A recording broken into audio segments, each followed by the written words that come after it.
Chapter 9-10. Qin Feiyang sized up Lu Xingqian. Lu Xingqian's emotions were very sincere, and there was no trace of falsehood in them.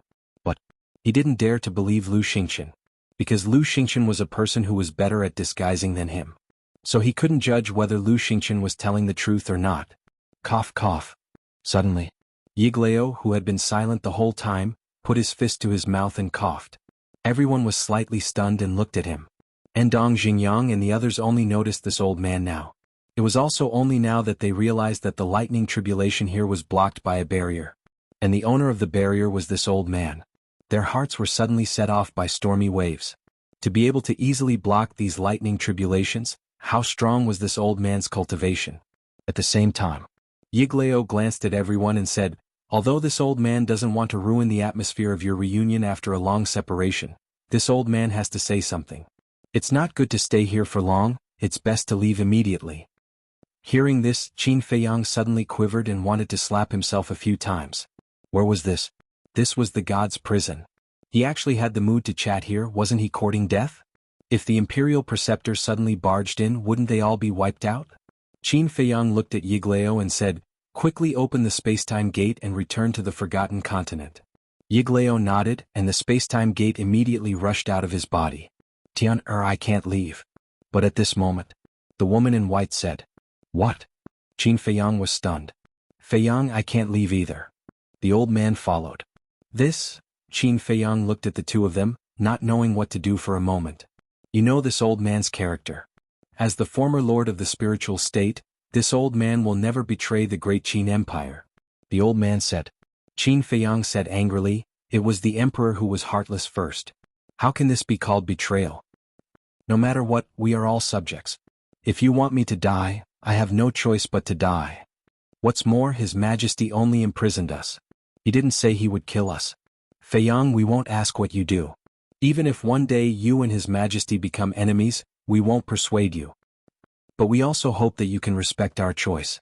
Old Master said. Qin Feiyang was furious to the extreme. He roared, do you know that this is blind loyalty? The old man smiled and said, even if it's blind loyalty, this old man will not regret it. Qin Feiyang looked at his mother and asked, Mother, what's your reason? If I could leave, I would have left with you last time. The white-clothed woman sighed. What? Can you tell me? Don't say things like you're still young and I don't want you to worry. I don't want you to bear too heavy a burden. Now that I've grown up, I can bear it with you. Qin Feiyang roared. Why did he come back this time? Wasn't it to take everyone out of the great Qin Empire? But the two most important people in his life had chosen to stay in the divine penitentiary. How could he not be anxious? Seeing Qin Feiyang's anxious look, the white-clothed woman couldn't help but feel distressed. But sometimes you can't do whatever you want. Tell me. Otherwise I'll go find him now. At worst I'll die. Qin Feiyang said in a deep voice.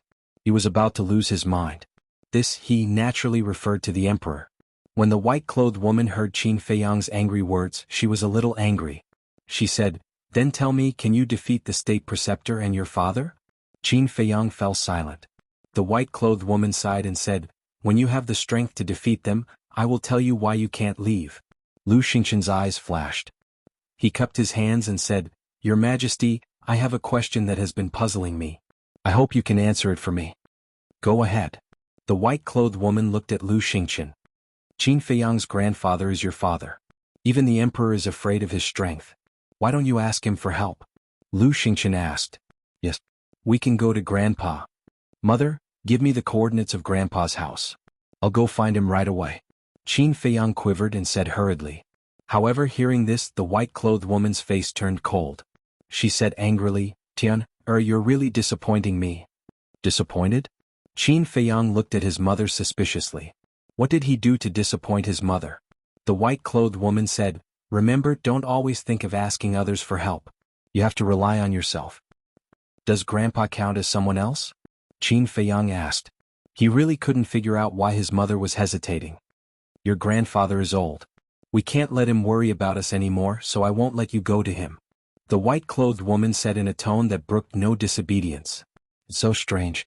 Lu Xingqian muttered. Logically speaking, with such a big thing happening, even if the white-clothed woman didn't ask for help, Qin Feiyang's grandfather should have received the news. But why didn't he show up? Could it be Suddenly, Lu Xingqian seemed to think of something. His eyes trembled slightly. He looked at Qin Feiyang and said, I can't leave with you either. I don't plan to take you away. You can do whatever you want. Qin Feiyang said impatiently. You? Lu Xingqian immediately glared at him and said, we used to fight side by side. Aren't you afraid of making me sad by saying this? Qin Feiyang ignored him. Lu Xingqian was very embarrassed. He thought that Qin Feiyang would more or less ask why he didn't leave. But he didn't expect that he didn't ask anything. To be exact, he didn't exist at all. Why do I have to do this? He sighed secretly. But Qin Feiyang didn't care about Lu Xingqian, but it didn't mean that others didn't care. For example, Mu Qing at this moment in the castle was already anxious to jump over the wall. At the same time, Yiglao also looked at Lu Xingqian.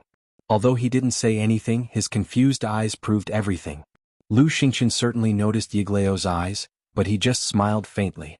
However, it was unknown whether the two of them were communicating in secret. Alas!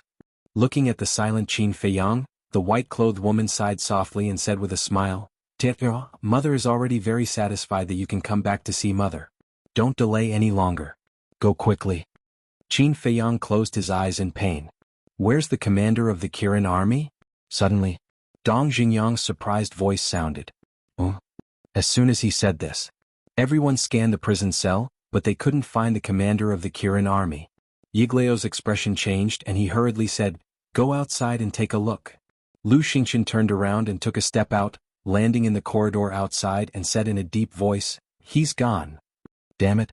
Yiglao's eyes darkened and he hurriedly looked at Qin Feiyang and shouted, He must have slipped away when we weren't paying attention. Quickly erase his soul. He should have already informed the emperor and the state preceptor. You must leave quickly or it will be too late. Lu Xingqian returned to the prison cell and urged. Yiglao waved his arm and a palm-sized space-time gate floated in the air. Following closely, his index finger pointed in the air, and streams of divine power rushed out crazily. The space-time gate also suddenly bloomed with dazzling brilliance. Whoosh! It was also at this moment. Qin Feiyang finally opened his eyes, and two shocking murderous intents burst out. Ever since he took control of the commander of the Kirin army, it was only at that time that he peeked into the inner thoughts of the commander of the Kirin army. After that he didn't peek. Because in his opinion the commander of the Kirin army knew the horror of the slave seal, and shouldn't be rash. But he didn't expect that he would betray him at this time. However, just as he was about to erase the soul of the commander of the Kirin army, a series of steady footsteps suddenly sounded in the corridor outside. Could it be that he's here? Everyone turned pale with fright. What will come will eventually come. Qin Feiyang took a deep breath and looked up at the door. Everyone also gathered together and stared at the door. The footsteps were getting closer and closer. But they couldn't sense any aura, as if a ghost was walking in the corridor. After a few breaths, finally, an old man in white who seemed to have an immortal aura appeared outside the door. State Preceptor. Immediately, everyone's pupils contracted. At the same time, State Preceptor stopped and stood outside the door. He glanced at Qin Feiyang and the others, and a bright smile appeared on his old face. You finally came back. Finally. His eyes fell on Qin Feiyang and he laughed. Isn't this just as you wish? Qin Feiyang said. Seeing State Preceptor in person, the tension in his heart disappeared. So, are you going to take the initiative to hand over Changshui and the castle, or do you want me to do it myself? State Preceptor looked at him with a smile. I want to ask, do you want Changshui and the castle, or do you want His Majesty? The woman in white walked out and stood beside Qin Feiyang, looking at State Preceptor and asked, Greetings, Your Majesty. State Preceptor bowed symbolically and said with a smile, It's me and His Majesty. The woman in white raised her eyebrows and said, I'm afraid it's you. I want to see His Majesty. State Preceptor shook his head and said, His Majesty is accompanying the little prince, and probably has no time to see you. The little prince? The woman in white frowned. Mother, don't you know? He and that woman gave birth to another Ryuko, and they named him Qin Haotian. They even built a Haotian palace for this Ryuko. Qin Feiyang said word by word. His eyes were filled with anger that couldn't be dispersed. What? The woman in white trembled, and her slightly aged cheeks turned pale in an instant. I told everyone to hide this from you, Your Majesty. I was afraid that you would be angry after hearing it. Please forgive me, Your Majesty. State Preceptor bowed and said with a smile. Qin Feiyang looked at his mother worriedly, then looked at State Preceptor and shouted, "Put away your hypocritical face. It seems that you have a big prejudice against me. Actually, there's really no need to do this. As long as you hand over Chang Shui and the castle, I'll immediately go to His Majesty and plead for you. At that time, not only will your mother be free, but your friends will also not have to suffer in the divine penitentiary." State Preceptor said with a smile. "Plead for me? Lord State Preceptor, isn't that a little funny? I heard that His Majesty didn't intend to imprison you in the divine penitentiary. It was you who begged His Majesty repeatedly, and he finally did so. Moreover, it was your idea to imprison us in the divine penitentiary. Now you're using this matter to play the good guy. Isn't that too unethical? As a person, especially when you're the State Preceptor of the Great Qin Empire, you're above everyone else. It's best to have some face." Chapter 9:11. The Imperial Preceptor narrowed his eyes and looked at Lu Xingqian. "You are very bold. I was just speaking the truth. If I have offended the Imperial Preceptor, I hope you can forgive me." Lu Xingqian bowed and said. His attitude was neither servile nor overbearing, and there was no fear at all. The Imperial Preceptor looked at him coldly, then looked at Qin Feiyang and said with a smile, "Your Highness, please make a decision quickly." "Impossible." Qin Feiyang shook his head. Clang. Rumble.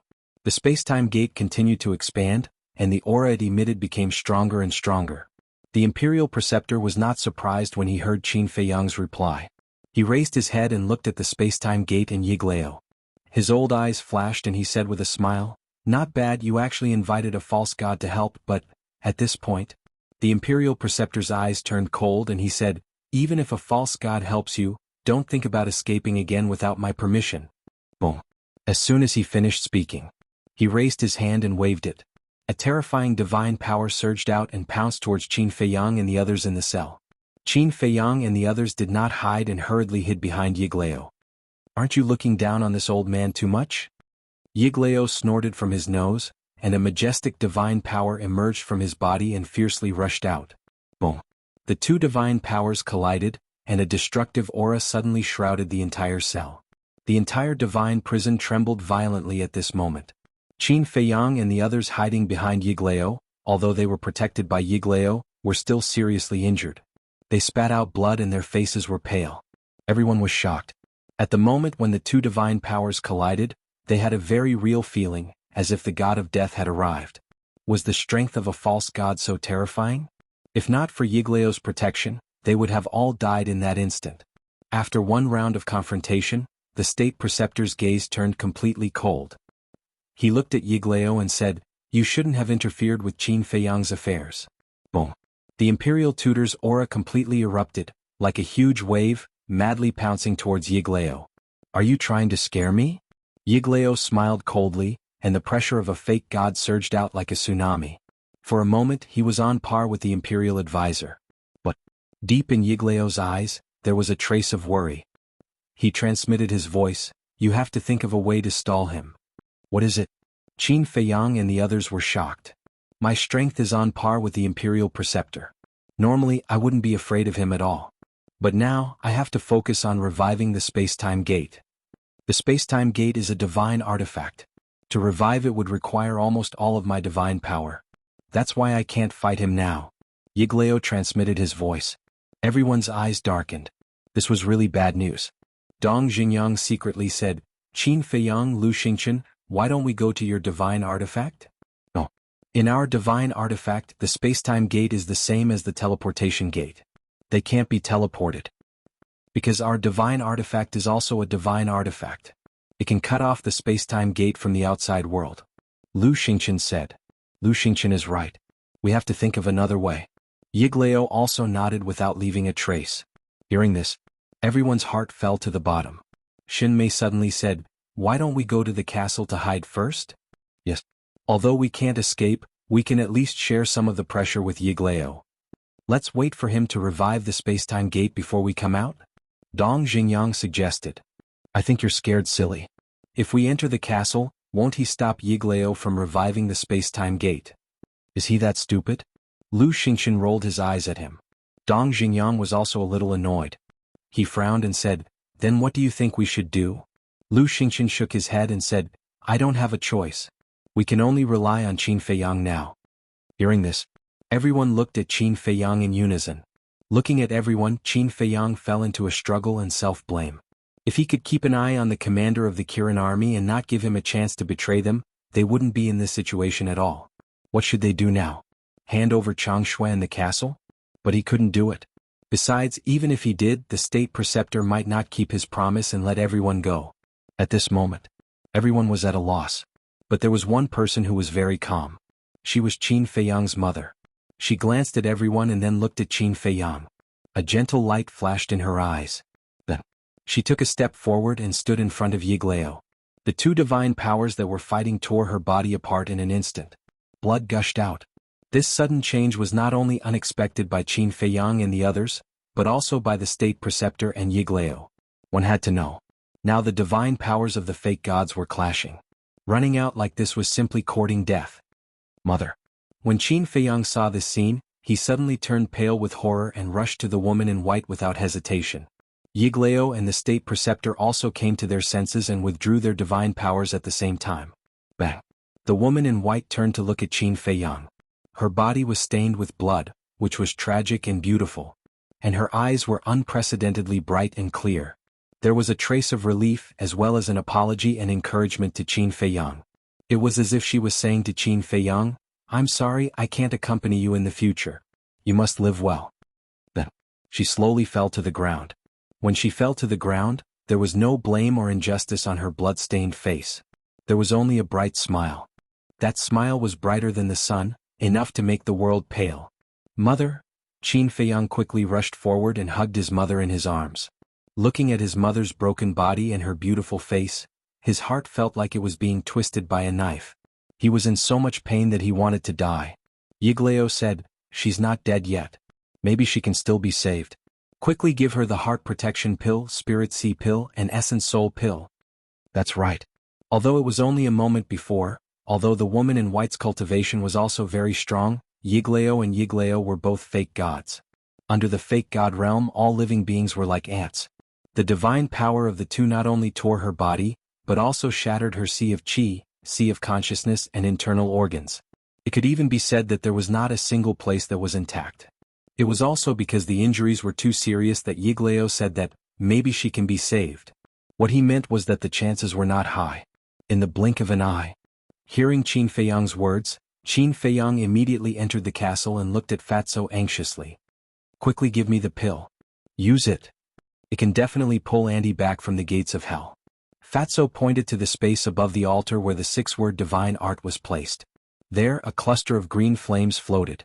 It was the size of a palm and exuded a majestic vitality. Qin Feiyang looked up and his eyes immediately lit up with ecstasy. He nodded and said, "Yes, use it." This cluster of flames was the third cluster of fire of life he had obtained. Back then, when he and Fatso were seriously injured, they had fused with the first two clusters of fire of life to escape the calamity. And this time it would definitely work too. He grabbed the fire of life and appeared beside his mother. Boundless life energy instantly filled every corner of the prison cell. "This is fire of life." The Grand Tutor and Yiglao's eyes widened, greed crawling up their old faces. The Grand Tutor immediately released a trace of pressure and pounced toward Qin Feiyang, wanting to snatch the fire of life. Qin Feiyang glanced at the Grand Tutor coldly and said to Yiglao, "If you don't help me, our cooperation ends here." Yiglao raised his eyebrows. He waved his hand and a pressure emerged, condensing an invisible barrier in front of Qin Feiyang, blocking the Grand Tutor's pressure. "You really like to meddle in other people's business." The Grand Tutor was completely furious. He placed both hands in front of his chest and formed seals with lightning speed. An aura that could destroy heaven and earth roared out from his hands. This was a battle art. Yiglao's eyes darkened and said, "It seems that this battle is unavoidable. You guys go to the castle immediately." As he spoke, he decisively put away the gate of time and space. As long as the Grand Tutor did not stop, he would not be able to revive the gate of time and space. It would be better to fight first and see whose wrist was harder. Qin Feiyang also finally placed the fire of life into his mother's mouth. Immediately, that terrifying life force surged towards the white-clothed woman's limbs and bones like a tide. The wounds all over her body immediately began to heal at a speed visible to the naked eye. Seeing that his mother's condition was gradually stabilizing, Qin Feiyang finally heaved a sigh of relief. Shwa. Suddenly, He stood up and stared at the Grand Tutor, saying, "Although my mother is no longer the Empress, she is still the Emperor's wife. How dare you hurt her?" "Hurt her? Let me tell you, if you don't hand over Chang Shui and the castle today, don't mention hurting her, I will kill her." The Grand Tutor laughed sinisterly, looking quite ferocious. "How dare you?" But at this moment, a loud and clear voice resounded in the prison of gods. It was filled with a majestic aura. "Your Majesty." The Grand Tutor's body trembled, and he quickly turned around to see a middle-aged man standing in the corridor in front of him. This man wore a dragon crown on his head and a dragon robe on his body. His whole body was surrounded by golden light, exuding a vast aura. His face was cold and his eyes were full of spirit. That 7-feet-tall body was like an unreachable giant mountain. An invisible pressure covered the sky and covered the earth. Even the Grand Tutor, who was a false god, could not help but lower his head, looking extremely respectful. "Greetings, Your Majesty." The Grand Tutor bowed. The Emperor took a step forward, and every step seemed steady and powerful. Beside the Emperor, there was a middle-aged man in purple armor, who was the commander of the Kirin army. Obviously, the Emperor was called by the commander of the Kirin army. The Grand Tutor glanced at the Emperor, and then looked at the commander of the Kirin army, with a faint cold light in his eyes. At the same time, the old lord and the others in the cell listened to the approaching footsteps and held their breaths. But Qin Feiyang's eyes were full of disgust. A few seconds later, the Emperor finally reached the door of the cell and turned around to look at Qin Feiyang and the others. "Greetings, Your Majesty." The old lord and the others knelt down and kowtowed. Lu Xingqian frowned, but in the end he also knelt on the ground. Only Qin Feiyang and Yiglao did not do anything. Yiglao was a false god and he was not a subject of the Great Qin Empire, so he did not need to kowtow. As for Qin Feiyang, he only hated the Emperor, so of course he would not kowtow. Chapter 9:12. Suddenly, the Emperor looked at the woman in white lying on the ground. His expression changed slightly and he hurried over. "Get lost." Qin Feiyang raised his eyebrows and directly stood in front of his mother. The Emperor stopped in front of Qin Feiyang and said, "You are your mother, but you are also my imperial concubine. I have the right to care about her. Don't cry crocodile tears here. If you really care about my mother, why didn't you come to see her all these years? Do you know how my mother survived all these years in the god's prison? Care? What a ridiculous word. Your ruthlessness and indifference have completely made me give up. Get lost. Instead of coming here to put on an act, you might as well go back and accompany your youngest son." Qin Feiyang looked at him coldly, determined not to give in. The Emperor frowned and said, "You know all about it? It's not a secret. However, I have something to tell you. Although the name Jiang Haoyan has been abandoned by me, it is not something that can be replaced by anyone." Qin Feiyang said word by word, and his eyes flashed with a shocking cold light. The Emperor's pupils shrank and said, "I'm warning you, don't hurt him." "Ah, you're defending him now. It seems that you really care about him. If killing him can make you suffer, it's worth a try." Qin Feiyang joked. "Whoosh." The Emperor's arm shot out and grabbed Qin Feiyang's neck. He said in a deep voice, "If you dare to touch a single hair of his, I will kill you with my own hands." "Then do it now. You've always wanted to kill me anyway, haven't you?" Qin Feiyang looked at him indifferently. There was no fear in his eyes, only coldness. A bone-piercing coldness. The Emperor looked at him deeply and finally let go of his big hand. He pushed Qin Feiyang away and bent down to pick up the woman in white. "Put her down." Qin Feiyang was extremely angry. Like a mad beast, he madly pounced towards the Emperor. Boom. A powerful aura rushed out from the Emperor's body, and Qin Feiyang was sent flying. He crashed into a wall and coughed up blood.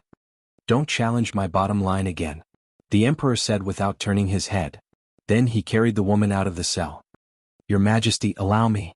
The commander of the Kirin army stepped forward and looked at the unconscious woman in white. "No need." Then he looked at the imperial advisor and said, "Did you just say that you want to kill her?" The imperial preceptor's gaze trembled as he hurriedly said, "Your Majesty, this is a misunderstanding. Let me explain. I don't want to pursue what you've done behind my back all these years. We only have one order. Release them immediately." Di Wang said. "Your Majesty, you can't." When the state preceptor heard this, he immediately became anxious. "What is it? Now you even dare to disobey my orders?" The Emperor's gaze turned cold as he shouted. "I don't dare."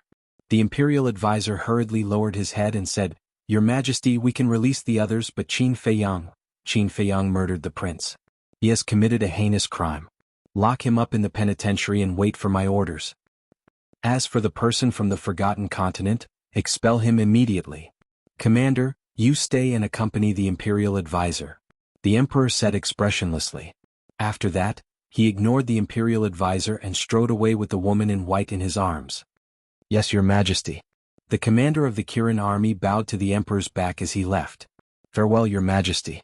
The imperial advisor also hurriedly bowed to see the emperor off, but his old face was ashen. Give my mother back to me. However, at this moment, Qin Feiyang rushed out of the cell and roared hysterically. His eyes were bloodshot. The commander of the Kirin army grabbed him and said, "Calm down. His Majesty won't hurt the queen. It's all because of you that we're in this situation. I'm going to kill you." Qin Feiyang suddenly turned around and stared at the commander of the Kirin army with a cruel smile on his face. Stop. Lu Xingqian saw that the situation was bad and hurriedly tried to persuade him. Although the commander of the Kirin army betrayed you, he also saved your mother. If he hadn't called the emperor over, your mother might have been killed by the imperial advisor. From this, it can be seen that he still has some feelings for you. Moreover, if you kill him now, the imperial advisor will have a reason to kill you first and report to the emperor later. After all, killing the commander of the Kirin army isn't a small matter. Hearing Lu Xingqian's words, Qin Feiyang finally calmed down. The commander of the Kirin army also secretly heaved a sigh of relief. Then he looked at Yiglao and cupped his hands. "Your Excellency, please leave the great Qin Empire immediately." Yiglao was a false god. If he wanted to leave, no one in the great Qin Empire could stop him. Therefore it was better to just let him go. Yiglao frowned and looked at Qin Feiyang, then at Lu Xingqian and finally at the imperial advisor. If the imperial advisor wasn't here, he could take everyone and leave. But now he had to abandon Qin Feiyang and the others. Clang. He took out the spacetime gate again and poured his divine power into it. The commander of the Kirin army looked at the spacetime gate with a serious expression. Although he didn't know what the spacetime gate was used for, it wasn't difficult to judge from the divine power it emitted that it was a teleportation divine artifact. And it was a divine artifact that could be used to escape. Otherwise, this old man wouldn't have tried to revive so many times. He looked at the old man and the others and said, "All of you, come out and stand behind the imperial advisor." He did this to prevent Yiglao from escaping with everyone after opening the spacetime gate. The old man and the others looked at each other and walked out of the cell one after another. They stood behind Qin Feiyang and the others. A dozen breaths passed. Accompanied by a deafening sound, the spacetime gate finally opened. Yiglao wiped the sweat from his forehead and looked at Qin Feiyang. He said, "Call Mu Qing out." Qin Feiyang waved his hand, and Mu Qing suddenly appeared out of thin air. As soon as Mu Qing came out, she looked at Lu Xingqian and frowned. There was also a questioning look in her eyes. However, Lu Xingqian didn't say anything, but it was unknown if he secretly transmitted his voice. Yiglao said, "Qing, let's go." Okay. Mu Qing nodded and walked toward Yiglao. At the same time, she transmitted her voice to Qin Feiyang without looking back. "Don't worry, we'll come back to save you soon." "Save me?" Qin Feiyang was stunned and secretly said, "Are you sure you can deal with the imperial advisor and the emperor?" Mu Qing didn't respond. But when he walked to the spacetime gate, he suddenly transmitted his voice, "I'm not sure, but I can think of a way." After that, Mu Qing and Yiglao both stepped into the spacetime gate and disappeared from everyone's sight in the blink of an eye. Then even the spacetime gate disappeared. "Save me?" Qin Feiyang was confused. Logically speaking, now that he had fallen into the hands of the emperor, Mu Qing should have given up on him. But why did she still want to save him? Just because of the heavenly dipper flame? But didn't the Mu family also arrange for others to sneak into the Pill Pagoda? Even without him, it wouldn't be difficult to snatch the heavenly dipper flame. Taking a step back, even if those people arranged by the Mu family failed to snatch the heavenly dipper flame, wasn't there still Mu Qing's second grandpa? This person had been hiding in the Pill Pagoda for so many years and was still a divine envoy. If he made a move, there would be no suspense at all. So, now the Mu family didn't need to come to the imperial capital to save him at all. Could it be that in the eyes of the Mu family he still had other value? Hurry up and go in. Just as Qin Feiyang was pondering, the imperial advisor suddenly made a move and pushed Qin Feiyang's back with force. Qin Feiyang immediately followed the inertia and ran uncontrollably toward the cell. This move made the old master and the others' faces change color. The thunder tribulation in the cell was still there. And Yiglao had already left. Without the protection of the divine enchantment, Qin Feiyang would instantly die under the thunder tribulation if he entered the cell. At this critical moment, Ren Wuxuang quickly rushed forward and pulled Qin Feiyang back again. Qin Feiyang also came back to his senses, his whole body was immediately dripping with cold sweat. Whoosh! He suddenly turned around and looked at the imperial advisor, the murderous intent in his eyes was undisguised. This old bastard, he actually wanted to harm him. If it wasn't for Ren Wuxuang's timely move, he was afraid that he would have been smashed into pieces by the thunder tribulation, not even his bones would be left. Imperial advisor, did you do it on purpose? The commander of the Kirin army also frowned and looked at the imperial advisor. How dare you? Do you know who you are talking to? The imperial advisor suddenly shouted with a stern voice. That gloomy look in his eyes was as if he was looking at a dead person, extremely frightening. Previously, he was already very angry when the commander of the Kirin army called the emperor over and ruined his plans. Now, the commander of the Kirin army was questioning him in public, which made him very angry. I'm sorry? The commander of the Kirin army quickly lowered his head, his face full of fear. You're on your own. The imperial advisor snorted coldly, his words full of threat. Then, he glanced at Qin Feiyang and turned to leave the prison of God. Phew. When the imperial advisor completely disappeared from sight, the commander of the Kirin army heaved a long sigh of relief. Lu Xingqian withdrew his gaze and whispered, Brother Qin, you have to be careful. This old bastard will definitely do something to you again. I know. Qin Feiyang nodded. Ren Wuxuang looked at Qin Feiyang worriedly and said, Feiyang, you shouldn't have come back this time. Yes. Now we can go out, but you are locked in again. The old man sighed. Qin Feiyang looked at the two of them and said with a smile, Don't worry, I'll be fine. It's not like we don't know the situation in the prison of God. How can we not worry? The old man rolled his eyes at Qin Feiyang and then looked at the commander of the Kirin army. He bowed and said, Sir, can you remove the thunder tribulation in the cell? No. But it can reduce the power of the thunder tribulation. The commander of the Kirin army shook his head. This. The old man frowned. Lu Xingqian smiled and said, Grandpa Ren, don't worry. This guy has the castle. The thunder tribulation can't hurt him at all. Yes. The old man was suddenly enlightened. Qin Feiyang could enter the castle to avoid the bombardment of the thunder tribulation. However, the commander of the Kirin army frowned, but he didn't say anything. He looked at the old man and the others and said with a smile, Wait for me at the door. I have a few words to say to His Highness in private. Everyone nodded, but they didn't leave immediately. They all looked at Qin Feiyang. Qin Feiyang waved his hand and said with a smile, It's just the prison of God. It's no big deal. Don't worry. Lu Xingqian was stunned for a moment before he smiled bitterly and said, Only a guy like you can say something like that here. After that, he shook his head and turned to leave. Shuang let's go too. The old man patted Ren Wuxuang's shoulder. Ren Wuxuang looked at Qin Feiyang and said, You must survive. Qin Feiyang nodded heavily. Then the old man pulled Ren Wuxuang and turned to leave. Take care. Dong Xingyang and the others also cupped their hands to Qin Feiyang. There was a trace of gratitude in their eyes. If Qin Feiyang hadn't appeared, they didn't know how long they would have been locked up. They might not even be able to leave the prison of God for the rest of their lives. Take care. Qin Feiyang also smiled at them. They left one after another. Chapter 9:13. Qin Feiyang said, What do you want to say? Just say it. No matter what, it was the commander of the Kirin army's fault that he ended up in this situation. He was not a saint, so he could not let it go. The commander of the Kirin army asked cautiously, Can this slave seal?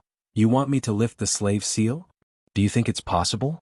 Qin Feiyang pursed his lips into a cold smile. Why not? Before this, there was no personal grudge between us. The commander of the Kirin army said unwillingly. Qin Feiyang said, Anyone who is loyal to the emperor is my enemy. The commander of the Kirin army said angrily, Don't you know that's too extreme? The emperor did let you down, but he didn't really kill you. What do you know? Back then, when I was expelled from the imperial palace, if it weren't for my mother who begged for mercy for me, I would have been killed by him. Qin Feiyang shouted. The commander of the Kirin army heard this and could not help but feel helpless. Of course he also knew about this. But there was a saying that it was better to squash enmity than to keep it alive. Moreover, the two of them were father and son, and blood was thicker than water. Was it necessary to fight like this? The commander of the Kirin army did not say anything more and asked, Can the slave seal really control my soul? Do you think I'm bluffing? Okay, I'll let you have a taste of your soul being crushed. Qin Feiyang's eyes flashed with a cold light, and his mind moved slightly. Ah! The commander of the Kirin army suddenly held his head and screamed. At this very moment he truly felt as if his soul was about to shatter. The intense pain caused his face to twist and distort. Stop, stop, stop. He hurriedly waved his hand. If Qin Feiyang did not stop, his soul would definitely be crushed. No, it was crushed. Qin Feiyang looked at him coldly and stopped operating the slave seal. The commander of the Qilin army immediately sensed that the intense pain had disappeared. Don't even think about asking the imperial preceptor or the emperor to help you remove the slave seal, because they don't have the ability to do so. In this world only I can remove it, Qin Feiyang said lightly. The commander of the Kirin army turned pale. Looks like I won't be able to escape from this kid's evil clutches in this lifetime. He sighed deeply and said, I heard from Wan Qiu that you were the one who kidnapped the Phantom Serpent Emperor? Yes. Qin Feiyang nodded. I should have known that the only person in the Great Qin Empire who has the guts to barge into my governor's manor is you. The commander of the Kirin army said bitterly. Qin Feiyang glanced at him and asked, Did you kill Wan Qiu? No. I wanted to kill him but my daughter, speaking of which. The commander of the Kirin army furrowed his brows and felt an indescribable sense of irritation. Sometimes don't worry too much and cut the Gordian knot, Qin Feiyang said with killing intent surging in his eyes. The commander of the Kirin army narrowed his eyes and frowned. What kind of person is Wan Qiu? A villain. Qin Feiyang snorted disdainfully and asked, Do you have any other questions? The commander of the Kirin army shook his head. He just wanted to remove the slave seal, but Qin Feiyang obviously wouldn't let him do so. Qin Feiyang waved his hand and said, If you don't have any more questions then leave. The commander of the Kirin army looked at him and wanted to say something. But in the end he didn't say anything and walked towards the door in disappointment. Qin Feiyang frowned and pondered for a while. He looked at the back of the commander of the Kirin army and said, Don't say I didn't give you a chance. Help me keep an eye on my mother. And take care of the old man and the others. As long as you can do it, I may remove your slave seal in the future. After that, Qin Feiyang looked away and turned to look at the cell filled with thunder tribulations. Hearing this, the commander of the Kirin army trembled and there was a glimmer of hope in his eyes. After the commander of the Kirin army left, a black figure walked into the penitentiary. It was the black-robed old man who was guarding the door and suddenly asked for Qin Feiyang's name when he entered the penitentiary. The commander of the Kirin army called him ancestor, so he must have a high status in the imperial palace. But Qin Feiyang had never seen this man before. I didn't expect that I, who had been wise all my life, would let a little bastard like you sneak into the penitentiary. The black-robed old man walked towards Qin Feiyang and said coldly. Qin Feiyang raised his eyebrows and looked at the black-robed old man. He said, Did you eat feces? Why is your mouth so smelly? The black-robed old man's body stiffened and his old eyes were filled with anger. He said in a deep voice, Little bastard, I dare you to say that again. Qin Feiyang sneered. I think not only did you eat feces, but you also didn't have a mother to teach you. You're courting death. The black-robed old man stepped out and instantly landed in front of Qin Feiyang. He raised his old hand and directly hit Qin Feiyang's face. Qin Feiyang smiled disdainfully and disappeared without a trace in the blink of an eye. The black-robed old man suddenly blew his beard and glared. He shouted, Little bastard, come out and fight me one-on-one if you have the guts. Don't hide in the castle like a coward. Is this old man stupid? Inside the castle, Fatso and the others looked at each other. A 9-star combat emperor asked a 9-star combat master to fight him one-on-one. Was his head kicked by a donkey? Wolf King asked, Little Qin Zi, are you really going to stay in this damned place forever? What else? Qin Feiyang asked. Wolf King raised his eyebrows and said worriedly, If we don't think of a way to leave this place, we will definitely die. Not to mention the emperor, even the imperial advisor would not let them go. Moreover, from the black-robed old man's attitude towards Qin Feiyang, it could be expected that he should also be one of the imperial advisor's men. In short, staying here would not end well. Qin Feiyang glanced at everyone and said with a smile, Don't worry, someone won't let us die. Oh. Wolf King was surprised. Before Mu Qing left, what he said to Qin Feiyang was through a secret sound transmission, so not only did the imperial advisor and the others not know, even Wolf King and the others did not know. Mu family. Qin Feiyang's eyes flickered. This, Wolf King, Fatso and the others looked at each other, their eyes full of suspicion. They really couldn't think of a reason why the Mu family would come to save them. Lu Hong said, "Is it because of the heavenly thunder flame, the ice flame, and the mysterious sky flame?" Qin Feiyang was stunned. When he was thinking about this problem before, he ignored these three flames. Now that Lu Hong reminded him, he remembered that to summon and open that miracle, he needed to gather 10 clusters of flames. And now there are 3 clusters of flames in his hands. If the Mu family doesn't save him, then even if the Mu family gets the heavenly thunder flame, they can't enter the miracle. Ha! At this point, Qin Feiyang laughed. Sure enough, there is always a way out. He also looked forward to it. How is the Mu family going to save him? It's not a simple matter to snatch people from the hands of the Imperial Advisor and the Emperor. Forgotten Continent. Black Cloud Mountain. Above the top of the mountain stood 2 figures, one old and one young. It's Mu Qing and Yiglao. Both of them lowered their heads and remained silent. They seemed to be rather anxious. A moment later, Mu Qing clenched his hands, looked up at Yiglao and said in a deep voice, "No matter what, we must save Qin Feiyang." "It's not easy." Yiglao shook his head. "As long as the Imperial Advisor is still in the Imperial capital, it's almost impossible to save him. I thought of a person. If she's willing to help, plus you, the great ancestor, and the second ancestor, saving Qin Feiyang shouldn't be a problem," Mu Qing said. "Oh." Yiglao was stunned, looked at Mu Qing and asked, "That mysterious lady?" Mu Qing said, his eyes bursting with radiance. Yiglao's heart moved and nodded. "Maybe it's really possible. After all, her strength is still a mystery, but this person's whereabouts are mysterious. How can we find her?" "Spread out and dissipate. Just say that Qin Feiyang is in trouble. If she really has something to do with Qin Feiyang, she will naturally come to us," Mu Qing said. Yiglao frowned. "But what if she and Qin Feiyang are just using their relationship and doesn't care about Qin Feiyang's life at all? Then we'll think of another way. You don't have to worry about this. Leave it to me," Mu Qing said. "Well, I'll go back and recover my divine power. Let me know if there's any news. By the way, when you spread out and dissipate, don't reveal that we've been to the Great Qin Empire," Yiglao reminded. "I understand."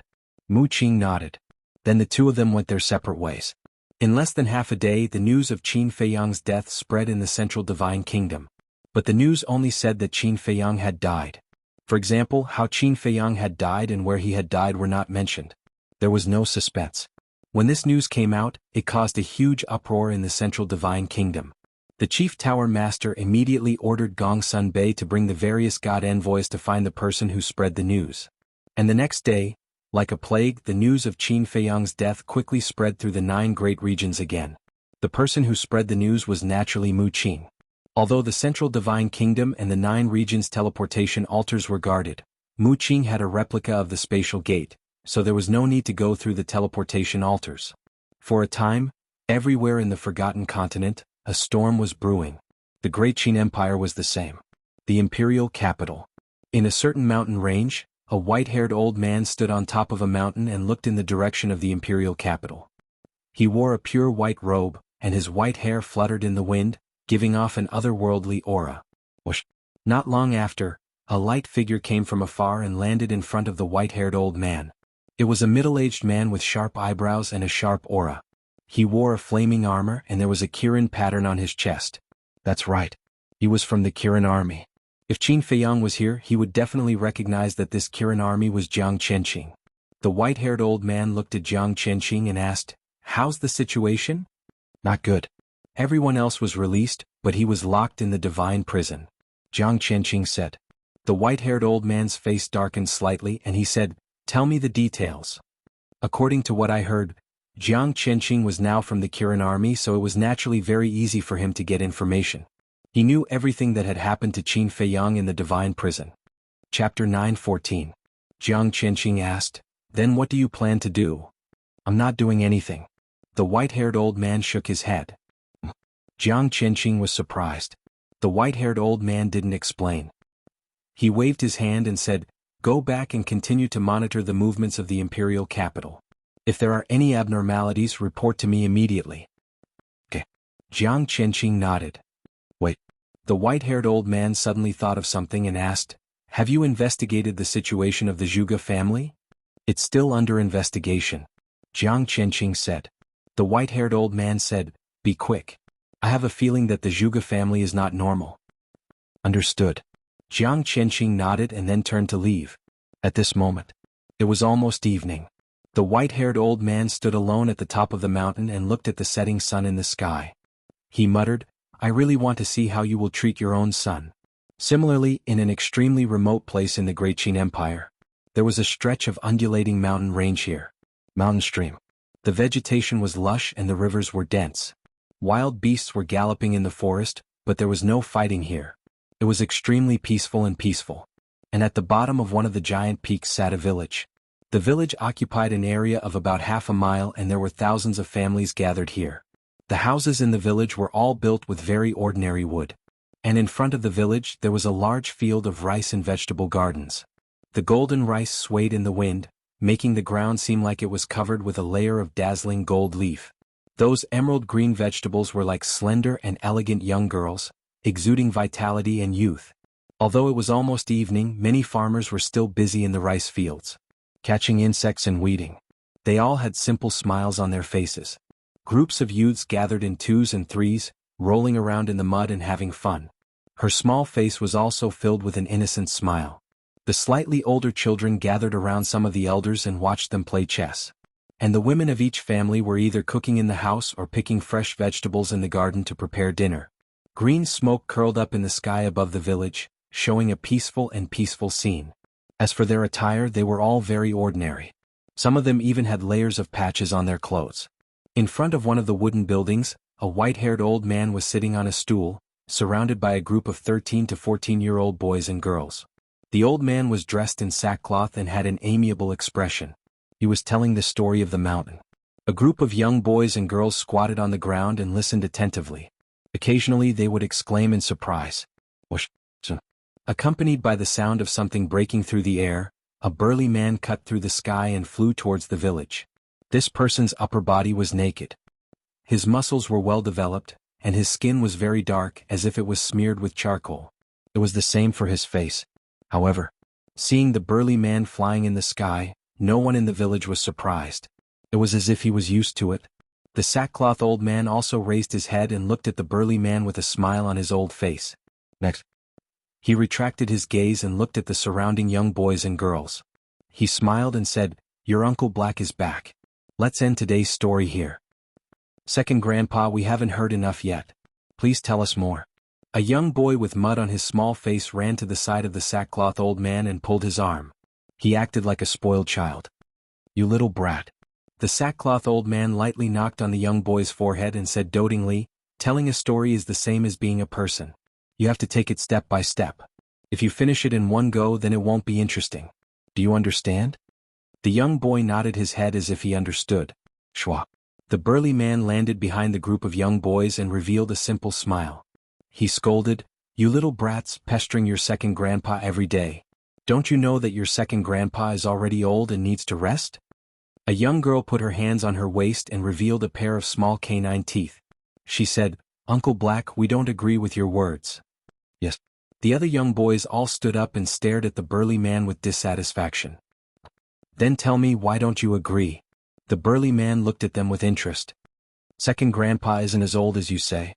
"Yes. Our second grandpa will definitely live to 100 years old." The group of young boys started to chatter. The burly man shook his head and laughed. He stretched out his hand and said, all right. Be good and go home. I still have some business to discuss with your second grandpa." One of the young boys asked curiously, "Then tell us first. Is the outside world fun?" "It is." The burly man nodded and smiled. "What fun things are there? Hurry up and tell us. If you don't tell us, we'll stay here and not leave." The group of young boys immediately surrounded the burly man with anticipation on their faces. "Yo, you little brats dare to threaten me? Just you wait. See if I don't smack your little buttocks." The burly man let out a strange cry and revealed a ferocious look. He stretched out his hand to grab a young boy. "Uncle Black is hitting someone. Run. Save me." The group of young boys immediately scattered. As they ran, they howled and made funny faces at the burly man. When the nearby villagers saw this scene, they couldn't help but find it funny. The sackcloth old man also looked at the young boys with a face full of affection.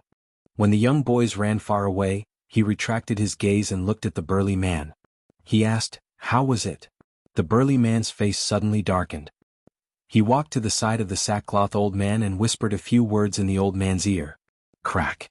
After the sackcloth old man heard this, his calloused hands suddenly clenched tightly. Moreover, his originally benevolent face also revealed a trace of shocking ruthlessness. But soon these negative emotions disappeared and he returned to his previous state. What should we do? The burly man asked. The situation has developed to this point. We can no longer sit by and do nothing. Immediately call Lu Zheng here. The sackcloth old man pondered for a while. A determined light flashed in his old eyes as he said in a low voice. Zheng, quickly come and see your second grandpa. The burly man nodded and turned to the mountain outside the village and shouted. His voice was like a bell resounding in all directions. Uncle Black, I'll be right back. The next moment, in the distant mountain, a loud and clear echo resounded. In less than 100 breaths, a young man with dark skin covered in blood flew towards the village while carrying a ferocious beast. The young man's figure was tall and straight, about 1.8 meters. His upper body was exposed and he only wore a pair of large pants made of animal skin. The ferocious beast on his shoulder was a bull. Its body was more than 10 meters long. There was a fatal wound where its heart was and it was still bleeding. Although this bull was dead, there was still a trace of aura left on its body. And this aura was a trace of holy aura. This was enough to prove that the bull was a holy beast. Brother Zheng is back. Wow, it's a big beast. We'll have barbecue tonight. When the young boys in the village saw the young man, their faces were full of admiration. Bang! Lu Zheng landed at the entrance of the village and casually threw the bull on the ground. More than a dozen young boys playing at the entrance of the village immediately rushed towards him. Brother Zheng, when you go hunting tomorrow, can you take me with you? Me too, me too. I want to play with those beasts too. A few of the young boys grabbed Lu Zheng's hand and chattered. The other youths surrounded the barbarian bull and exclaimed in surprise.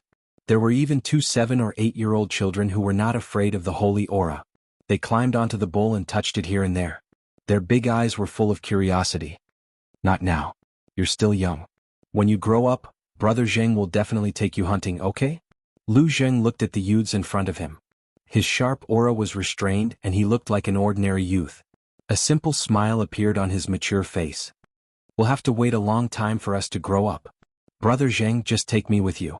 I promise I'll listen to you. A young boy raised his hand and made a solemn vow. Little brat. Lu Zheng rubbed the young boy's head, then looked at the old man in sackcloth and the burly man. Although the old man in sackcloth and the burly man looked the same as usual, he sharply noticed that there was something wrong with their expressions. Did something happen in the imperial capital again? He muttered to himself and looked at the group of young boys in front of him. He smiled and said, "All right, go and play. Brother Zheng still has things to do." With that, Lu Zheng turned into a stream of light and quickly landed in front of the old man in sackcloth and the burly man. He chuckled and said, "Why are you in such a hurry to call me back?" The burly man looked at the bloodstains on Lu Zheng's body and said unhappily, "Didn't I tell you again and again to wash off the bloodstains on your body before coming back from hunting? If those children see you like this, it will affect their state of mind. Do you know that?" Lu Zheng felt wronged and said, "Didn't you tell me to come back immediately? You're still quibbling?" The burly man's face stiffened. Lu Zheng waved his hand impatiently and said, all right, stop talking. I was wrong, okay? Tell me what's the matter." The burly man glared at him, then looked at the old man in sackcloth.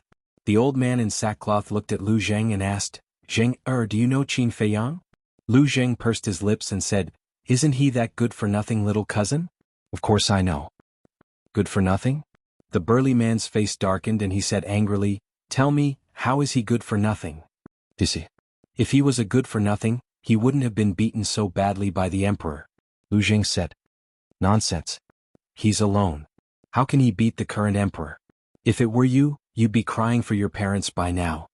The burly man rolled his eyes at him fiercely. "So what if he's the emperor?" Lu Zheng waved his hand disdainfully. "All right, stop quarreling. Zheng, go to the imperial capital immediately and help your little cousin if you have the chance. It hasn't been easy for him all these years. And our Lu family should think of a way to do something for him." The old man in sackcloth sighed. "What?" Lu Zheng raised his eyebrows and said, "Second grandpa, you have to think about it carefully. If we become enemies with the emperor now, it won't do us any good." "I know. So, you have to hide your identity well. Even if it's Feiyang, you have to hide it from him for the time being." Don't be impulsive no matter what happens. It's best to send me a message first. The old man in sackcloth instructed. Lu Jing frowned and nodded. All right, I was just about to go out for a walk. Shall I go now? Be careful. The old man in sackcloth reminded him. Don't worry. With me there's nothing I can't handle. Chapter 9:15. It's my Lu family's fault. After Lu Jing left, the linen old man looked at the sky. A trace of self-blame crept up in his old eyes. Seeing this, the burly man beside him could not help but let out a long sigh. His expression was full of helplessness. In the blink of an eye, 5 days passed. The 9th region of the Forgotten Continent. Ice Crystal City. Heavy snow swirled in the air, cold wind howled. The mountains and rivers presented a snow-white world. Inside the city, Purple Cloud House. Back then, Qin Feiyang met the imperial tutor at this Purple Cloud House. And the Purple Cloud House was the closest restaurant to the teleportation altar in the entire Ice Crystal City. The exchange was also nearby. In addition to the cold weather, when they were free, everyone liked to drink a few cups to warm their bodies. Therefore, there were more people gathered here than in other restaurants. Among these people, there were hunters. There were rich people. Of course, there were also people from the big tribes. The main hall of the restaurant. Dozens of tables were neatly arranged, but most of the guests were in the private rooms upstairs. In the main hall, there were only a dozen tables of guests and it seemed a bit lonely. And in a corner, a black-clothed youth sat alone at the table, drinking by himself. But while drinking, his gaze always swept towards the entrance of the Purple Cloud House. Every guest that came in and out, he would carefully size them up a few times. The black-clothed youth had been sitting here for a few days, as if he was waiting for someone. From the beginning to the end, he did not say a word.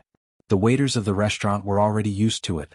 But every time they saw the black-clothed youth or passed by him, they would be suspicious. What was wrong with this person?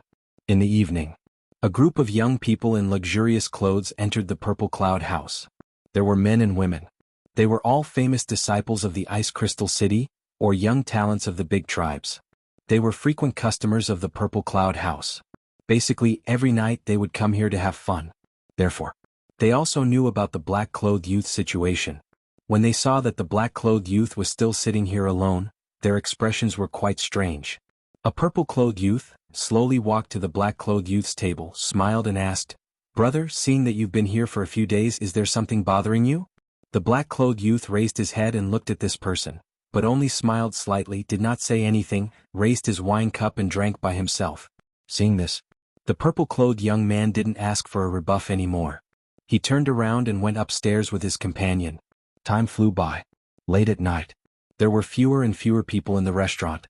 One of the waiters glanced at the black-clothed young man and hesitated for a moment. Then he walked up to him and said with a smile, "Young master, you've been drinking for several days. Why don't I arrange a room for you to rest for a while?" The black-robed young man glanced at the waiter and pondered for a moment. Finally, he put down his wine cup and was about to nod. But at this moment, a white-haired old woman walked into the Purple Cloud House. She stood at the entrance and scanned the hall. The black-clothed youth immediately looked at the white-haired old woman. If one looked carefully, they would discover that there was a strange light in the depths of his dark eyes. Very soon, a brilliant smile crawled onto his face.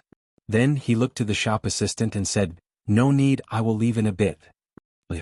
The waiter was stunned for a moment before he nodded and said, "Then take your time. I'll get to work." After saying that, the waiter turned around and saw the white-haired old woman. He immediately went up to her and asked with a smile, "Old lady, do you want to stay here?" Before the white-haired old woman could speak, the black-clothed youth said first, "He's my guest." The waiter was slightly stunned. Then a trace of understanding crept into his eyes. It turned out that this person was waiting for someone. At the same time, the white-haired old woman also looked at the black-clothed youth with a glimmer of light in her eyes. "I've been waiting for you for a long time," the black-clothed youth said with a smile. The white-haired old woman walked over and sat opposite the black-clothed youth. The waiter followed and asked, "Old lady, do you need anything?" "No need." The white-haired old woman waved her hand. "Okay, you guys take your time." The waiter nodded, turned around and ran away. The white-haired old woman sized up the black-clothed youth and said through voice transmission, "The news of Qin Feiyang's death, was it you who released it?" "Yes." The black-clothed youth nodded. "That's right. This person was Mu Qing.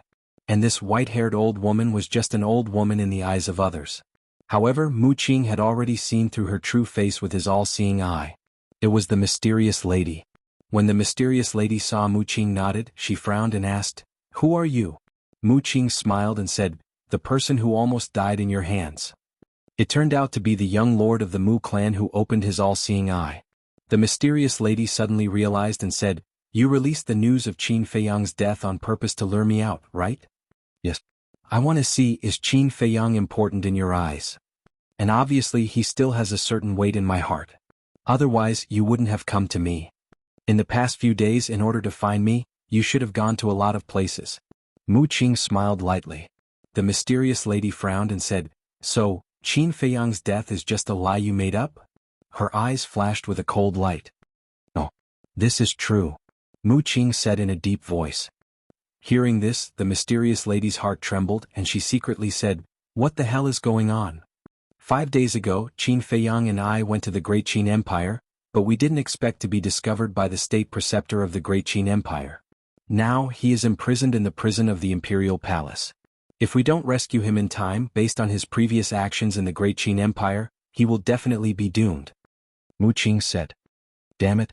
The mysterious lady clenched her hands and said angrily, "Why did you go to the Great Qin Empire for no reason?" Mu Qing said helplessly, "Look at what you're saying, we are not fools, we must have something to do."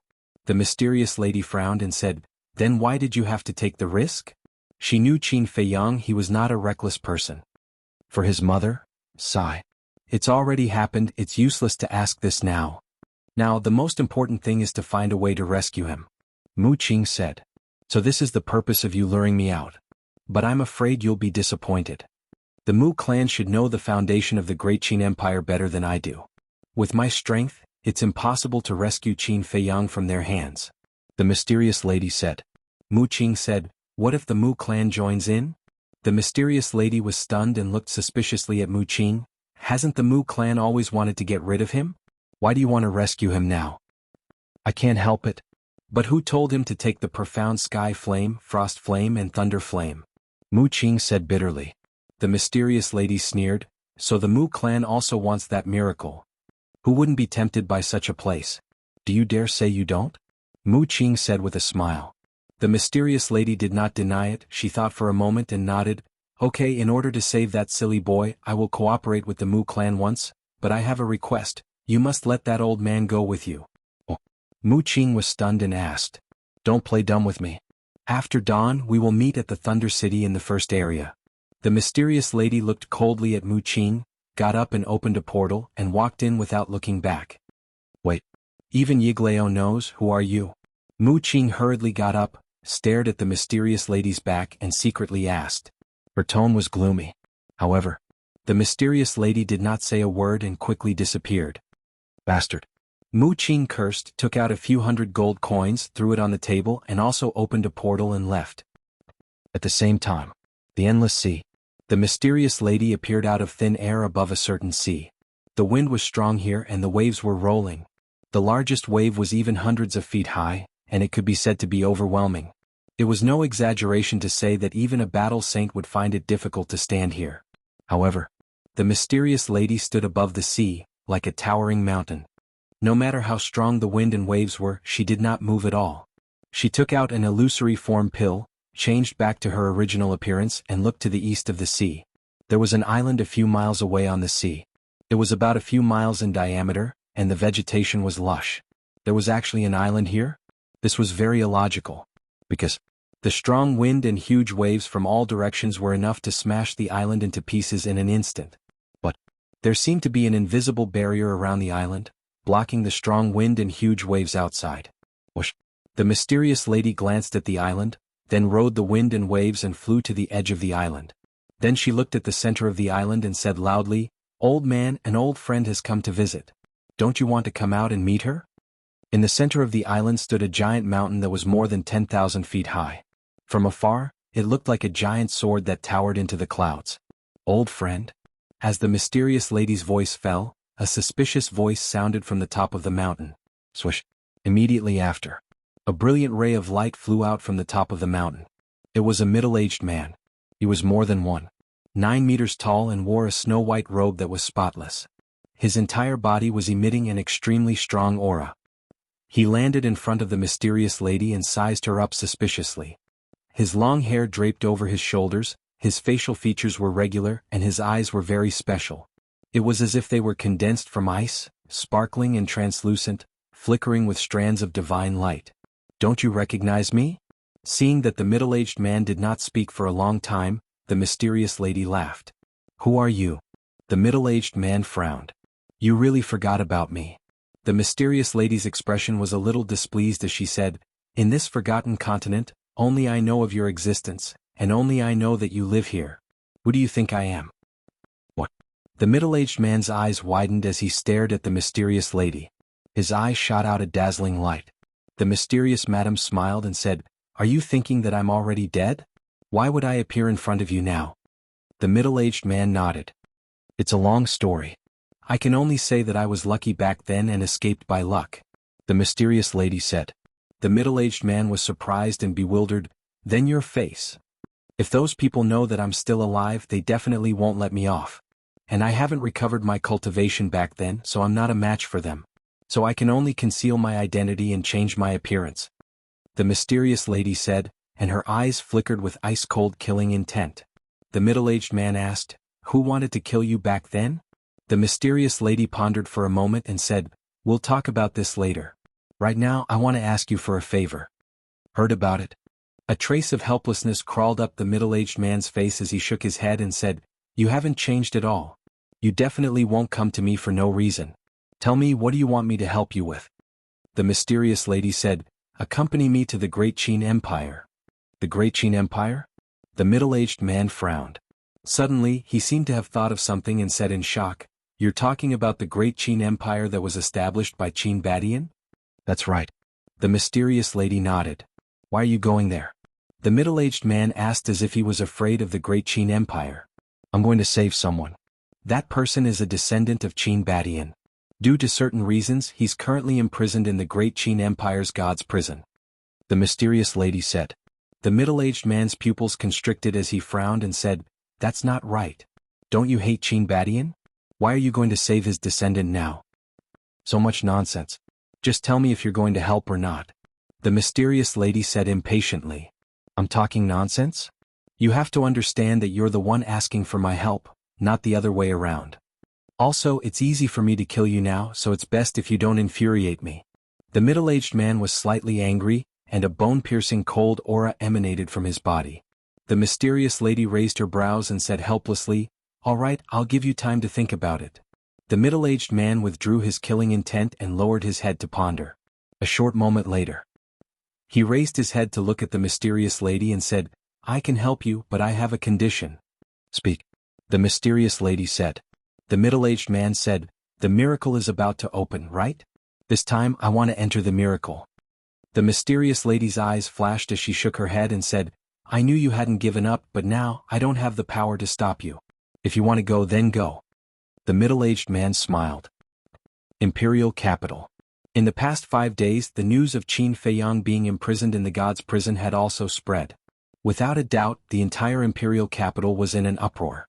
It could even be said that it was even more sensational than the last time Qin Feiyang killed the princes at the Treasure Pavilion's auction house.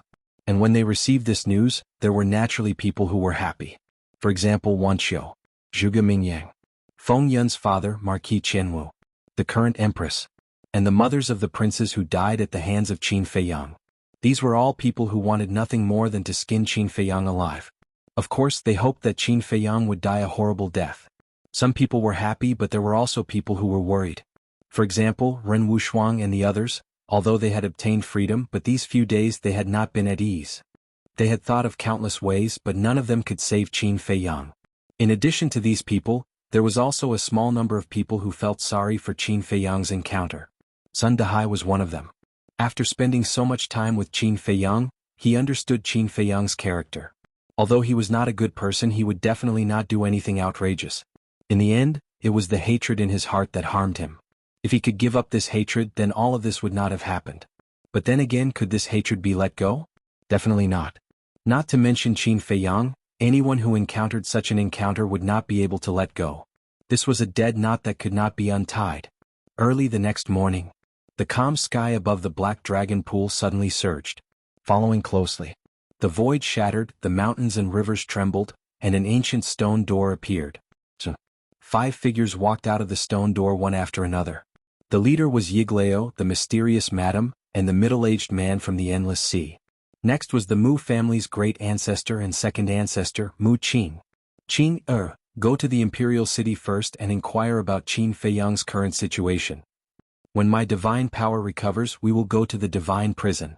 Yiglao glanced at the mountains below, turned to look at Mu Qin, and at the same time put away the space-time gate. Chapter 9:16. When the portal dissipated, Yiglao looked at the mysterious lady and the middle-aged man and said with a smile, "This should be your first time in the Great Qin Empire, why don't you take a look around?" Whether it was the mysterious lady or the middle-aged man, they were both very mysterious. If the two of them stayed here, he would not be able to recover his divine power in peace. The mysterious lady glanced at Yiglao and looked at the middle-aged man. "Since someone doesn't want to see us, then let's not stay here and look for trouble. Let's go." The middle-aged man nodded. Whoosh!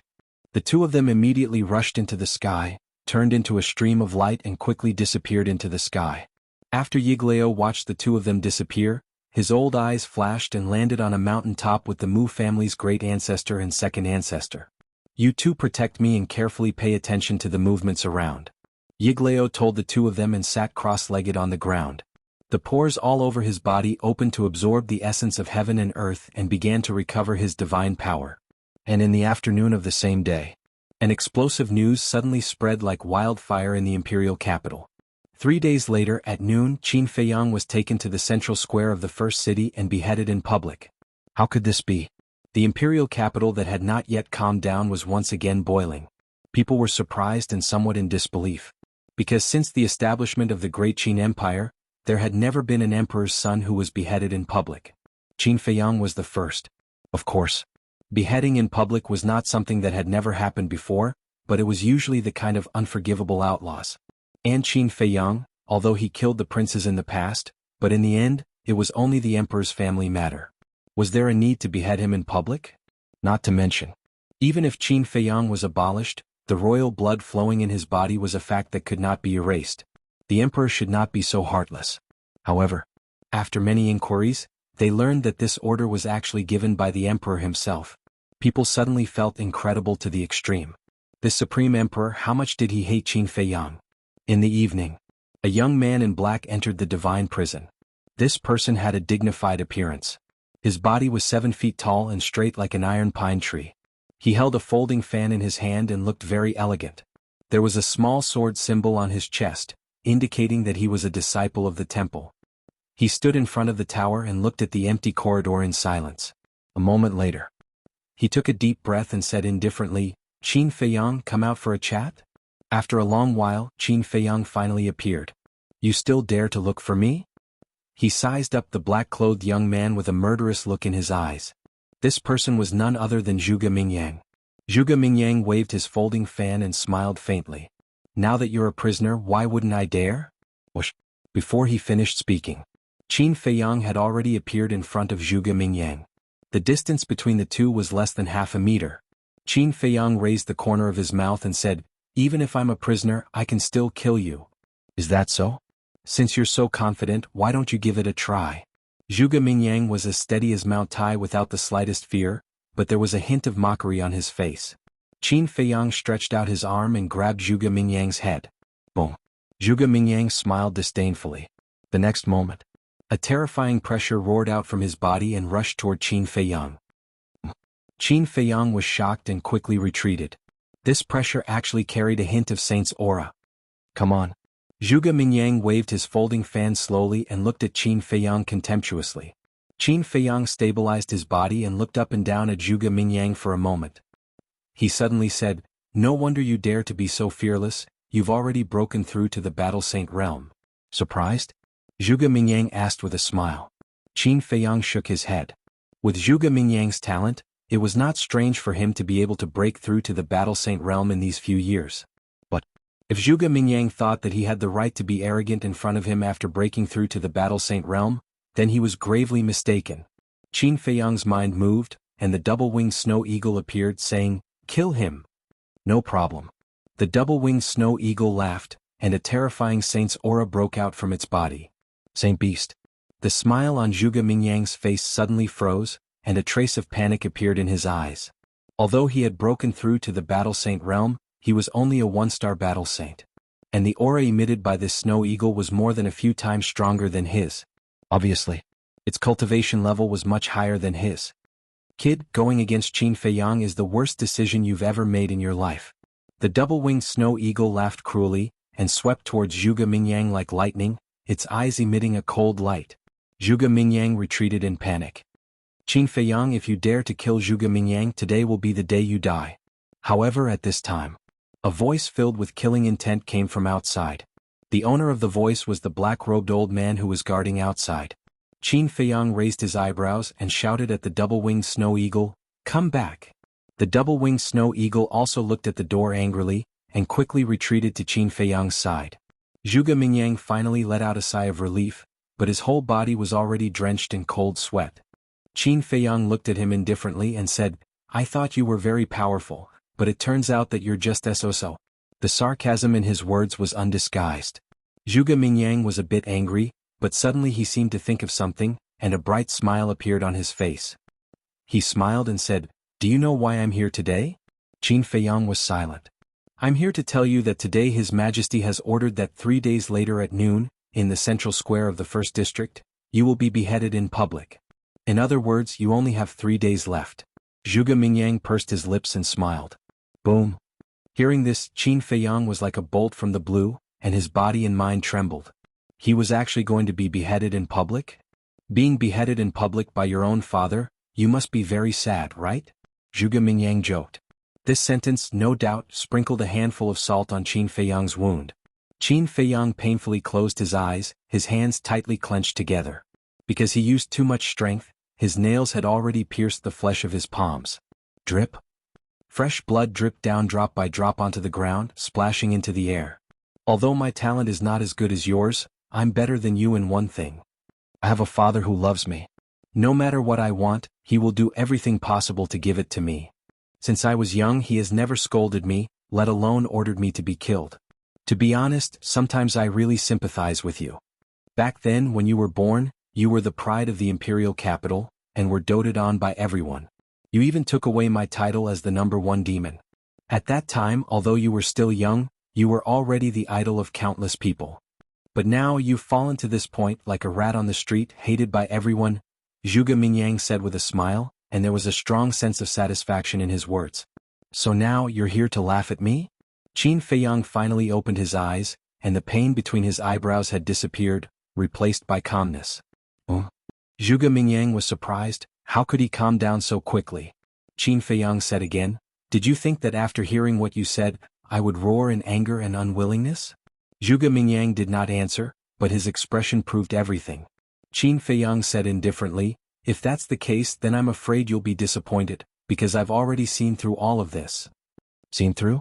Zhuge Mingyang sneered, "Whether you've really seen through it or not, you know best in your heart." Qin Feiyang smiled and said, "Don't always talk about me, let's talk about you. Don't you think that you're very pitiful?"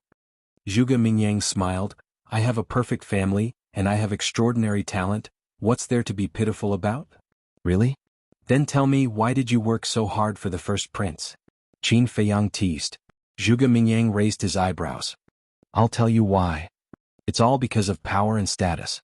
No matter how good your talent is, no matter how strong you are, in the face of the supreme imperial power, you have to humbly bow your head. To put it in simpler terms, no matter how you jump around, you can't escape the fate of being a slave for the rest of your life." Qin Feiyang smiled. Zhuge Mingyang's eyes darkened, as if Qin Feiyang had really poked his sore spot. A slave has to have the consciousness of a slave. Although I'm no longer a prince now, I'm born to be a level higher than you. Do you know why? The reason is that the bloodline of the first emperor flows in my body, and this is something you can never compare to. Qin Feiyang laughed. He knew that Zhuge Mingyang was a very prideful person, and he would definitely go crazy after hearing these words. As expected, Zhuge Mingyang's face became gloomier, and his eyes were filled with a strong murderous intent. Seeing this, the double-winged snow eagle laughed and did not hide the gloating in his eyes. He joked, "What else do you want to say? We're all ears. Zhuge Mingyang glanced at the man in the eagle and suddenly laughed. Laugh all you want. Anyway, you don't have much time left. Besides, after you die, I'll take good care of your friends. Then he added, with a cold smile in his eyes, and the word take good care of was especially emphasized. Then he turned around and left. Qin Feiyang narrowed his eyes and said, if you dare to touch a hair of my friends, I'll let the whole Zhuge family die with them. Also, I may not die. Then we'll wait and see. Zhuge Mingyang smiled without looking back and left the god's prison. He may not die? What a childish thing to say. No one who was ordered to be killed by the emperor could survive. Looking at the stone door slowly closing, Qin Feiyang's eyes flashed coldly, and he went to the castle with the double-winged snow eagle. In the castle, Lu Hong and the others looked at him worriedly. Qin Feiyang said with a faint smile, don't worry, such a small thing can't hurt me. Everyone looked at each other, and the worry in their hearts grew stronger. If it was someone else, they might believe it. But they knew Qin Feiyang too well. Don't be fooled by Qin Feiyang's indifferent attitude right now. He was definitely very sad in his heart. Chapter 9:17. 3 days passed in the blink of an eye. It was still dark. The people from the various districts swarmed towards the first district, including the disciples of the Divine Hall. Even the cities outside the imperial city had countless people rushing over to watch the show. There was a long queue at the fixed teleportation gates that led to the first district. Brother, I have something urgent to do in the first district. Can I cut the queue? Something urgent? Look at everyone. Who doesn't have something urgent? Go to the back of the line. Don't cause public anger. Although it was still early, everyone wanted to get to the first district as soon as possible. Of course, there were also some smart people who had entered the first district as early as yesterday or the day before. As for the first district, it was no surprise that all the streets were packed. The central square was located in the center of the first district. It was thousands of feet wide. The ground was covered with hard blue stones. Traces of weathering could be seen everywhere. Early in the morning, a group of invincible black army soldiers arrived at the square. There were more than 100 of them. Each of them emitted a holy aura. They stood at the edge of the square with sky halberds in their hands. They stopped anyone who wanted to enter the square. They were full of murderous intent. The square was surrounded by a sea of people. There were several luxurious restaurants near the square. The status of these restaurants in the imperial capital was not as high as the Fragrant Moon brothel, and their business was not as good as the Fragrant Moon brothels. However, since the news that Qin Feiyang was going to be beheaded in the central square spread, a large number of people rushed here. Because these restaurants were very close to the central square, standing on the top few floors, they could clearly see the situation in the central square. So last night these restaurants were full. At this moment, in these restaurants, all the rooms near the central square had their windows wide open. In front of the windows there were many people. There were men and women, old and young. These people were all influential figures, including the various dukes. In the west there was a restaurant called the Moon Inn. In a private room on the top floor, more than a dozen young men and women gathered together. They had outstanding looks and extraordinary temperaments. The aura they exuded was also very strong. There was a small sword symbol on the chest of their clothes. One of the young men in black said with a smile, "It's the first time in 100 years that the imperial city is so lively." "Yes, it's all thanks to Qin Feiyang." A woman in white immediately said with a smile. Crick. At this moment, the door was pushed open. A young man in black walked into the private room. It was Zhuge Mingyang. "Brother Zhuge." The group of young men and women in the private room saw Zhuge Mingyang's arrival. Zhuge Mingyang waved his fan and said with a smile, "Everyone has come early. The son of an emperor has been beheaded. Such a good show, of course we have to come early to watch." Someone laughed. Zhuge Mingyang smiled and walked to the window. Looking at the central square, he muttered to himself, "Didn't you tell me that you wouldn't die for sure? Why hasn't there been any movement yet?" Zhuge Mingyang turned to look at the man and nodded with a smile. "Did you tell Qin Feiyang that he would be beheaded today?" Immediately, the group of people looked at him curiously. "Of course." Zhuge Mingyang nodded with a smile. "How did he react? Was he very sad? Very desperate? Very painful?" The crowd asked anxiously. Zhuge Mingyang shook his head and sighed. "On the contrary, he was not sad but humiliated me." "Ah." The group of people looked at each other. At the same time, in the private room of a restaurant in the north, a group of people gathered. But they were different from Zhuge Mingyang and the others. Their faces were full of anxiety and worry. The leaders were the old master and Zhu Yu. Ren Wushuang, Tan Wu, Xin Mei, and Lu Xingqian were also there. In the south, in front of the window of a private room, a white-haired old man was also standing. He had his hands behind his back and his temperament was outstanding. He was dressed in white without a speck of dust. But he was wearing a mask on his face, so his face couldn't be seen clearly. He looked mysterious. At the same time, in a restaurant in the east, 6 figures stood side by side, looking at the central square among the sea of people in silence. It was Mu Qing and the others. After a while, the mysterious lady withdrew her gaze and looked at Mu Qing. She asked, "Did Qin Feiyang send you any messages these days?" "No. Maybe he doesn't know that we have sneaked into the capital. It's also possible that the prison of God can cut off the connection with the image crystal," Mu Qing said. The great ancestor of the Mu clan sneered. "Isn't that good? When he is desperate, we will appear again and give him a surprise. I'm afraid that not only Qin Feiyang, but also the emperor and the state preceptor will be full of surprises." The second ancestor of the Mu clan followed, his eyes flashing. "That's not important." Mu Qing shook her head and looked at the mysterious lady. She smiled faintly. "I'm just looking forward to Qin Feiyang's expression when he sees that we join hands with you to save him." "Boring," the mysterious lady said expressionlessly and continued to look at the central square. At the same time, in the depths of the imperial palace, there was a magnificent palace. Above the entrance of the palace hung a golden plaque. 3 bold and vigorous words were written on it, as if they were carved with iron hooks and silver, releasing a shocking aura. Bright Heaven Palace. Around the palace there were Kirin army holding halberds, standing straight like iron pine. At the gate, there were 2 maids and 2 eunuchs standing respectfully. In front of the palace there was a garden. In the garden, the grass and trees were green, hundreds of flowers were blooming, there were small bridges, flowing water, rockery and pavilions. And every intersection in the garden was also guarded by the Kirin army. At this moment, on a grassland the emperor was playing with a child. This child was only about 2 years old. He had just learned to walk not long ago and was staggering. The child and the emperor were chasing back and forth on the grassland. Joyful laughter filled every corner of the garden. At the side there was a woman in palace attire. She was draped in phoenix clouds and had a phoenix crown on her head. The phoenix robe on her body was full of noble aura. In this imperial palace, the only person who could dress like this was the empress. And this woman was the first prince's mother. That child was the dragon son that she and the emperor had given birth to in the past 2 years. Looking at the happy father and son, the woman's face was full of smiles.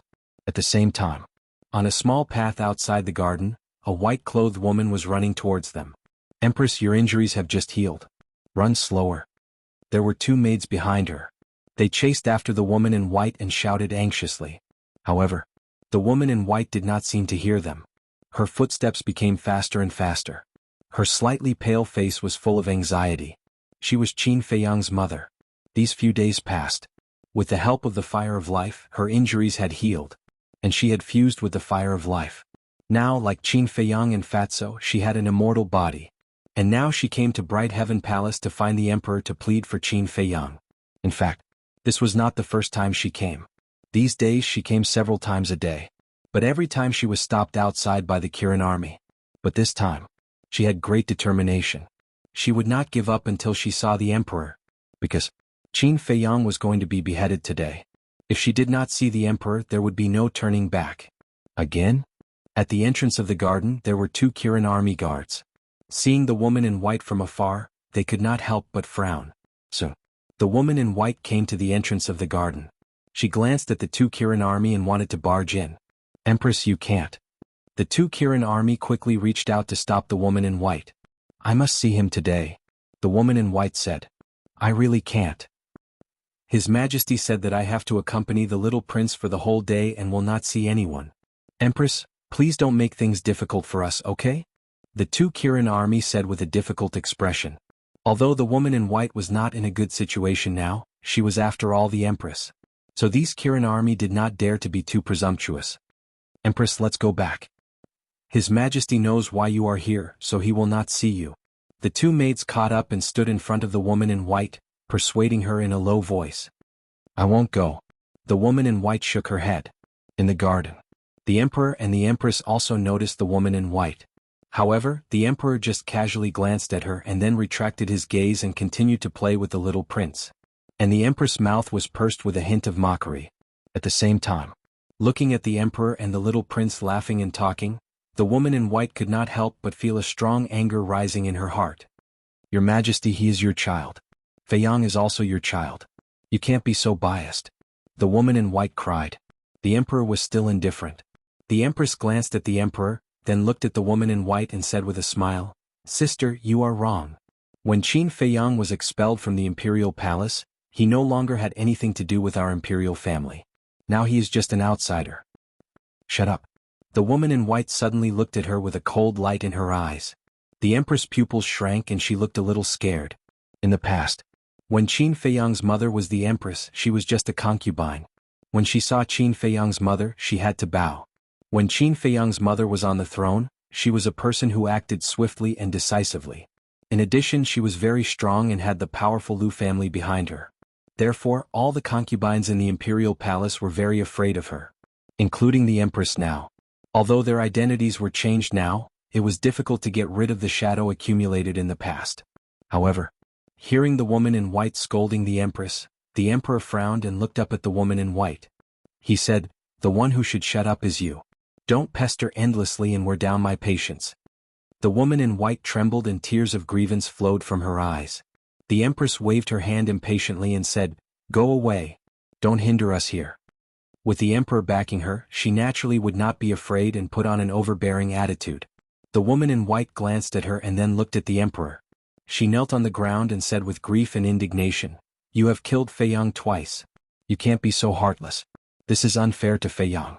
If you don't take back your order today, I will kneel here and never get up. Then you can kneel there. Chapter 9:18.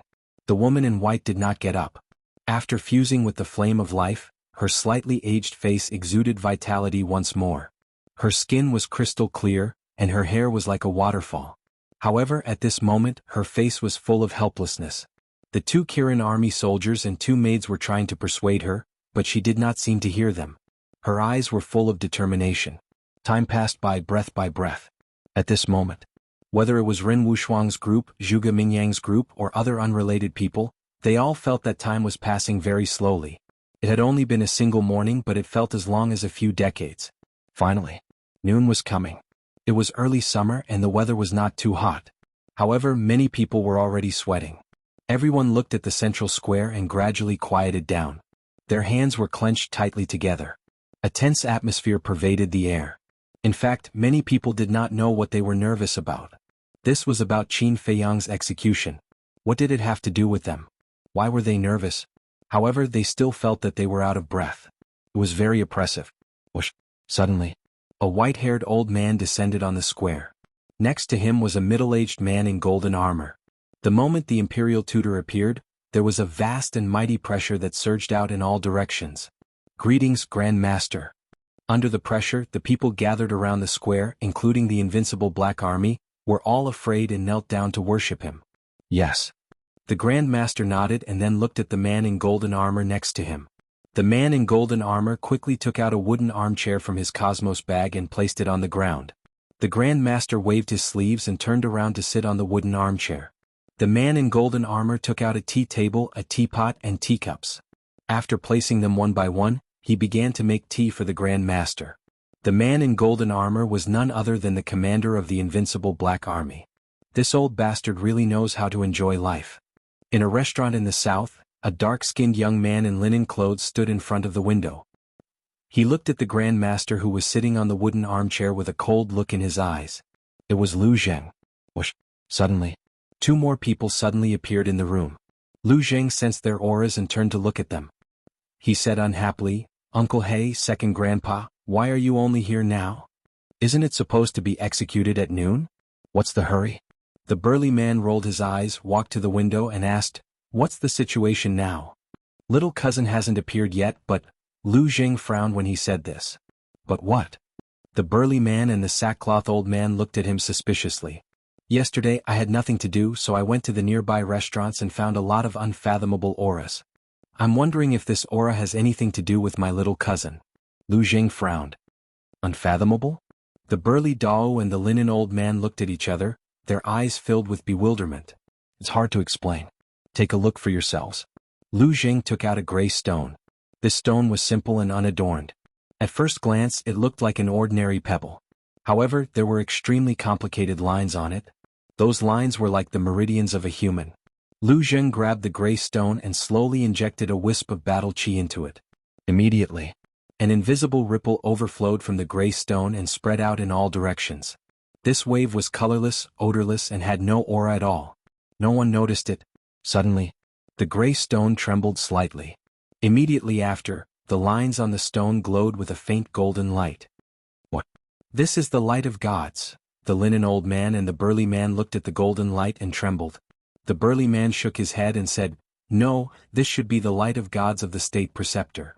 But before he finished speaking, the gray stone in Lu Zheng's hand trembled again. There's actually more than one god. The burly man's pupils contracted, his eyes filled with disbelief. However, it was not over yet. The gray stone trembled a few more times. 4 gods. The burly man's eyes widened in anger. How was this possible? He looked at Lu Zheng and said, "Is there something wrong with the Heaven's Eye Jade?" The corner of Lu Zheng's mouth twitched fiercely. He rolled his eyes at the burly man and put away the gray stone. The linen old man glanced at the crowd outside the window and shook his head. "There's nothing wrong with the Heaven's Eye Jade." Then apart from the state preceptor, who are the other 3 gods? Does our great Qin Empire have so many gods? The burly man was surprised. They're not gods either. From the analysis of the light emitted by the Heaven's Eye Jade, they should be fake gods like the state preceptor. However, the identity of these people is indeed confusing. The linen old man frowned. Lu Jing said, "Second grandpa, these are all small questions. The key is, why are they here?" The linen old man pondered for a while and said, "I think it should be related to Fei Yang. Otherwise, why are they here?" Lu Jing was taken aback and asked, "So, we don't have to do anything today?" "I guess so." The linen old man nodded, but he was not sure. Lu Jing looked at the linen old man and sighed. "If that's the case, then we don't have to disturb the big boss." "Yes. The old man can't withstand such a storm now." The burly man also nodded in agreement. On his rough face, there was a trace of worry that could not be dispelled. "They're here." At this moment, the linen old man suddenly looked at the sky above the square. His old eyes flashed. Lu Zheng and the burly man immediately calmed down and looked in the direction of the linen old man's gaze. At the same time, the people in the nearby restaurants and the people around the square all looked up at the void above the square. The state preceptor also looked up, but he immediately withdrew his gaze. He picked up the tea that the invincible Black Army commander had brewed for him and tasted it. Whoosh! Under the gaze of thousands of people, 2 figures appeared in the sky above the square. One of them was the commander of the Kirin army. The other was naturally Qin Feiyang. However, at this moment, Qin Feiyang's hands and feet were tied with a black iron chain. The iron chain was as thick as a baby's arm. It shone with a black light and emitted an obscure aura. It was an iron chain made of divine gravity iron, which could imprison people's battle chi and strength. The commander of the Kirin army landed in the center of the square with Qin Feiyang. Although he had been locked in the prison of God for several days, he had been resting in the castle. Therefore, his mental appearance was the same as usual. The only difference was that his eyes were colder than before. He stood in the center of the square and looked around at the crowd. He shook his head and said, "So many people have come to watch. You really think highly of me, Qin Feiyang?" The state preceptor chuckled as he sipped his tea. "That's right. You're the first person to have shocked the entire imperial capital during the execution. Don't you feel proud?" Qin Feiyang turned around and looked at the state preceptor. He looked very calm. "Are you afraid?" The state preceptor looked up at him and asked. Qin Feiyang smiled and walked toward the state preceptor. As he walked, the iron chain on his feet made clanking sounds. You can still be so calm when you're about to die. This courage alone is enough to make people respect you. In the pavilion where Zhuge Mingyang was, a young man in white looked at Qin Feiyang with a trace of admiration in his eyes. "Humph, this is not calmness. This is stubbornness." Zhuge Mingyang snorted with a strong sense of hatred in his eyes. "Brother Zhuge, aren't you always calm no matter what you encounter? Why do you look a little anxious now?" The young man in white was stunned and looked at Zhuge Mingyang in confusion. Hearing this, the others also looked at Zhuge Mingyang suspiciously. Indeed, it was as the white-clothed youth had said. When facing Qin Feiyang, Zhuge Mingyang had become somewhat different from before. To put it nicely, he didn't have his usual demeanor. To put it bluntly, Zhuge Mingyang's current behavior was a little despicable. Was it because of the crown prince? But that didn't make sense. Zhuge Mingyang used to work for the crown prince, but that was all. Even if the crown prince was killed by Qin Feiyang, Zhuge Mingyang wouldn't lose anything. Was it necessary for him to hate Qin Feiyang so much? Or could it be that the relationship between Zhuge Mingyang and the crown prince wasn't as simple as it seemed on the surface? But regarding this, Zhuge Mingyang didn't give any explanation. In the plaza, Qin Feiyang walked over to the imperial tutor's side and looked at the Iron Black Corps commander, who was standing there motionlessly as he calmly said, "You haven't forgotten about how you ambushed me in the Forgotten Continent, right?" The Invincible Black Army's general's eyes slightly trembled. Although Qin Feiyang was now a prisoner, and although he was stronger than Qin Feiyang, when he looked at Qin Feiyang's eyes, he couldn't help but feel a sense of fear. "Looks like you haven't forgotten." Qin Feiyang chuckled and looked down at the state preceptor. He said with a smile, "I haven't eaten or drunk for a few days. My mouth is a little dry." "Impudent. Do you know what kind of situation you're in right now?" the Invincible Black Army's general shouted. The state preceptor raised his head and looked at the Invincible Black Army's general. He said unhappily, "Is it your turn to speak?" "I'm sorry." The Invincible Black Army's general quickly lowered his head. "If you want to flatter someone, you have to look at the right time. You can't do it at any time." Qin Feiyang looked at him mockingly. "You're right." The state preceptor nodded and smiled. He didn't give the Invincible Black Army's general any face. When the Invincible Black Army's general failed to sneak attack on Qin Feiyang, he was very angry. He raised his head and looked at the sky. There was still a little time before noon. Then, he glanced at the Invincible Black Army's general and said, "Why aren't you pouring tea for His Highness?" "Yes." The Invincible Black Army's general quickly took out an armchair from his Cosmos bag and placed it next to Qin Feiyang. Then, he quickly took out a teacup and poured tea for Qin Feiyang respectfully. Qin Feiyang sat down on the wooden armchair, picked up the teacup and took a sip from it. The tea tasted good and left a nice fragrance in his mouth. The state preceptor smiled and asked, "How is it?" "Not bad." Qin Feiyang nodded. Chapter 919. Qin Feiyang nodded and said with a smile, "Yes, life is more important than anything else." The state preceptor asked with a smile, "Then tell this old man frankly, have you ever regretted what you did?" "What things?" "Killing the princes? Or challenging the emperor? Or going against you?" Qin Feiyang asked back. The state preceptor smiled faintly and said, "Do you still need this old man to explain? You should be well aware of it." Qin Feiyang sighed softly and said, "I'm not good at guessing riddles." The state preceptor shook his head and laughed. The two were like old friends sitting in the square drinking tea and chatting without any sense of nervousness. In the private room, the linen-clothed old man looked at Qin Feiyang from afar, his old face full of admiration, and suddenly said, "Jianghu." "What?" Lu Zheng turned his head and looked at the linen-clothed old man suspiciously. The linen-clothed old man asked, "If it were you in such a desperate situation, would you still be so calm?" Lu Zheng fell silent. In all honesty, he couldn't do it. Not to mention him, perhaps no one could be as calm as Qin Feiyang in the face of the imminent beheading crisis. He had to admit that he had underestimated this little cousin of his all this time. In the square, the state preceptor looked up at the sun again, put down the teacup and looked at Qin Feiyang and said with a faint smile, "It's almost time. If you have any last words, quickly say them." Qin Feiyang said, "No last words, but I have a wish." "What wish?" the state preceptor asked. Qin Feiyang said, "Can you tear off your disguise and let me see your original appearance?" The state preceptor raised his eyebrows without a trace. Qin Feiyang raised the corner of his mouth and said jokingly, "It must be very tiring to pretend to be a good old man in front of the world all day long." The state preceptor chuckled, but his smile had become a little stiff.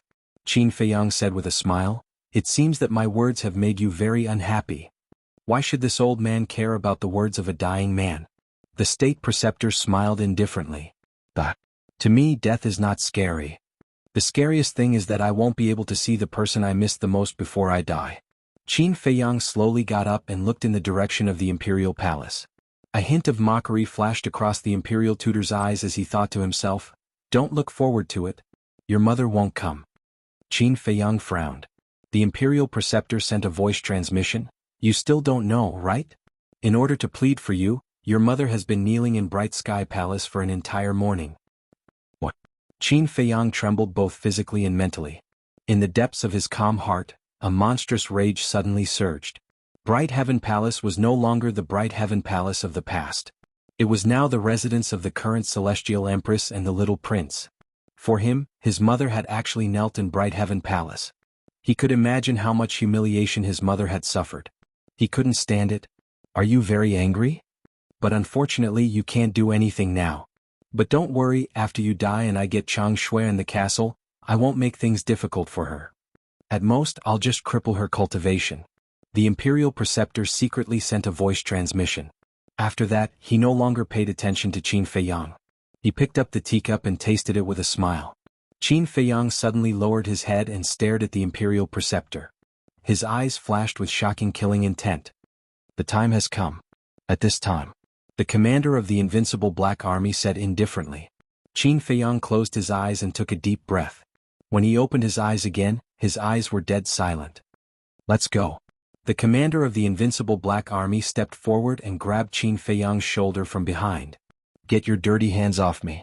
I can walk by myself, Qin Feiyang said coldly. He slapped the commander's arm away and strode toward the center of the square. The commander of the Invincible Black Army sneered and turned to look at the Imperial Preceptor. My lord, this subordinate will personally behead Qin Feiyang. Okay. The Imperial Preceptor nodded. The commander of the Invincible Black Army's eyes flashed with killing intent.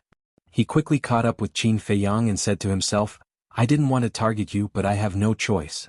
Qin Feiyang said expressionlessly, just say what you want to say. Don't beat around the bush. I know you too well. If you don't die, I'll definitely die in your hands. Because I almost killed you in the past.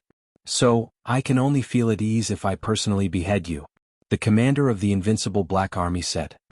You're quite aware of it. Qin Feiyang was surprised. How can you survive in the Imperial Palace if you're not aware of it? The commander of the Invincible Black Army sneered.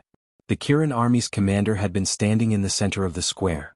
Seeing Qin Feiyang and the commander of the Invincible Black Army, he slightly frowned but didn't say anything. Kneel. When Qin Feiyang walked to the center of the square, the commander of the Invincible Black Army shouted with a cold face. Kneel? In this world, except for my mother, no one is qualified to make me kneel, Qin Feiyang said proudly. Stubborn. The commander of the Invincible Black Army was furious. He reached out his hand and grabbed the back of Qin Feiyang's head, pushing Qin Feiyang down to the ground. However, Qin Feiyang was like an iron pine, standing proudly on the ground. His legs didn't bend at all. Seeing this, the Kirin Army's commander couldn't bear it. He turned his head and looked at the State Master, but found that the State Master pretended not to see it. Kneel. The commander of the Invincible Black Army was even angrier. He kicked Qin Feiyang's calf. Qin Feiyang immediately bent his legs and kneeled on the ground. The commander of the Invincible Black Army showed a trace of disdain. How dare you be so arrogant in front of me? Do you really think you're still the 14th prince? However, when Qin Feiyang's knees were about to touch the ground, Qin Feiyang stood up abruptly. What? The commander of the Invincible Black Army was stunned. Then he became angry and kicked Qin Feiyang's legs again. Stop. The Kirin Army's commander couldn't stand it anymore. He stepped beside Qin Feiyang and pushed the commander of the Invincible Black Army away with his palm. What are you doing? The commander of the Invincible Black Army kept stepping back. After he stabilized his body, he stared at the Kirin Army in shock and anger. Although Qin Feiyang has been removed from his position as a prince, he still has the blood of His Majesty in his body. Don't you think you're being too careless? The Kirin Army's commander said with a sullen face. The commander of the Invincible Black Army raised his eyebrows and said in a deep voice, His Majesty has said that he is no longer a member of the royal family. Now you're trying to stop me. Are you trying to give him a chance to escape? How dare you? Who gave you the guts to speak to this commander like this? The Kirin Army's commander was furious. Although they were both commanders, the commander of the Kirin Army had a higher position in the Imperial Palace than the commander of the Invincible Black Army. If it was before, he would have slapped the commander of the Invincible Black Army. But it was different now. Now that the commander of the Invincible Black Army was with the State Preceptor, he had to consider the State Preceptor's face. Even so, the commander of the Invincible Black Army was a bit scared when he saw the Kirin Army's commander was angry. The Kirin Army's commander is right. Qin Feiyang has the blood of the emperor in his body. Let's leave him some dignity. The State Preceptor glanced at the Kirin Army's commander and said, Yes. The commander of the invincible Black Army bowed and replied. Then he looked at the Kirin Army's commander and said coldly, "Are you satisfied now? Can you step aside?" The Kirin Army's commander raised his eyebrows and walked away. However, he secretly sent a voice transmission to Qin Feiyang. "Why don't you escape now?" Now that they had left the prison of God, Qin Feiyang could hide in the castle and slowly find a chance to escape. But now Qin Feiyang didn't seem to have such a plan. "If I escape now, they will use my mother to threaten me again. I don't want to put my mother in danger again," Qin Feiyang said to himself. "Alas, if Her Majesty could hear this, I believe she would be very happy. Don't worry. I will take good care of your friends in the future. I will also persuade His Majesty to treat Her Majesty better." The Kirin Army's commander sighed deeply and sent a voice transmission. "Thank you." Qin Feiyang thanked him secretly. Then he glanced at the crowd in the square and slowly closed his eyes. At this moment he didn't fear death at all. He was very calm and ordinary. He even felt relieved from the bottom of his heart. Since he was 10 years old, he had been struggling to survive. He didn't have the happiness and laughter that other children had. He only had Uncle Yuanbo by his side. But in the end, Uncle Yuanbo also left him and he became a person. He had been really tired all these years. He hated everyone and even God. Why was it so unfair to him? He tried hard to change everything and take back everything that he had lost. But, in the face of the supreme imperial power, he felt deeply powerless. Maybe in some people's eyes, he was a sign of incompetence. But after so many years, he really couldn't hold on any longer.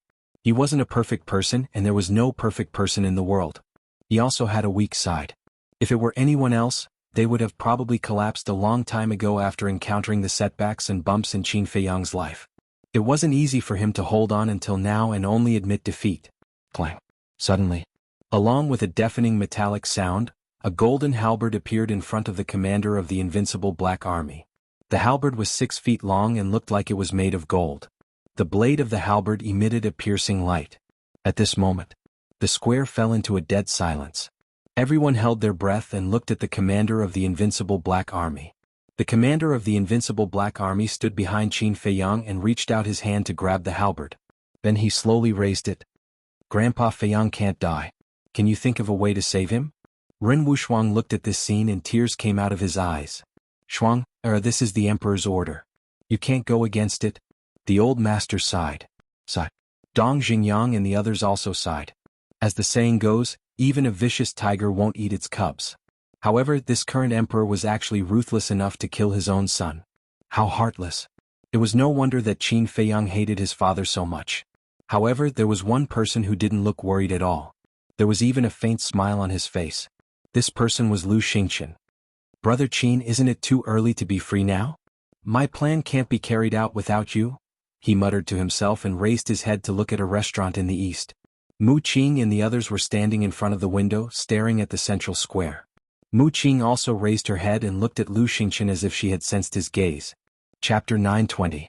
Mu Qing showed a relieved smile. At the same time, the atmosphere in the central square had reached an unprecedented tense point. Everyone held their breath and looked at the halberd that was raised high. Under the sunlight, the blade emitted a dazzling light. Finally, noon arrived. "Kill?" The imperial master lowered his head and uttered a cold word. He was still sitting in the armchair, holding the teacup like a king. He didn't look at Qin Feiyang at all. Cold and ruthless. It was vividly displayed by him. As soon as the imperial master spoke, the commander of the invincible Black Army was filled with killing intent. Clang. The halberd that was raised high suddenly trembled and emitted a deafening metallic sound. It was aimed at Qin Feiyang's neck. "In the end, no one can save you." Looking at this scene, Zhuge Mingyang sneered and walked out of the pavilion. Because in his opinion, Qin Feiyang was going to die. There was no need to continue watching. It was not only Zhuge Mingyang. Everyone on scene also thought that way. Qin Feiyang wouldn't have a chance to live when the blade was about to fall. However, everything was out of everyone's expectation. The halberd was about to fall on Qin Feiyang's neck. Everyone could already foresee the tragic scene of Qin Feiyang's head being separated from his body. Boom. But at this moment, a terrifying pressure erupted like a volcano, instantly enveloping the entire central square. Everything was still. The commander of the invincible Black Army stopped moving. The halberd stopped an inch away from Qin Feiyang's neck. At this moment, time seemed to have stopped. Everyone in the central square was still in the same position as before. But the people in the nearby restaurants weren't restrained. What's going on? Zhuge Mingyang, who had just turned around, was shocked and confused. He immediately looked at the central square. This pressure, when he saw the situation in the square, his heart was in turmoil. Even the commander of the invincible Black Army was restrained. Who was it? He scanned his surroundings looking for the owner of the pressure. In the meantime, all the people in the restaurants near the square were also looking for the owner of the pressure, including Ren Wushuang and the others. In the end, everyone's gaze was locked onto an old man. It's him.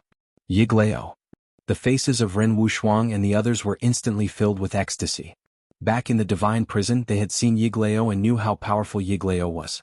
Although he might not be able to save Qin Feiyang, as long as he was here, Qin Feiyang would definitely not die. However, the others didn't know Yiglao's identity, let alone his strength. At this moment, his face was filled with shock and confusion. They were shocked because of Yiglao's strength and courage. One had to know. Now the state preceptor was personally overseeing the situation. However, this old man dared to openly release his pressure to prevent the commander of the invincible Black Army from killing Qin Feiyang. This was a blatant provocation. What made them confused was, who was this old man? What did he have to do with Qin Feiyang? Why hadn't they seen or even heard of him before? In the central square, everyone was restrained by Yiglao's pressure, except for Qin Feiyang and the state preceptor. The state preceptor was also a false god, so Yiglao's pressure couldn't restrain him. As for Qin Feiyang, it wasn't that he could ignore Yiglao's pressure, but that Yiglao deliberately didn't restrain him. Alas! A long sigh broke the atmosphere here. Qin Feiyang slowly opened his eyes and raised his head to look at Old Yi and the others. His eyes were filled with complicated emotions. Bastard, why are you looking at me like that? Seeing this, the anger in Mu Qing's heart suddenly flared up. They came all the way here to save this bastard, but he didn't show any gratitude. Instead, he seemed to blame them for being nosy. Qin Feiyang glanced at Mu Qing indifferently. Without saying a word, he turned around and looked at the commander of the invincible Black Army. Although the commander of the invincible Black Army was restrained, his mind was still working. At this moment he was panicking. Because Qin Feiyang could move. If Qin Feiyang wanted to kill him now, it would be as easy as stepping on an ant. However, Qin Feiyang didn't kill him. He just glanced at him and then looked away to the halberd above him. The halberd was shining with cold light. It was very sharp. Qin Feiyang reached out his hand and took the halberd from the commander of the invincible Black Army. Then he rubbed the sharp blade. To be honest, I really want to die and be done with it. It's too tiring. You people who have always lived in the imperial capital and lived like princes will never understand how I survived all these years. So I want to be free. But some people don't want me to die. Maybe in their eyes I still have some value. I want to die but I can't. Do you know how painful it is? But since I didn't die this time, I have to live well. In the past, those who hurt me, those who betrayed me, I will make them pay the price one by one, Qin Feiyang muttered to himself. Although his voice was very soft, it floated clearly into everyone's ears. Everyone could clearly sense a deep helplessness, a kind of persistence and a kind of determination in these words. All of a sudden, Qin Feiyang raised his halberd. Boom! His aura suddenly erupted. His black hair and clothes fluttered in the wind. The haze between his eyebrows instantly disappeared and was replaced by a trace of fierceness. He glanced at the crowd around the square and said word by word, "Yes, I, Qin Feiyang, am back. And my return requires blood as a sacrifice." As soon as he finished speaking, his eyes were filled with killing intent. The halberd in his hand suddenly fell and chopped toward the head of the invincible Black Army commander. "You're courting death." But at the same time, the Grand Master's eyes turned cold. He clenched his hand, and the teacup in his hand instantly shattered into pieces. Whoosh! The next moment, he stood up and took a step towards Qin Feiyang. His entire body was overflowing with killing intent. However, Qin Feiyang ignored him. He didn't even look at him. He was still holding the halberd and chopping toward the head of the invincible Black Army commander. Because he believed that someone would stop the Grand Master. The invincible Black Army commander was so anxious that he was about to go crazy. If it was before, it would be impossible for Qin Feiyang to kill him. But now, the invincible Black Army commander was imprisoned by the invincible Black Army commander. Facing Qin Feiyang, who was many times weaker than him, he could only watch the butcher's knife fall. Just as Qin Feiyang had expected. When the Grand Master made his move, Yiglao, who was standing in front of the window, disappeared without a trace. The next moment, he landed on the square in front of the Grand Master. The Grand Master had to stop. In the blink of an eye, the halberd fell and suddenly blood gushed out. Ah! Along with a desperate scream, the invincible Black Army commander's head fell from his neck and rolled on the ground like a rubber ball. His eyes were wide open and filled with the fear of death. Bang! The headless body also slowly fell to the ground. Blood gushed out from the bowl-sized wound and dyed the square red. This place. Once again the square fell into a dead silence. Looking at the invincible Black Army commander's head, everyone's eyes were filled with horror. A few years ago, this person killed all the princes and almost caused the emperor to lose his bloodline. Now, he killed the invincible Black Army commander without mercy. One must know, the invincible Black Army commander was not only powerful, but he was also a general of the emperor. How could he kill him just like that? In this world, was there anything that this person did not dare to do? Everyone looked at Qin Feiyang. The halberd was still dripping blood. He stood proudly in the middle of the square. His long hair was fluttering in the wind. His 7 feet tall body was incomparably majestic. He was like the god of war looking down on everyone. Looking at the current Qin Feiyang, everyone's heart was filled with uncontrollable fear. Damn it! Today, none of you will leave the imperial city alive. Commander of the Kirin army, I order you to immediately take your men and kill Qin Feiyang. The Grand Master was also stunned for a moment. Boom! Suddenly, he shouted loudly. His anger was burning the sky. A terrifying pressure surged forth, forcefully sweeping up Elder Yi and flying towards the clouds. As he soared into the clouds, he ordered the commander of the Qilin army. A battle between fake gods could easily destroy the world. Therefore they could not fight in the city. Although he was furious to the point of insanity, he still had this bit of rationality. Kill me? Qin Feiyang smiled and turned to look at the commander of the Kirin army. The commander of the Kirin army also hesitated. Seeing this, the Grand Master was furious and shouted, "What are you waiting for? Do you want to die? You'd better take care of yourself first." Yiglao sneered and charged at the Grand Master with full strength. The great Qin Empire has stood for 10,000 years. It is not something that you can shake. The Grand Master laughed angrily. Boom! Crack! The battle between the two false divinities began at the top of the clouds. For a moment, in the sky the wind and clouds surged. Every time the two collided, it was as deafening as thunder. Everywhere they went, the void was shattered. Chapter 921. In the square below. Qin Feiyang only glanced at Old Yi and the State Master. Then he didn't pay attention to the battle anymore. Withdrawing his gaze, he looked at the commander of the Qilin army again and said, "I can kill the commander of the invincible Black Army without hesitation, so I can also kill you without hesitation. So, before you make your move, you better think clearly." What? He threatened to kill the commander of the Kirin army? Are you kidding me? When everyone heard this, they were all extremely bewildered. Previously, the commander of the invincible Black Army was killed by Qin Feiyang because he was restricted by the black-cloaked old man's imposing aura and didn't have the power to resist. But now, the black-robed old man was restrained by the Grand Master, and there was no pressure to restrain the commander of the Kirin army. How could Qin Feiyang kill him? Are you stupid? You actually dare to say such words that overestimate yourself. I'm the commander of the Kirin army. My duty is to maintain the order and peace of the great Qin Empire. But now you're destroying the order here, so I have no choice. The commander of the Kirin army looked at Qin Feiyang and sighed deeply. Qin Feiyang frowned and said, "You're willing to give up your life for the so-called order and peace?" "Yes." The commander of the Kirin army said without hesitation.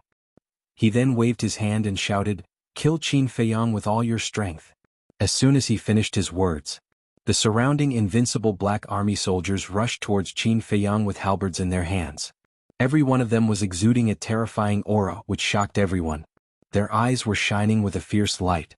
However, before they could get close, whoosh! 5 figures appeared beside Qin Feiyang at the same time.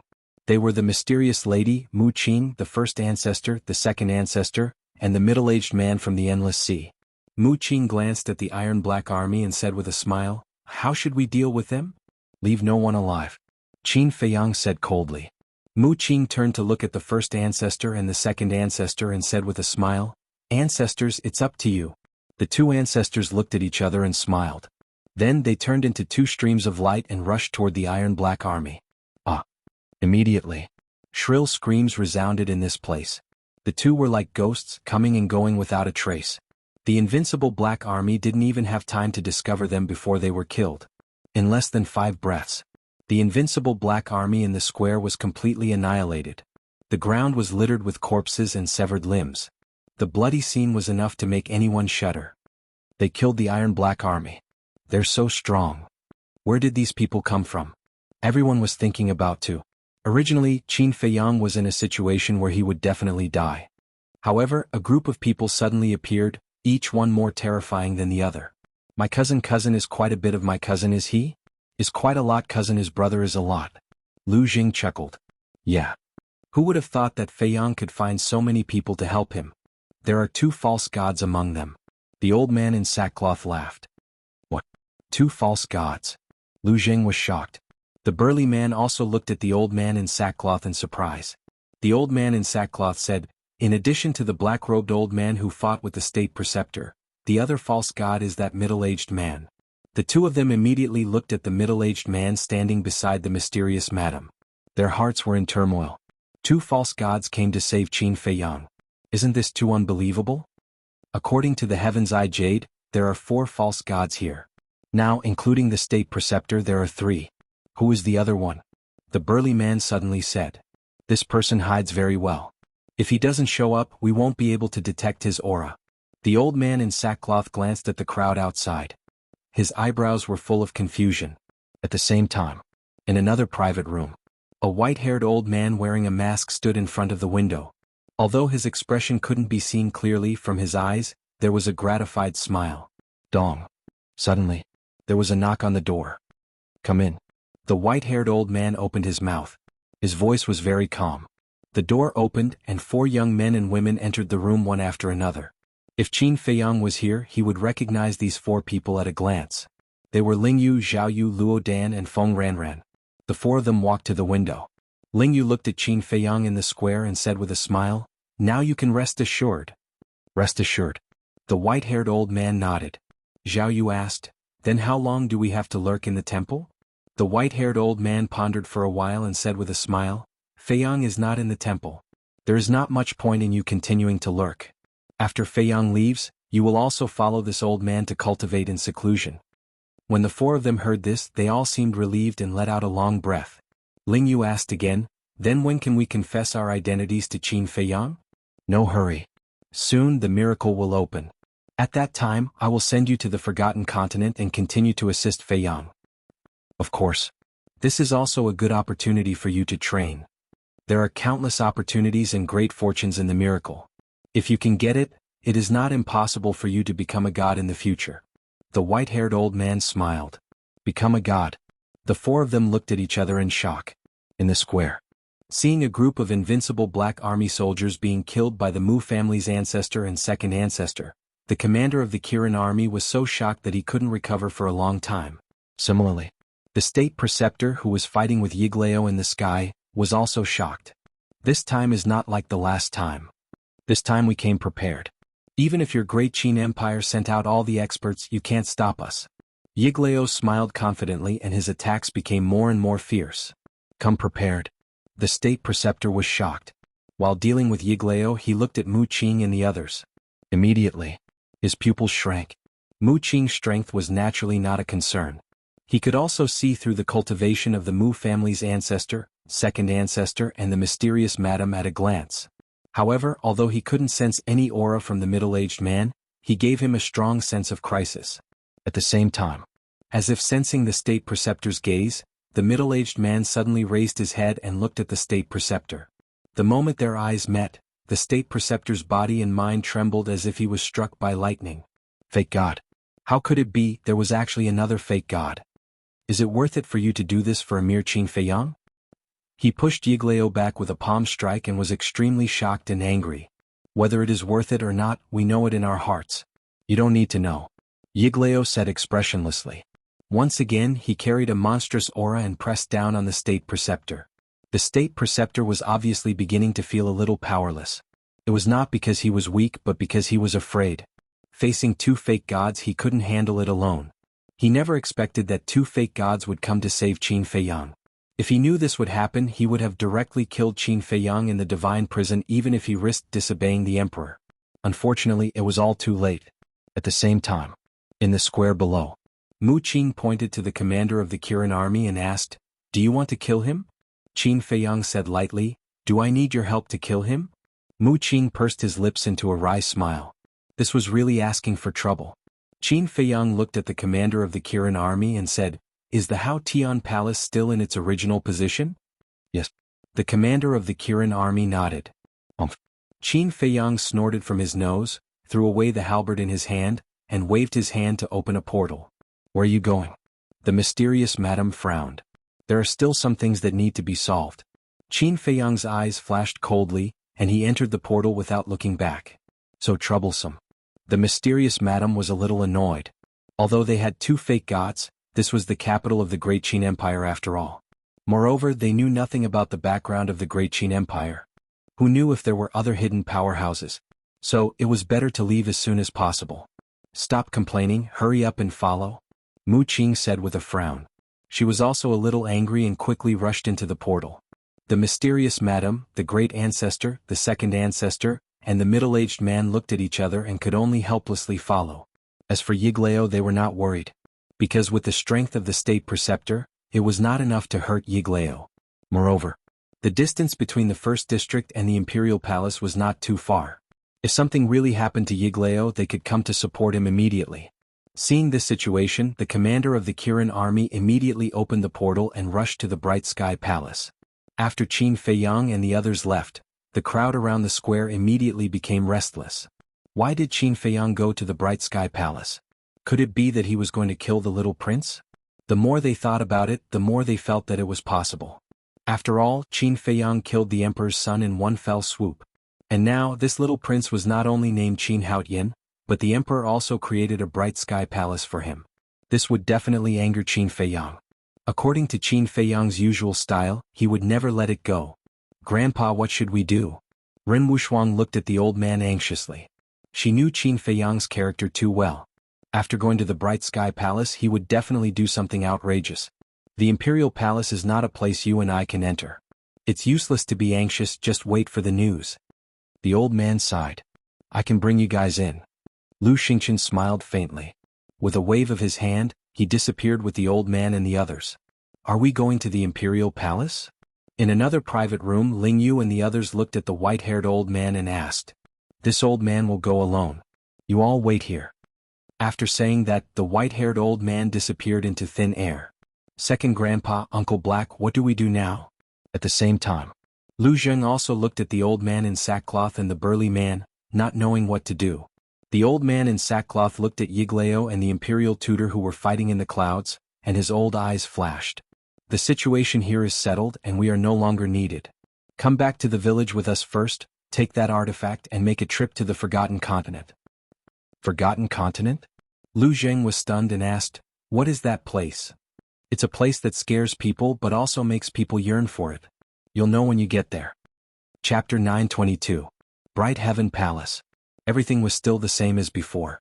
The woman in white knelt in front of the entrance of the garden, looking extremely haggard. The two maids had been persuading her in a low voice, but she was indifferent. The Kirin army guarding Bright Heaven Palace sighed inwardly. It was not easy for the Empress. At the same time, they had already noticed the battle between Yiglao and the imperial tutor. After all, the two were pseudo-gods and the battle fluctuations were so terrifying that it was hard not to notice. However, they did not know what happened in the first city district. After all, everything happened too quickly and the news had not reached here yet. The woman in white knew that the person fighting with the imperial tutor was Yiglao, because she had seen Yiglao in the divine prison. However, in her opinion, Yiglao alone could not save Qin Feiyang. The key was still to change the emperor's mind. Therefore she did not leave. Swoosh. Suddenly, above Bright Heaven Palace, the void distorted and 5 figures descended one after another. It was Qin Feiyang's group of 5. Who is it? The people guarding Bright Heaven Palace detected the appearance of the 5 people right away and raised their heads to look over. 14th Prince. Immediately, everyone's expression changed. "Empress, look, His Highness is here." The two maids also exclaimed in surprise.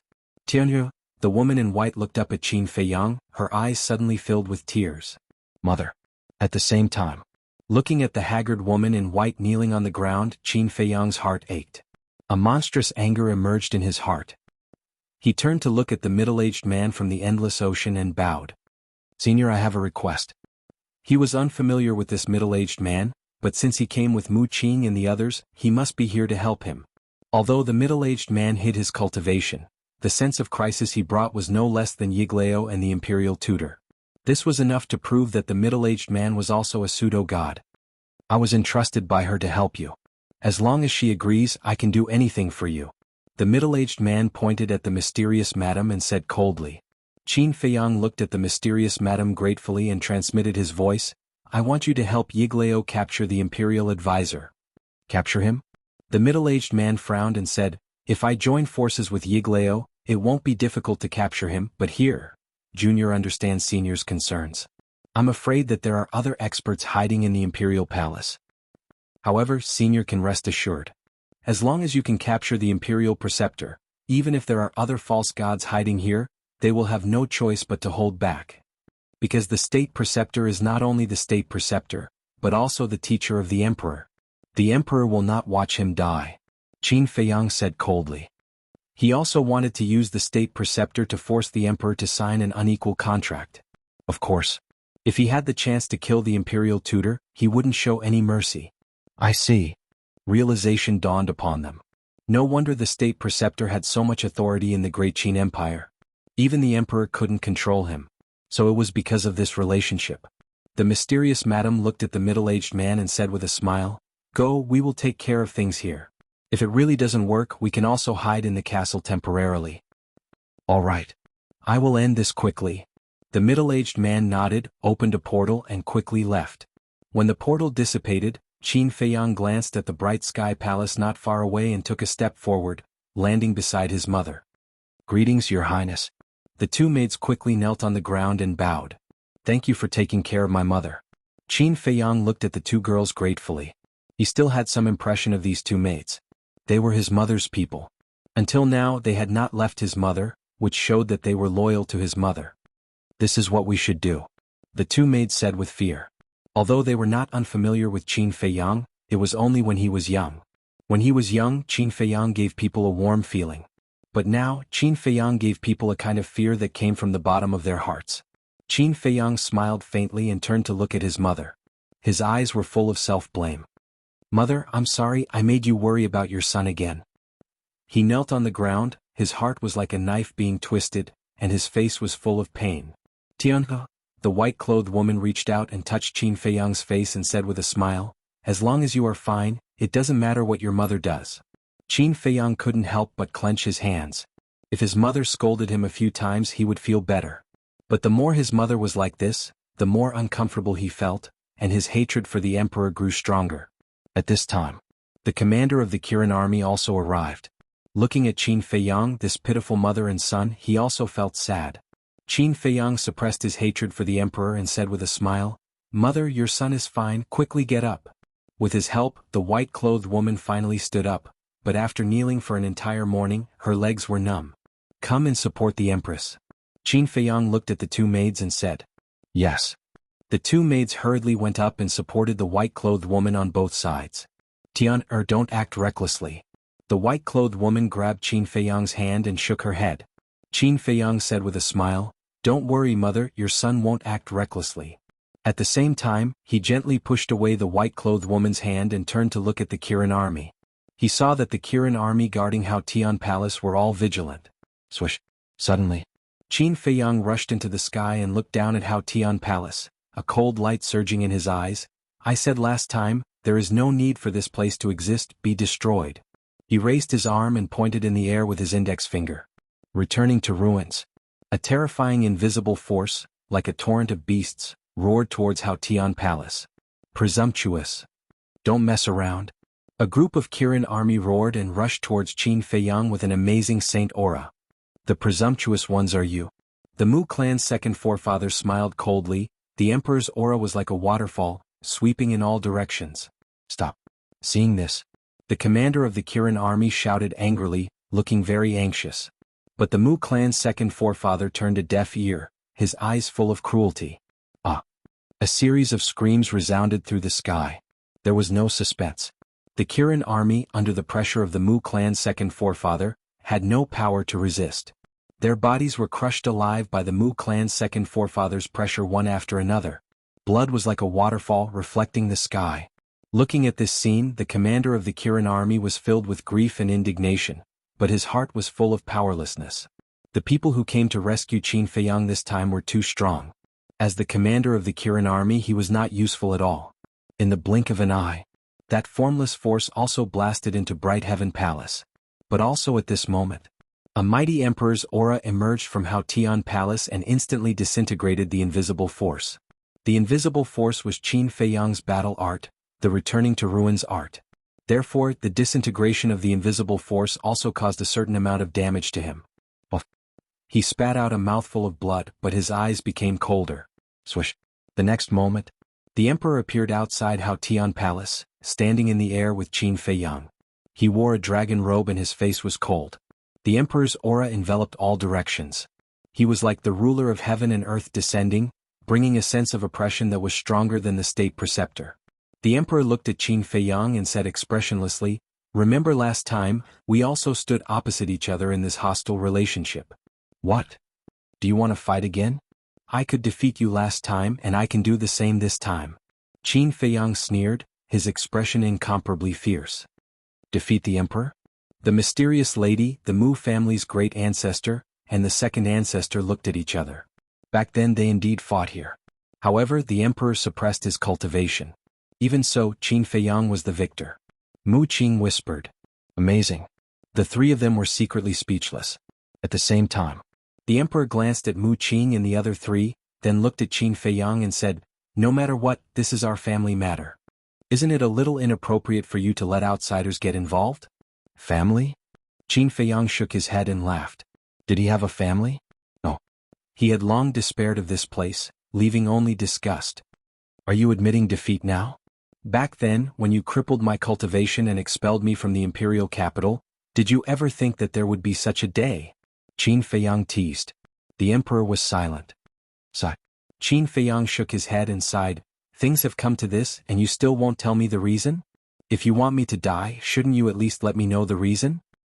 Sometimes it's better to be confused. You're just too smart. The emperor finally spoke, but he said something that Qin Feiyang couldn't understand at all. Confused? Sorry, I'm not born to pretend to be confused. What about the little prince? Won't you let me see him? I really want to know how extraordinary he is to be able to replace me. Qin Feiyang said, his face full of curiosity. The emperor frowned and shook his head. I won't let you see him. That's not up to you. Qin Feiyang's eyes were cold as he looked down at the mysterious lady, the Mu family's great ancestor, and cupped his hands. I'll have to trouble the three of you to help me destroy this Hao Tian Palace. The three of them were a little hesitant. This time they only came to save Qin Feiyang. They really didn't want to care about other things. Moreover, looking at the current emperor, they had a faint ominous premonition in their hearts. Because the emperor was too calm. However, Qin Feiyang was determined to destroy this Hao Tian Palace today. Seeing that the three of them were motionless, his eyes narrowed slightly, and a mighty dragon's might rushed out of his body. Brr. Accompanied by a loud dragon roar, the purple gold dragon soul appeared out of thin air. Qin Feiyang jumped up and landed on the head of the purple gold dragon soul. He looked down at the emperor and shouted, "Do you see that? This is the dragon soul that an emperor should have. What's that mere golden dragon soul of yours?" At that moment, the purple gold dragon soul roared and swooped down at the emperor with Qin Feiyang. The dragon's might was mighty and intimidating in all directions. Stop it. He's your biological father after all. Seeing this, the woman in white cried out anxiously. Mother, this is between me and him. Don't interfere. Chapter 923. He was also forcing the mysterious lady, the Mu clan's great ancestor, and the second ancestor to make a move. Because, whether it was him and the mysterious lady, or him and the Mu clan, they were all using each other. Since that was the case, why didn't he take advantage of the opportunity? Bastard, you really know how to find trouble. Seeing this, the mysterious lady cursed angrily and did not dare to hesitate any longer. Her aura erupted and rushed towards the emperor before Qin Feiyang could. The Mu clan's great ancestor and second ancestor looked at each other, gritted their teeth, and rushed towards the emperor like lightning. Since they were already here, they might as well go all out. If they could kill the emperor now, it would be over. The mysterious lady and the other two attacked with all their might, and the emperor did not dare to be careless. Because the aura they exuded was that of a 9-star combat emperor. Golden light surged behind the emperor, and a golden dragon soul soared into the sky. The dragon's aura rolled in all directions. You have to think carefully. If you fight with them here, the little prince may be killed by the fluctuations of your battle. Qin Feiyang pursed his lips with a hint of ridicule as he reminded the emperor. The emperor's gaze sank slightly, and he was obviously hesitating. The mysterious lady, the Mu clan's great ancestor, and the second ancestor seized the opportunity to attack together. Bang, bang, bang.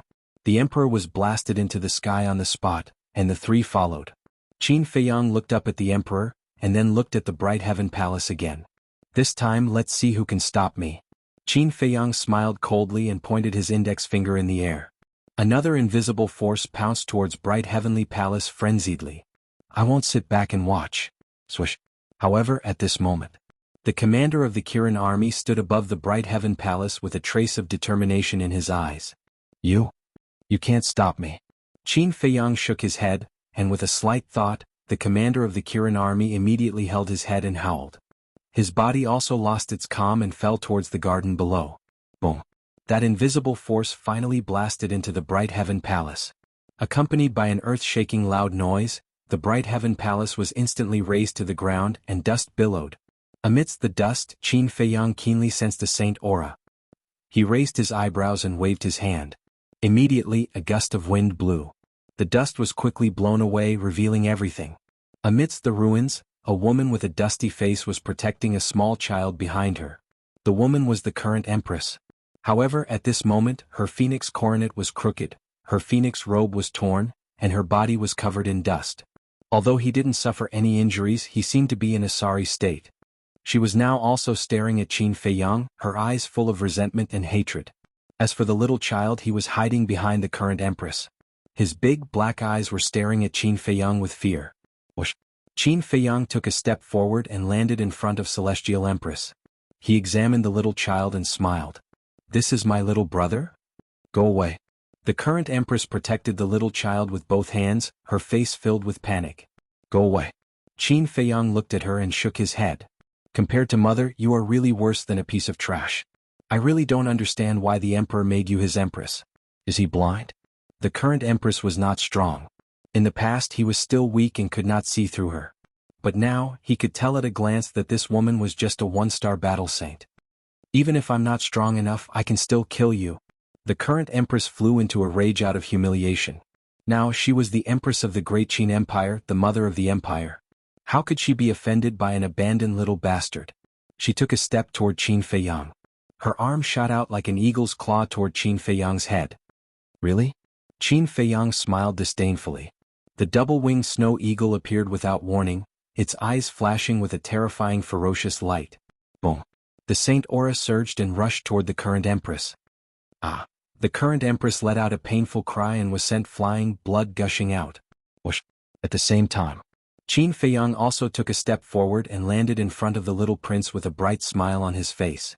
Please don't hurt him. The current empress' expression changed as she hurriedly pleaded.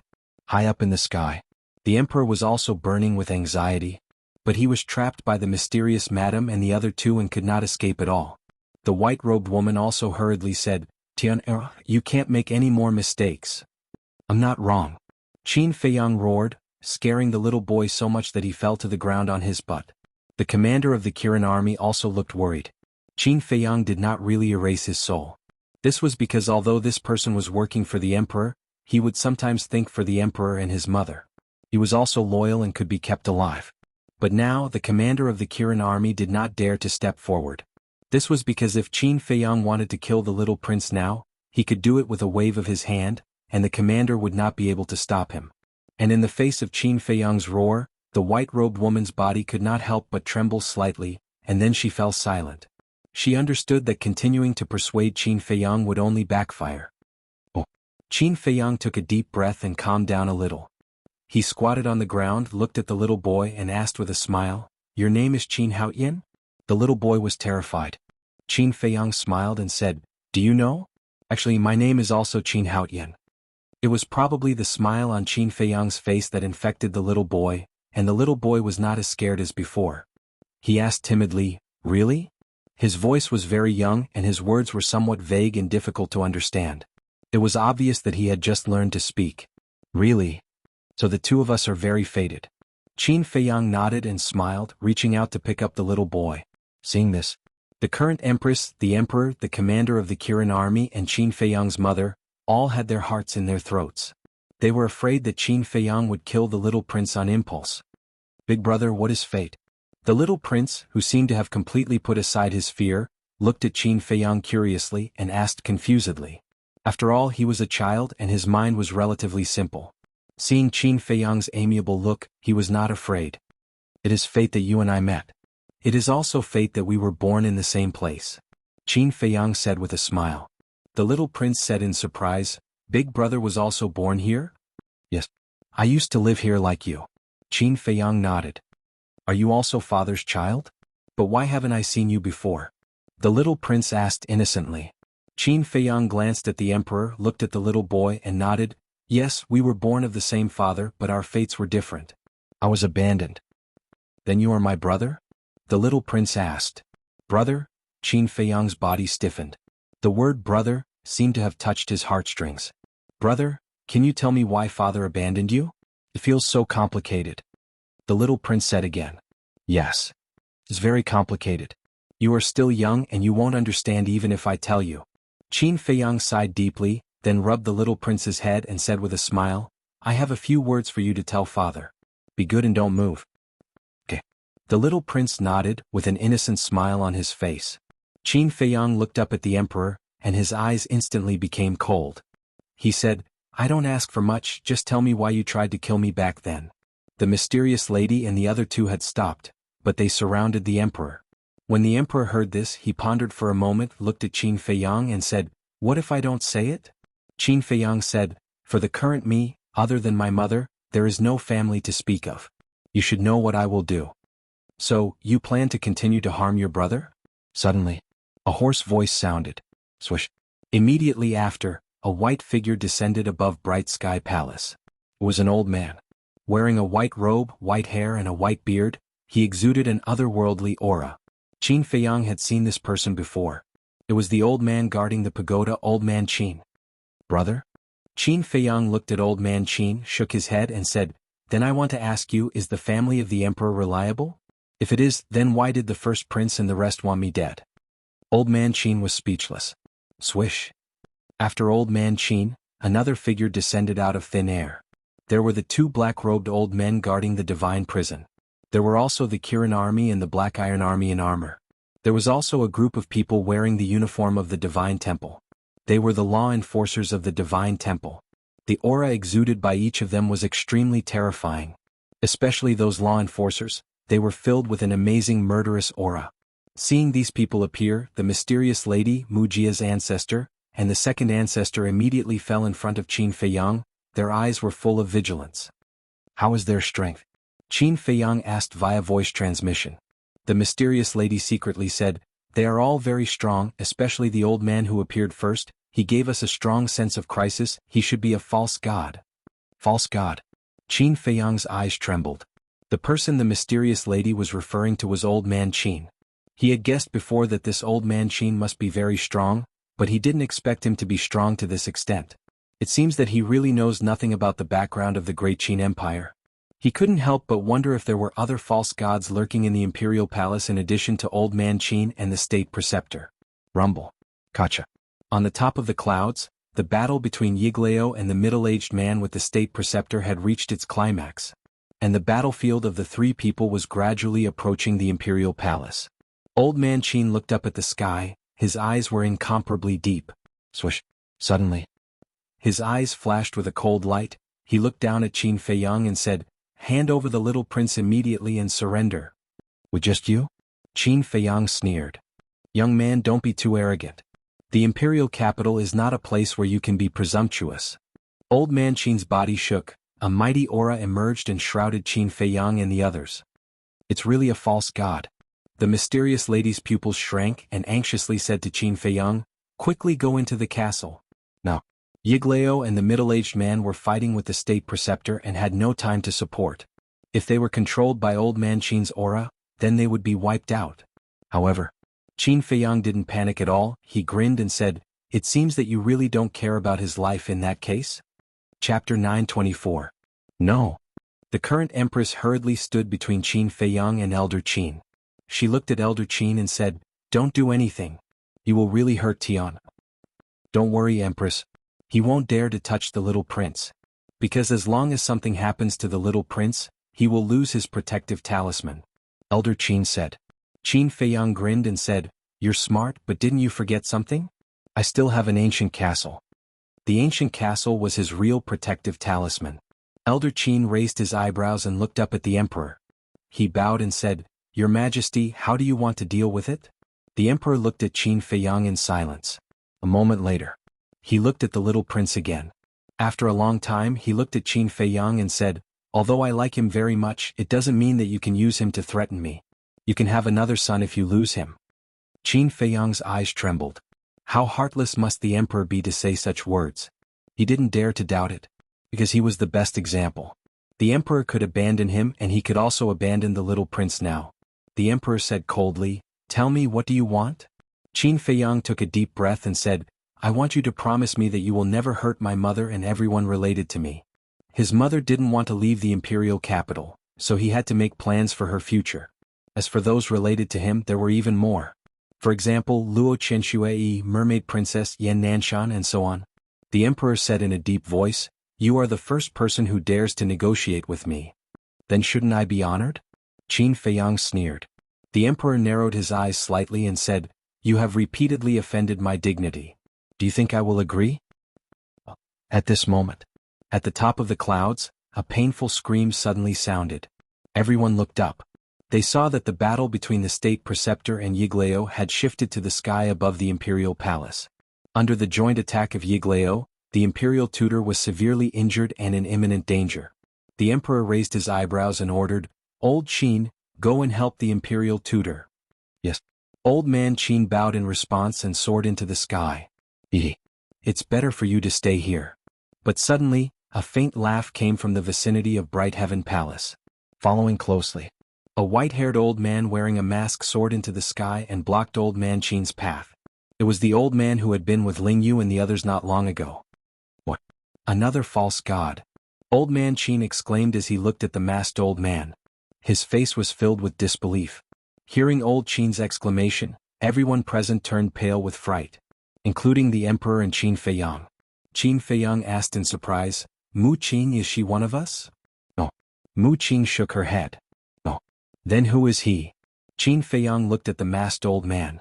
Suddenly, he noticed the masked old man's eyes and his gaze trembled slightly. The masked old man's eyes actually gave him an inexplicable sense of familiarity. But the masked old man's temperament made him feel very unfamiliar. What was going on? Had he seen him somewhere before? Qin Feiyang racked his brains to think. At the same time, the emperor looked at the masked old man and asked, "Who are you?" "This old man is just a nosy person. You don't have to be too nervous." The masked old man laughed hoarsely. The emperor raised his eyebrows and said in a deep voice, "I'm afraid you can't control the matters here." "That's not necessarily true." The masked old man chuckled and looked up at the imperial tutor and Yigleo.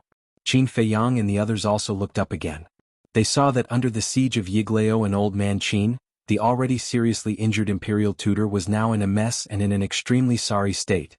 The emperor retracted his gaze and looked at the masked old man. "Are you stalling for time?"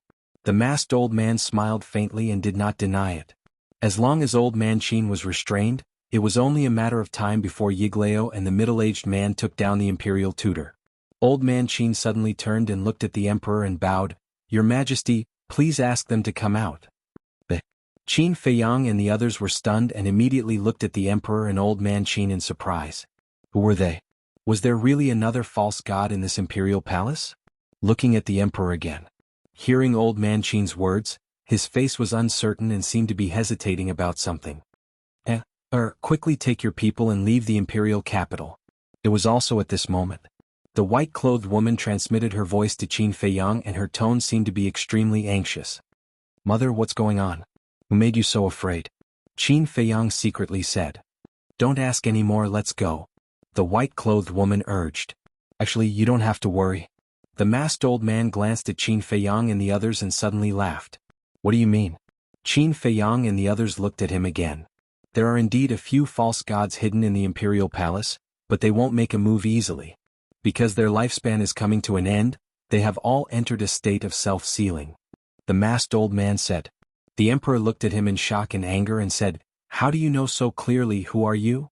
The masked old man laughed and said, Didn't this old man already say just now? This old man is just a busybody. Self-sealing. Qin Feiyang's eyes flashed. Of course, he also knew about the so-called self-sealing. When he and Lu Xingqian entered the canyon below the ruins to look for Ren Duxing, the holy monkey they encountered was in a state of self-sealing. And there were only two possibilities for people who sealed themselves. The first was that they were seriously injured and in danger, hiding from the pursuit of strong enemies. Entering a state of self-sealing, their aura would completely disappear. Even through a piece of paper, it would be impossible to detect. It was a very good escape method. Of course, this was also a double-edged sword. If they were discovered, they would only have a dead end because after self-sealing they would have no fighting power. The second was that they were nearing the end of their lifespan. Some old antiques who were nearing the end of their lifespan would choose to seal themselves because they didn't want to die. In this way, the life force in their body would stop flowing away. In other words, they would always maintain the state before they were sealed, waiting for the future generations to find a way to extend their lives. However, they must not let their guard down because of this. Because these people who sealed themselves were not really nearing the end of their lifespan. They were just nearing the end of their lifespan. Although there was only a word difference between nearing the end of one's lifespan and reaching the end of one's lifespan, the meaning was as different as heaven and earth. Nearing the end of one's lifespan, they would die soon. Nearing the end of one's lifespan, they would die soon, but there was still a period of time to live. These people who were nearing the end of their lifespan, as long as they were not sealed for too long, could still display their peak fighting power after the seal was removed. The reason why they said this was because if they sealed themselves for too long, their cultivation would also drop bit by bit with the passage of time. Your Majesty, this matter has already involved the fate and safety of our great Qin Empire. We can't hesitate any longer. Old Qin spoke again. No. The emperor decisively waved his hand, looked at Qin Feiyang and shouted, Take your people and get out of here. If you don't agree to my conditions, I won't leave. Qin Feiyang shook his head. The safety of his mother was more important than anything else. You are really stubborn. Although I don't want to alarm them, if it really comes to that point, I will not hesitate to ask them to come out of seclusion. The emperor's eyes were cold, a golden light flashed in front of him and a golden bell appeared. Now, as long as I ring this golden bell, someone will immediately use blood to remove the seal for them. At that time, you won't be able to escape even if you have wings. The emperor said in a deep voice. Qin Feiyang's pupils shrank. From the emperor's tone, it was not difficult to tell that those fake gods who sealed themselves had not been sealed for long. This also meant that those fake gods could exert their peak combat strength. If the seal was really removed with the help of the two fake gods, the state preceptor and old Qin, then he and Mu Qing were really doomed today. Hurry up. Qin Feiyang looked up at Yigleo and the middle-aged man. Now he could only rely on these two people. As long as he could take down the state preceptor before the emperor rang the golden bell, even if those fake gods came out, they would not dare to do anything to him. The battle in the sky was getting more and more intense. The state preceptor's situation was getting worse and worse. Below. Old Qin was impatient. Why do we have to go to this step?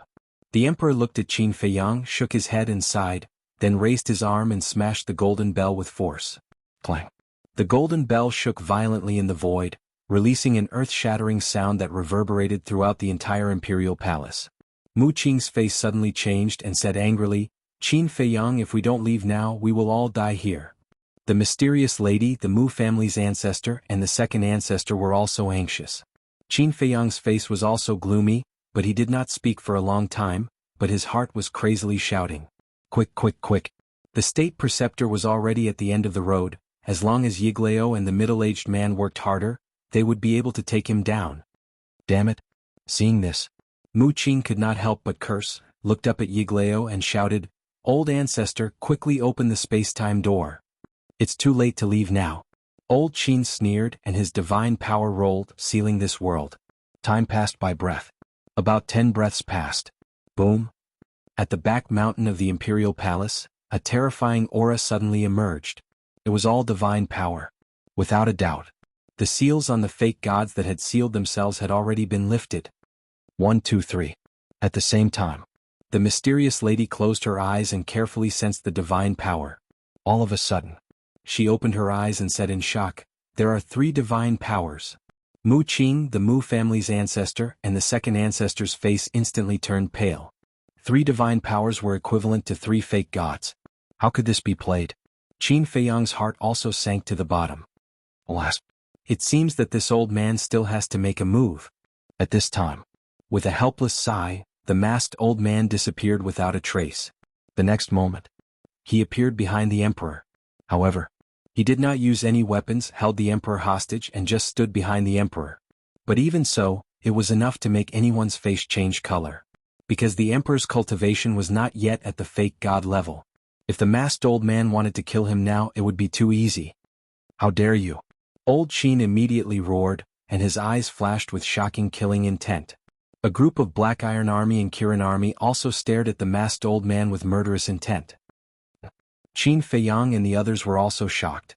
This masked old man's courage was too big, right?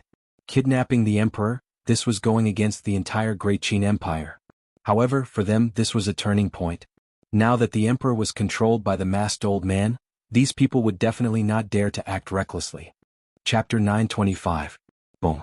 Just as Qin Feiyang and the others were puzzled, there was a turn for the better in the sky.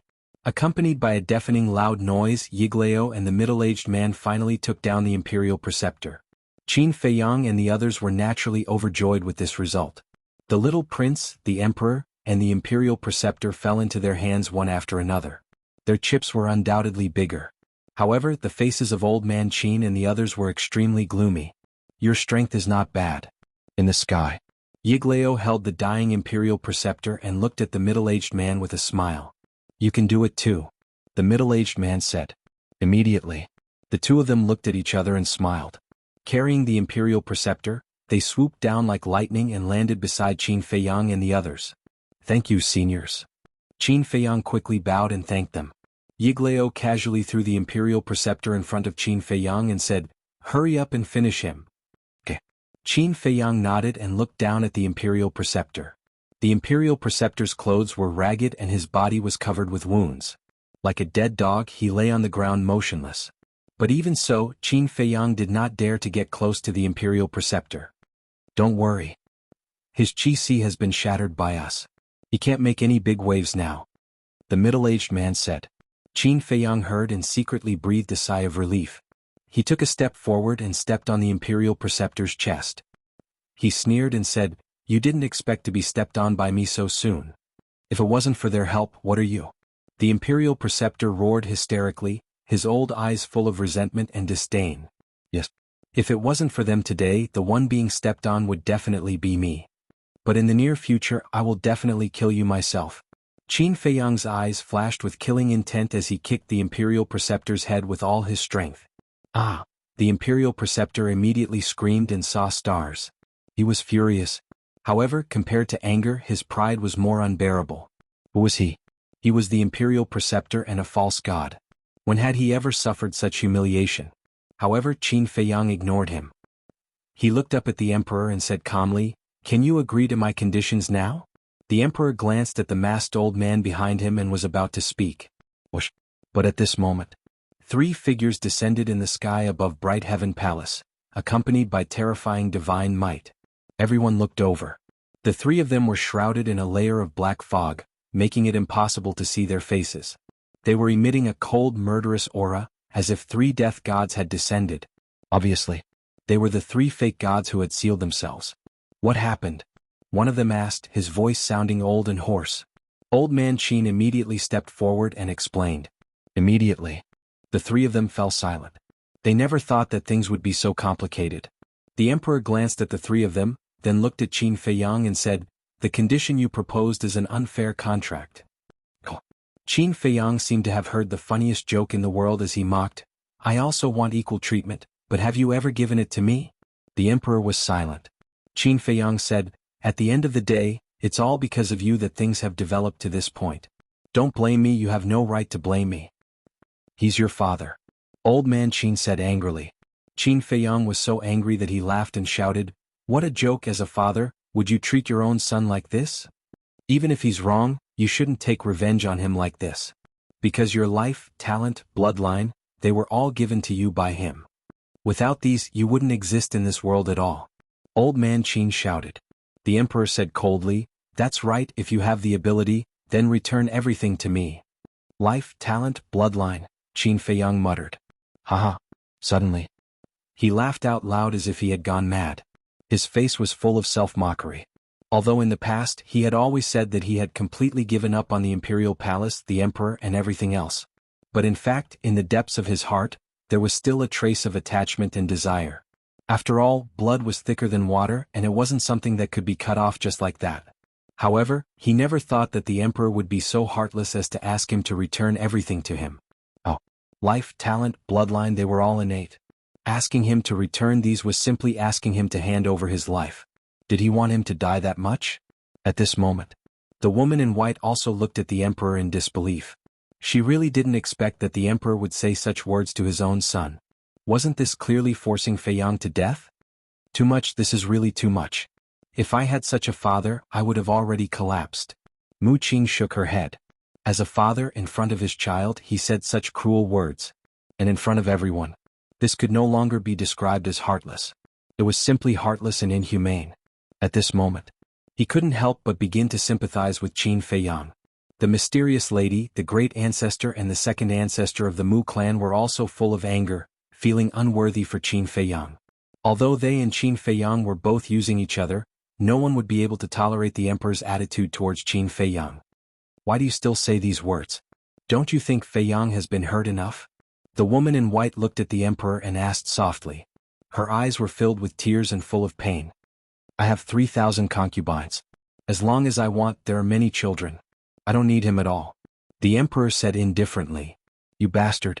The woman in white roared. Mother? At the same time, Qin Feiyang's angry roar sounded. He clenched his hands, glanced at the emperor, and turned to look at the woman in white. His eyes softened and he said with a smile, Mother, don't say any more. It's meaningless. Yes. What's the point of saying this now? It's Mother who let you be born in this world. But Mother couldn't protect you well, and let you suffer from torture and suffering since you were a child? Mother is sorry? The woman in white closed her eyes in despair, her pale face was full of self-blame. Oh. Qin Feiyang shook his head, smiled and rubbed the little prince's head and said, Go back to your mother's side. After that he put the little prince on the ground. No one expected that Qin Feiyang would let the little prince go like this, including the emperor and the current empress. Son, come here. When she came back to her senses, the current empress immediately waved to the little prince. Her face was full of urgency. Qin Feiyang ignored her and turned to the woman in white. However, the little prince didn't run to his mother. He looked around for a while and finally looked at Qin Feiyang's back, and then looked at the emperor and asked in a childish voice, Father, what did you do to brother? Why is brother so sad now? He was still young and didn't know what life was, let alone talent and bloodline. But he could see that this strange brother was very sad now. So, he asked without hesitation. But in the face of a child's question, no one present answered for a moment. Because they didn't know how to answer. The emperor was even more at a loss. Qin Feiyang's body also stiffened. He turned around and walked in front of the little prince. He lowered his head and looked at the little guy. Brother. The little prince looked at him innocently. Qin Feiyang squatted down, reached out and gently grabbed the little prince's shoulder and said with a smile, Remember my words. If you want to survive in the imperial palace, you have to be wary of everyone, including your father. The fact that he said this proved that he approved of this little brother. What? The little prince asked suspiciously. You'll understand when you grow up. Qin Feiyang rubbed the little prince's forehead, got up and walked to the woman in white without looking back. The current empress also rushed up, held the little prince and hid behind Elder Qin and the others. When Qin Feiyang walked to the woman in white, the woman in white raised her hand, stroked Qin Feiyang's face and murmured with tears in her eyes, Tiana, it's all my fault. Can you forgive me? Looking at his mother, Qin Feiyang couldn't help but feel a dull pain in his heart. The anger in his heart also became more and more vigorous. He reached out, held his mother in his arms and comforted her. Mother, it's not your fault. You don't have to apologize to me. I'm the one who should apologize. Tianhe, the woman in white was sobbing. You carried me for 10 months before giving birth to me, and you worked so hard to raise me, but all these years I haven't been filial to you for a day. Mother, I feel guilty in my heart. Qin Feiyang said in a low voice, and the tears in his eyes fell uncontrollably. Don't say that, the woman in white hurriedly said. Mother, let me finish. Now in this world, other than you and Uncle Yuan, I have no other relatives. And now, Uncle Yuan is nowhere to be found. You're the only one left. So no matter what happens, I'll always protect you. Because you're the only one who can make me abandon everything to protect you. Even if it costs me my life, I won't regret it. Mother, no matter what I become in the future, don't feel strange. Because you'll always be my mother.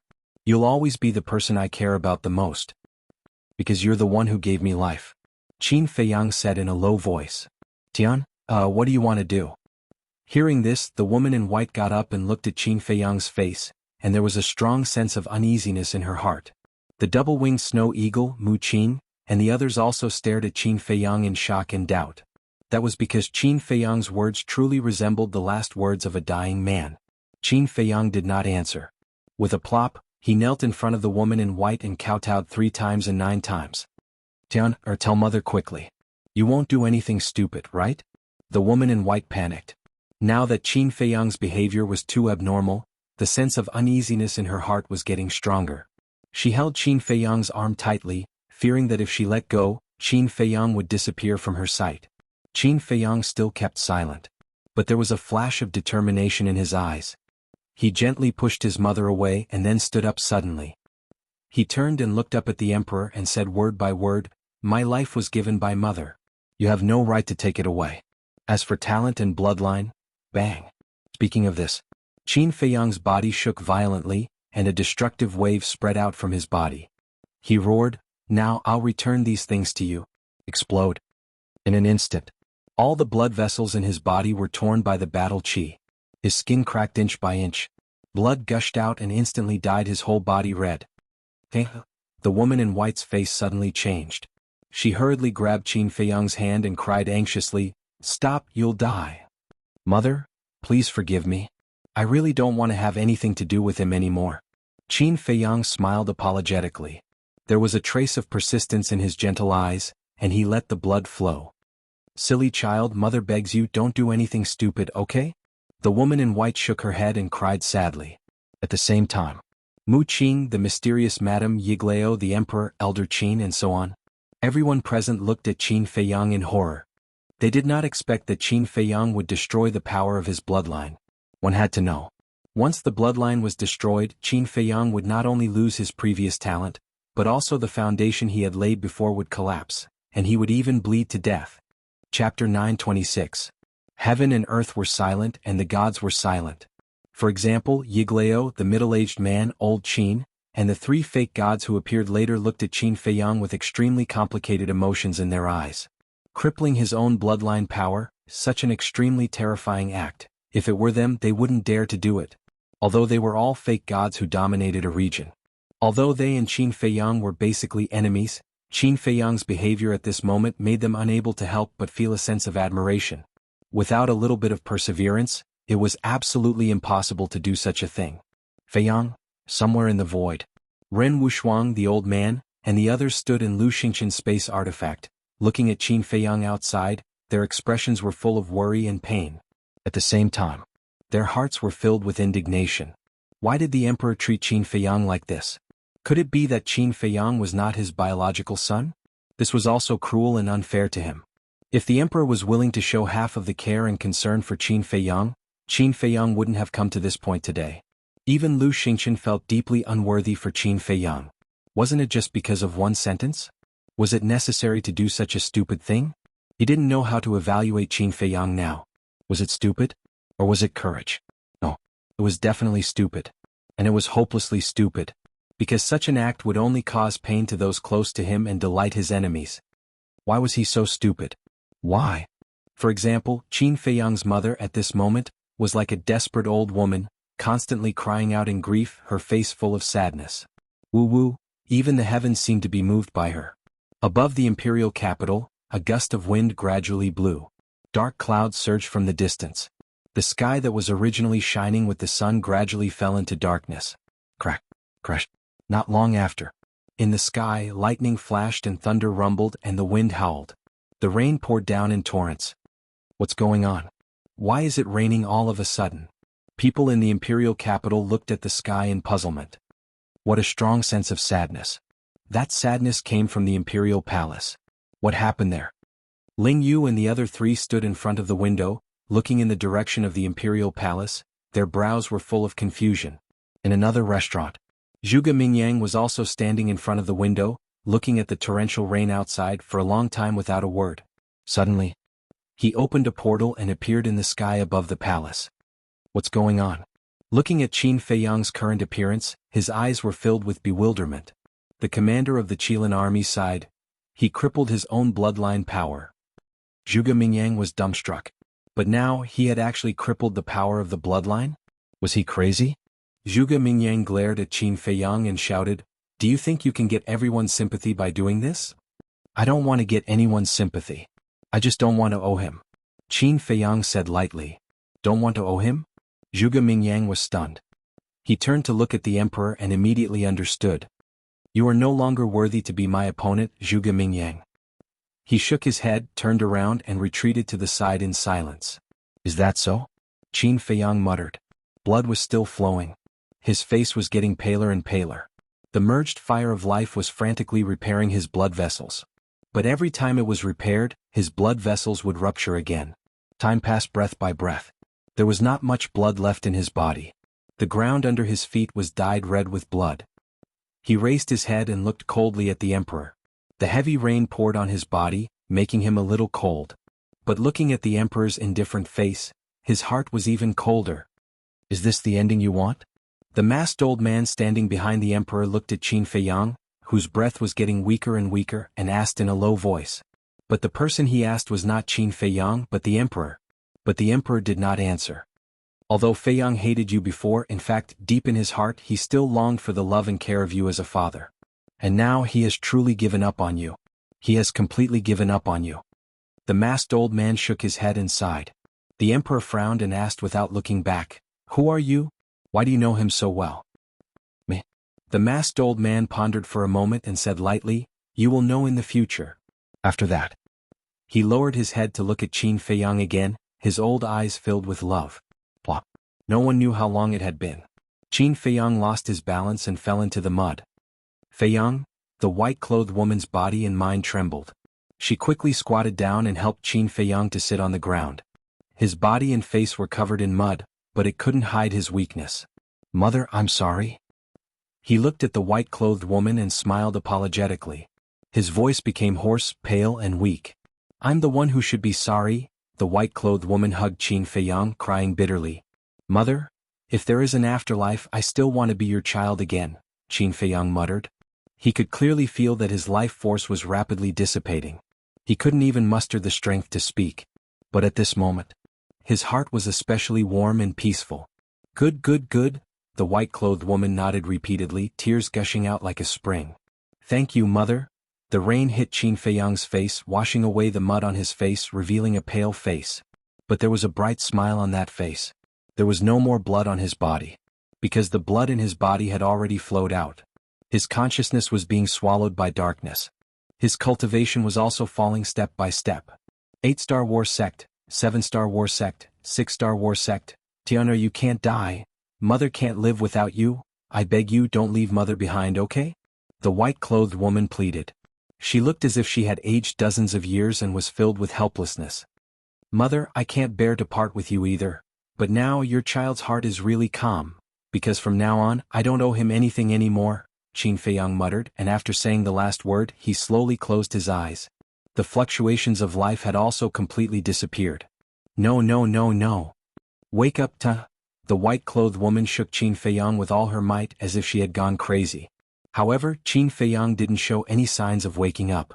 Why do you treat my child like this? Heavens, I beg you, please save this poor child of mine." She sat paralyzed in the mud, hugging Qin Feiyang tightly in her arms. She looked at the hazy sky and screamed in despair. Boom. Crack. Thunder resounded for thousands of miles.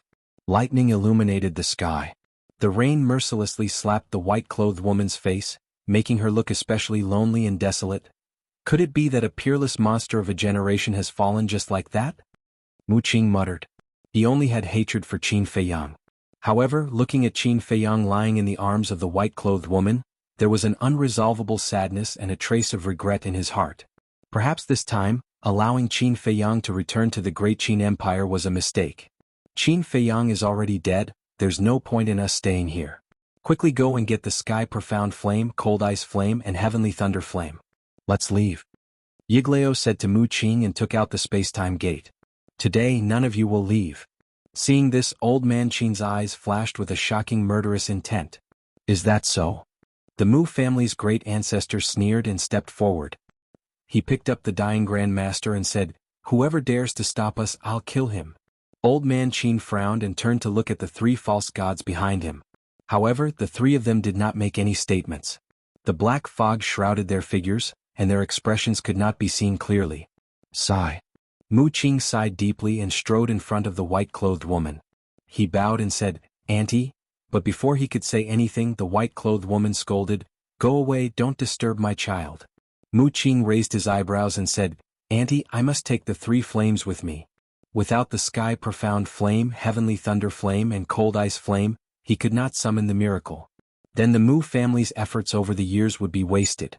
The white-clothed woman did not pay any more attention to Mu Qing.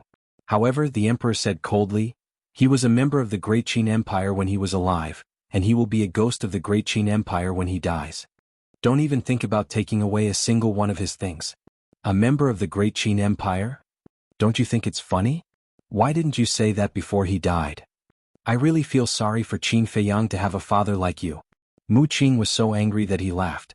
The emperor said expressionlessly, "This is between father and son.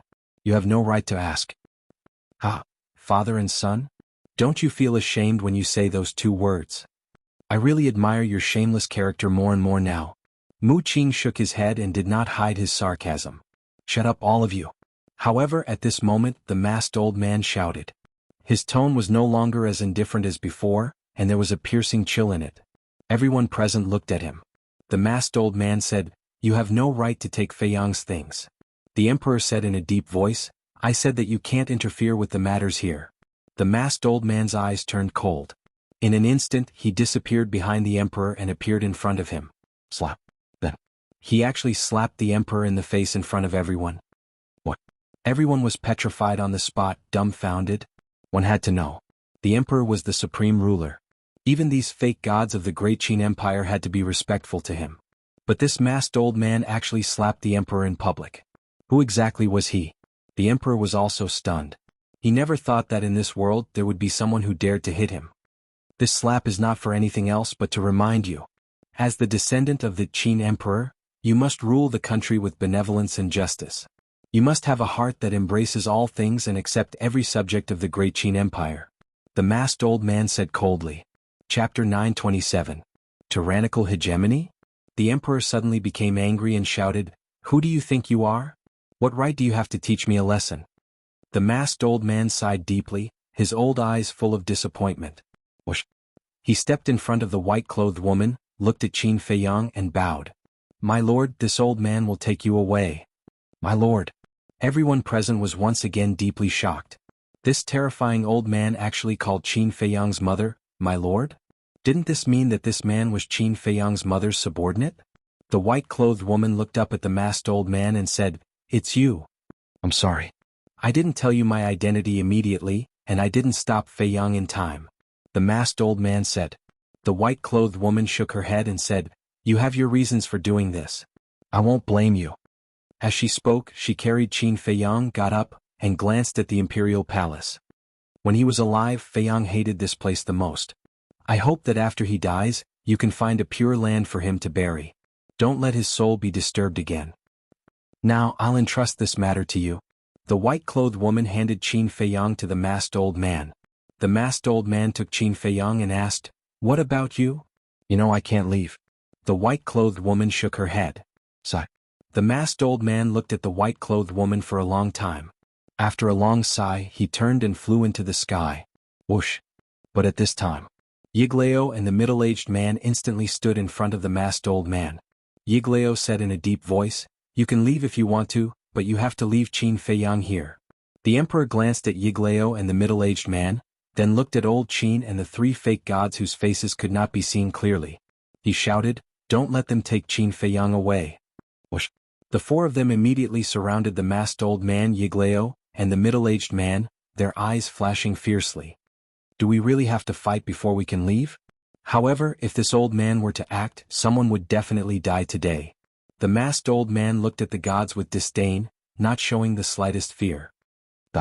No matter if it was Yiglao or Qin Wenyan and the other three, when they heard the words of the masked old man, a cold sneer appeared in their eyes. They were all false divinities, yet they still dared to boast like that. How foolish. Boom. The six of them unleashed their auras and attacked the masked old man. The masked old man narrowed his eyes, revealing an extremely dangerous signal. It was like a sleeping lion that was about to awaken. But suddenly, the masked old man withdrew his gaze and lowered his head to look at Qin Feiyang in his arms. His eyes trembled slightly. Seeing this, Yiglao and the others raised their eyebrows and looked at Qin Feiyang. Immediately, the six of them narrowed their eyes. Qin Feiyang was still lying quietly in the arms of the masked old man. His eyes were closed and his face was pale. However, they could faintly sense that there was a faint life fluctuation within Qin Feiyang's body. How is this possible? Isn't he already dead? The six people's eyes were full of disbelief. Was it an illusion? However, this was not an illusion. Qin Feiyang really showed signs of life. And as time went by, this sign of life became more and more vigorous. The emperor, the woman in white, Zhuge Mingyang, the mysterious lady, and the commander of the Kirin army also quickly noticed this abnormality. Their eyes were also full of surprise. A person who was already dead unexpectedly showed signs of life. What was going on? "I knew you wouldn't die so easily." Mu Qing murmured, her eyes flashed and she shouted, "Yiglao, quickly protect Qin Feiyang. You also protect him." The mysterious lady quivered and immediately shouted at the middle-aged man. Yiglao and the middle-aged man instantly changed sides and stood together with the masked old man, guarding against Qin Wendian and the other three. At the same time, below, the Mu family's ancestor and the second ancestor also firmly controlled the state preceptor. As long as Qin Wendian and the other three dared to make a move, they would not hesitate to kill the state preceptor. Boom. Suddenly, the red sword Qi, the flame battle Qi, and the purple gold dragon Qi rushed out of Qin Feiyang's body one after another. The three types of battle Qi intertwined together, exuding an unparalleled destructive aura. Battle Qi recovery. This proves that he's not dead yet. Inside the spatial artifact, Lu Xingxian looked at this scene, and his eyes were also bursting with light. Not dead? Ren Wushuang and the others heard this, and their faces were instantly filled with ecstasy. He's not dead yet. Is this bastard a monster reincarnated? Zhuge Mingyang's eyes widened in anger. If Qin Feiyang really came back to life, then between him and Qin Feiyang, one of them would die in the other's hands sooner or later. The life fluctuations overflowing from Qin Feiyang's body became more and more amazing. Suddenly, a mysterious energy surged out of his body. This energy was repelling the masked old man, and it threatened him greatly. A hint of bewilderment flashed in his eyes as he tried to let go of Qin Feiyang. Qin Feiyang did not fall. Instead, he hovered in the air with his battle Qi swirling around him. His expression was serene as though he was in a deep sleep. The mysterious energy surged even more violently. The masked old man Yiglao, the middle-aged man, and old Qin began to retreat involuntarily. Brr! Clang! In the next moment, a loud dragon's roar rang in the air, followed by two deafening noises. The nine-leaf fire lotus, the red sword soul, and the purple gold dragon soul roared out of Qin Feiyang's body at almost the same time. When the three battle souls appeared, they immediately grew in size. Finally, the purple gold dragon soul was several thousand feet long. It was like a lofty mountain ridge as it spun around Qin Feiyang. Its dragon's might was vast and mighty. The red sword soul awakened on its own. It was like a huge sword that could split the heavens and earth. It hovered above Qin Feiyang, emanating a destructive aura. The flaming beast shadow that was hiding in the sword soul charged out as well. It roared in the air, its ferocious might unparalleled. As for the nine-leaf fire lotus, the 9 fire lotus leaves fell off on their own as well. However, they did not explode. Each of the fire lotus leaves was the size of a dustpan. They were like 9 red shields that surrounded Qin Feiyang. Waves of fire surged and swept across the sky for several miles. The sky and earth changed color at this moment. What's going on? The others looked at this scene in shock and confusion. It was common knowledge that battle souls would only appear when their masters were awakened. Currently, Qin Feiyang was unconscious. It was impossible for him to awaken his battle souls. However, why would the three battle souls appear? Could it be that the three battle souls had their own consciousness? Impossible. Battle souls were controlled by their master's will. It was impossible for them to have their own consciousness. However, if that was not the case, how could this be explained? At this moment, the purple gold dragon soul raised its head and roared. Suddenly, it dragged its huge body and soared into the sky. However, the red sword soul and the nine-leaf fire lotus did not move. They were like loyal guardians protecting their master, Qin Feiyang. Everyone's eyes followed the purple gold dragon soul as it rose into the sky. The purple gold dragon soul soared into the sky, entered the clouds and disappeared. Where did it go? The others were puzzled. However, in the next moment, an even more majestic aura surged in the sky. However, it was not a dragon's might. It was an emperor's might. This emperor's might was many times more powerful than the current emperor's. As soon as the emperor's might appeared, everyone in the imperial capital felt a pressure that came from the depths of their souls. Even false gods like Yigleo and Old Qin could not help but want to worship it. At this moment, everyone looked at the rolling clouds in the sky. It felt as if an ancient great emperor had returned. What's going on? The emperor's eyes trembled. In the face of this emperor's might, even he could not help but feel terrified. Oh. Strong winds howled in the sky. The dark clouds gradually dispersed. When the scene within the dark clouds appeared before everyone's eyes, it was as if a sudden clap of thunder was roaring in everyone's minds. At the peak of the sky, the purple gold dragon soul had disappeared without a trace. However, there was a stone statue in its place. The stone statue was about 100 feet tall. It shone with a dazzling purple gold divine light. How's this possible? Looking at the stone statue, the current emperor shook his head frantically. His eyes were filled with disbelief. The stone statue's face was well-defined and carried a strong sense of vicissitudes. One could tell at a glance that it was a middle-aged man. His eyes were bright like the eyes of the heavens. They seemed to be able to see through all things and the world's origin energy. He was holding a sword in his hand. However, it was not a complete sword. It was a broken sword. There was no tip of the sword. Although the broken sword was only a stone statue, everyone could still feel the terrifying sharpness. They felt that as long as this person waved the sword, the world would shatter. Why did this stone statue appear?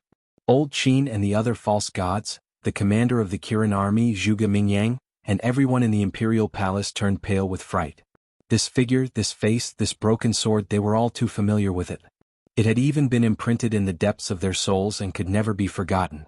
Because the owner of this stone statue was the first emperor who founded the Great Qin Empire and left behind a world-shaking reputation. Moreover, this stone statue was exactly the same as the god statue worshipped by the mermaid clan. Its body that was over 30 meters tall was like a towering mountain, and it emitted an aura that made one feel despair. Qin Feiyang, quickly answer me. Why did the ancestors' god statue appear here? Suddenly, the emperor retracted his gaze and looked at Qin Feiyang, who was floating in the air, and roared hysterically. The Great Qin Empire had been around for tens of thousands of years. However, this was the first time that the god statue of the first emperor appeared.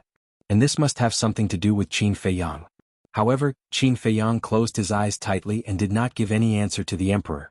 If this child did not fall out with his majesty, he would definitely be the most suitable candidate for the next emperor. But now we must not let him live. Otherwise, in the future, it will definitely affect the fate of our Great Qin Empire. Old Qin and the other false gods looked at each other, and a cold light surged in their eyes. They rushed towards Qin Feiyang at the same time. They were full of murderous intent. How dare you? The masked old man roared. Yigleo and the middle-aged man hurriedly chased to stop them. But after all, they were all false gods. As for old man Qin and the other three, they suddenly attacked without any warning. Therefore, it was too late for the masked old man and Yigleo to stop the four of them. As expected, Qin Feiyang would definitely be killed by the four of them. At the same time. Chapter 928. It seemed like Qin Feiyang was about to be killed by the four of them. Boom. In the skies. The stone statue of the first emperor suddenly released a purplish-gold divine light that enveloped Qin Feiyang. Old Qin and the others were sent flying by the purplish-gold divine light. Their bodies trembled as they spat out blood. Their eyes were filled with shock. The stone statue of the first emperor was protecting Qin Feiyang? Why was this happening? Soon after, an even more shocking scene appeared. The purplish-gold divine light carried the unconscious Qin Feiyang and slowly rose into the air. The nine-leaf fire lotus and the scarlet sword soul followed him and protected him. Finally, Qin Feiyang entered the skies and hovered before the stone statue. The purplish-gold divine light surged into his body. At this moment, every inch of his skin and every cell on his body shone with a dazzling purplish-gold light. What's going on? The others were shocked and puzzled. The appearance of the stone statue of the first emperor was already shocking enough. However, they did not expect it to protect Qin Feiyang. Ha! The masked old man suddenly laughed. Everyone looked at him. They did not know what he was laughing about. If I'm not mistaken, he must have obtained Emperor Qin's legacy. The masked old man enunciated each word clearly. His eyes shone brightly. What? Emperor Qin's legacy? As soon as he said this, everyone's bodies and minds trembled. Their minds buzzed. Just as everyone was feeling shocked by this, Qin Feiyang's body was also undergoing earth-shattering changes. Initially, all the blood in his body had been drained. However, at this moment, another strand of blood was born. However, this blood was not red. It was purplish gold. As soon as this strand of purplish gold blood appeared, it began to flow in his body. Finally, it entered his heart. Immediately, his heart shone with a dazzling purplish gold light. In the end, his entire heart turned purplish gold. At this moment, his heart, which had stopped beating, started to beat again. His vitality was also restored by more than half. At the same time, strands of purple gold blood were endlessly born from his heart. Like a stream, they flowed towards Qin Feiyang's limbs and bones. In the meantime, the broken blood vessels all over his body were also healing rapidly. About 10 breaths passed. The purple gold blood covered Qin Feiyang's entire body. His life force had already recovered to its peak. But he still did not wake up. He lay in front of the stone statue with a serene expression. Boom. Suddenly, his body was filled with a weak aura. This was not the aura of a fighting soul, but the aura of his own cultivation. Before his death, his cultivation had completely disappeared. However, at this moment, step by step he began to recover. Martial artist, martial master, martial ancestor. Battle king, battle emperor, battle master. In less than 100 breaths of time, his cultivation had returned to its peak state. 9-star war sect. But it did not stop there. His aura was still rising, as if he was about to break through the shackles and step into the battle saint realm.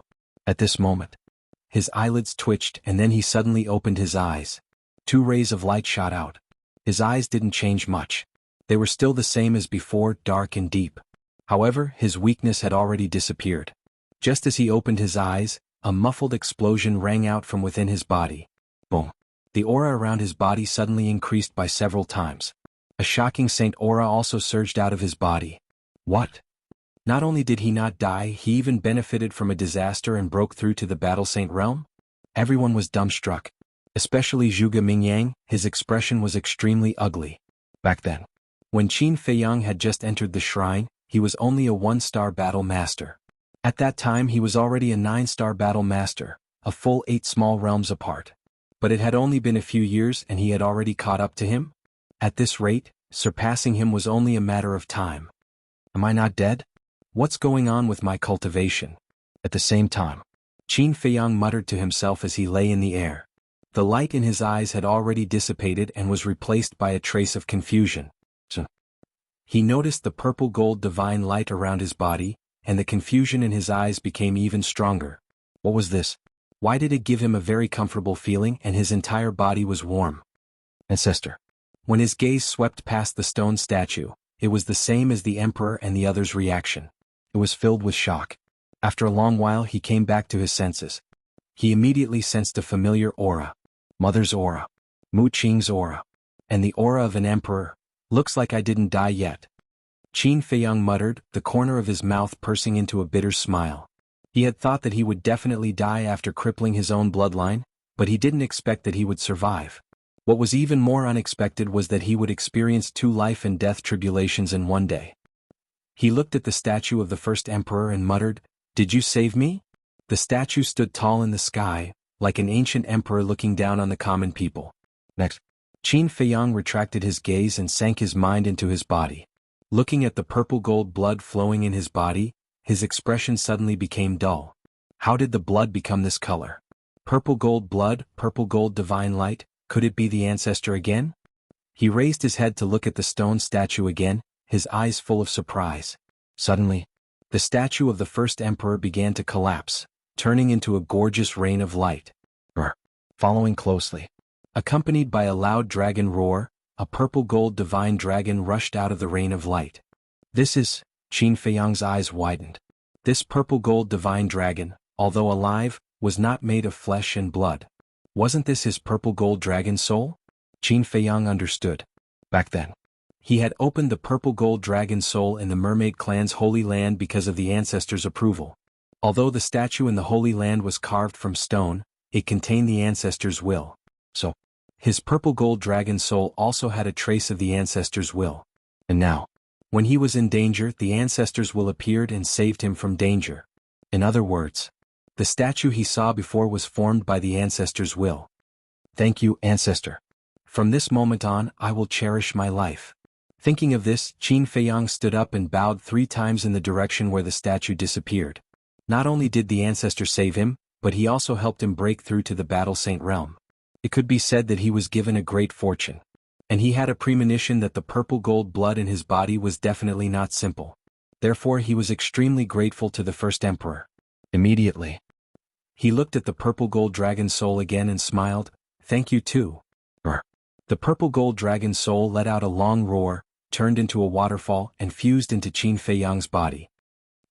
And just as the purple-gold dragon soul entered his body, his expression was slightly stunned. In his mind, a huge amount of information emerged. This information was very unfamiliar to him. What is it? Qin Feiyang calmed down and checked the information. A trace of bewilderment crept up in his eyes.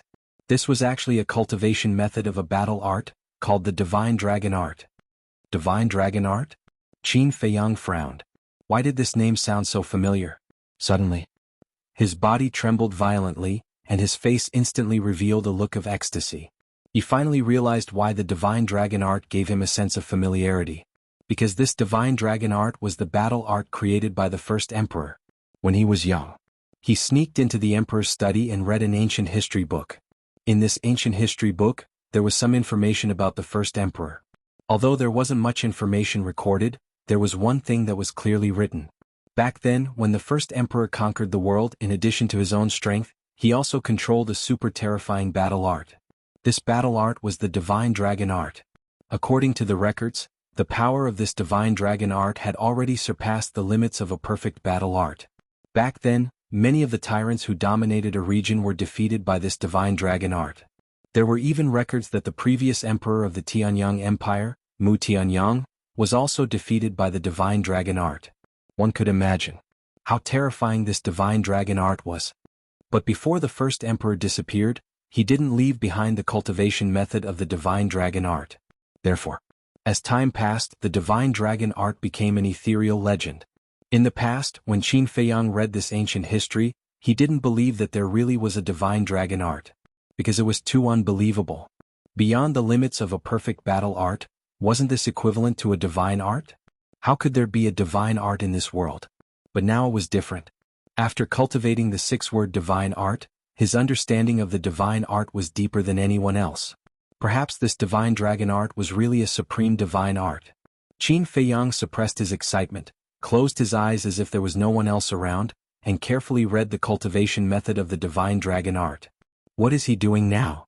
Seeing this, everyone was suspicious. Don't need to comprehend? However, in less than 5 breaths, Qin Feiyang opened his eyes, and there was a hint of surprise between his eyebrows. This Divine Dragon Art was very profound, but at this moment in his mind, it was very clear and clear. Every single cultivation method was clearly displayed, including the true meaning and profound meaning of the Divine Dragon Art. There was no need for him to comprehend it all, he could easily grasp it. However, Qin Feiyang was clear in his heart. This was not because he was talented, but because he had obtained the inheritance of the first emperor. And it was a complete inheritance.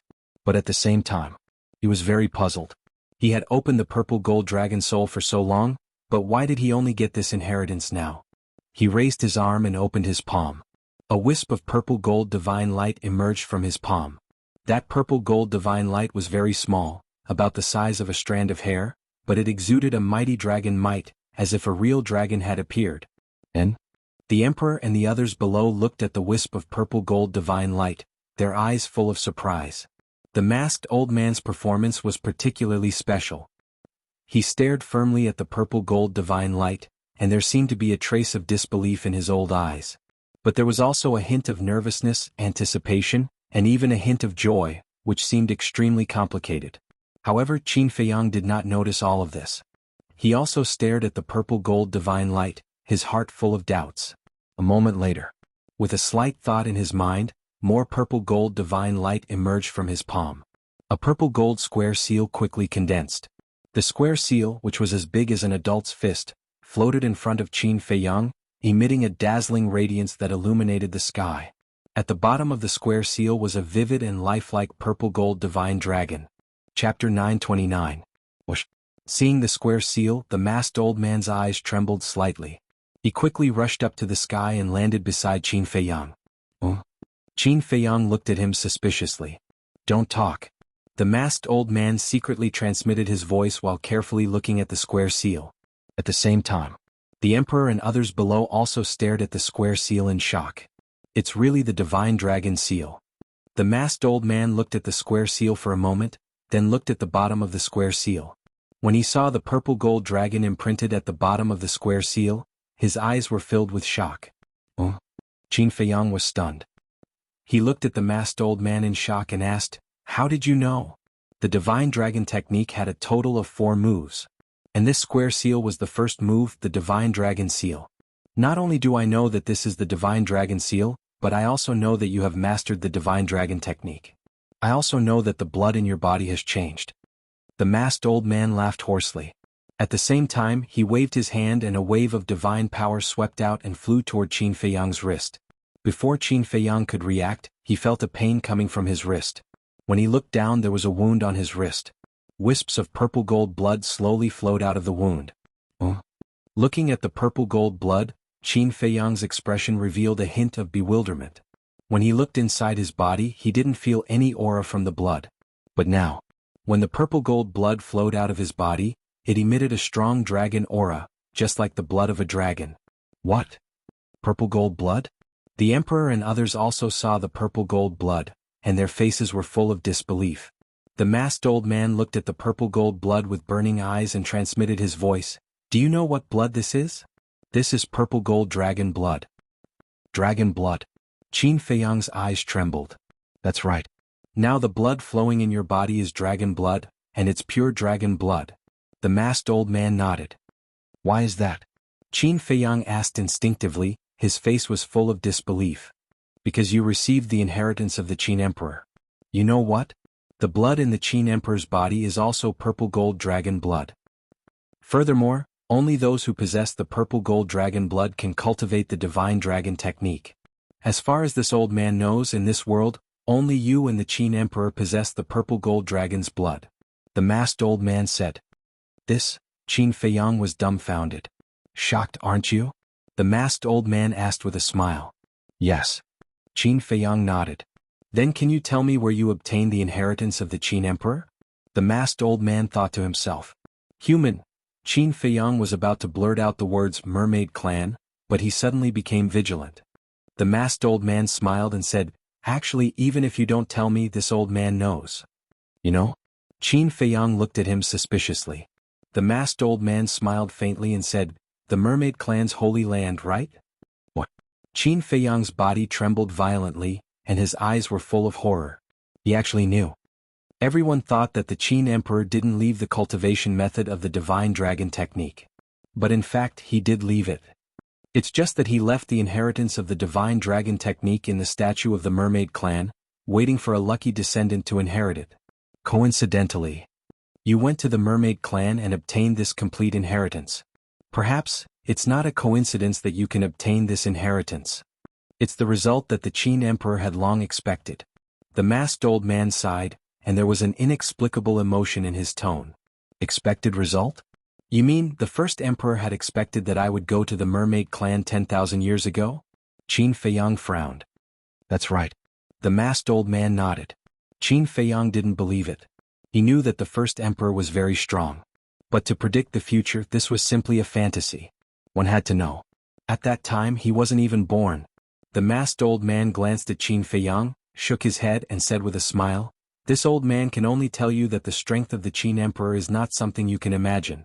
Then tell me, I have activated the purple gold dragon soul for so long, why did I only get the inheritance of the divine dragon technique today?" Qin Feiyang said. This old man has already said before that to cultivate the divine dragon technique, you must have the purple gold dragon blood. In the past, although you were also a descendant of the Qin Emperor, you didn't really inherit the bloodline power of the Qin Emperor. To put it bluntly, in the past, you were not qualified to inherit this inheritance. The masked old man said. Qin Feiyang suddenly understood. The purple gold dragon blood was a necessary factor to cultivate the divine dragon technique. Without the purple gold dragon blood, it was naturally impossible. The masked old man continued, and this inheritance left by the Qin Emperor is also a test. Test? Qin Feiyang was stunned. Yes. Put yourself in a desperate situation and fight to live. Not everyone dares to cripple their own bloodline power. Especially a monster like you. Because the more talented a person is, the more they cherish their bloodline power. The masked old man said. I agree with this point. If not for the current emperor forcing me to this point, I wouldn't have done such a stupid thing like destroying my own bloodline power. Qin Feiyang sighed. Do you hate him? No, actually, you should thank him. If not for him forcing you, would you be able to awaken the purple gold dragon blood? Maybe you won't be able to awaken it in this lifetime. If you can't awaken the purple gold dragon blood, you won't be able to get the inheritance of the Qin Emperor. The masked old man smiled. Grateful? Qin Feiyang smiled coldly and asked, this purple gold dragon blood, other than being able to cultivate the divine dragon technique, does it have any other benefits? Of course. The most obvious one is your talent. After awakening the purple gold dragon blood, your talent and comprehension will increase exponentially. Your cultivation speed will at least be twice as fast as your current foundation. As for the other benefits, it's not convenient for me to say too much. I'll leave it to you to slowly discover. The masked old man said. Qin Feiyang was extremely excited. Putting aside his talent and comprehension, just his cultivation speed. After opening the door of potential, his cultivation speed was already very shocking. But now he was actually able to double the speed on top of that. For example, he needed 1 year to cultivate from a 1-star battle saint to a 2-star battle saint. But now he only needed half a year. This kind of speed was simply shocking to death. How do you know so clearly? Who are you? And why do you give me a familiar yet strange feeling? Qin Feiyang looked at the masked old man, his eyes full of confusion. Don't worry too much about this old man's identity.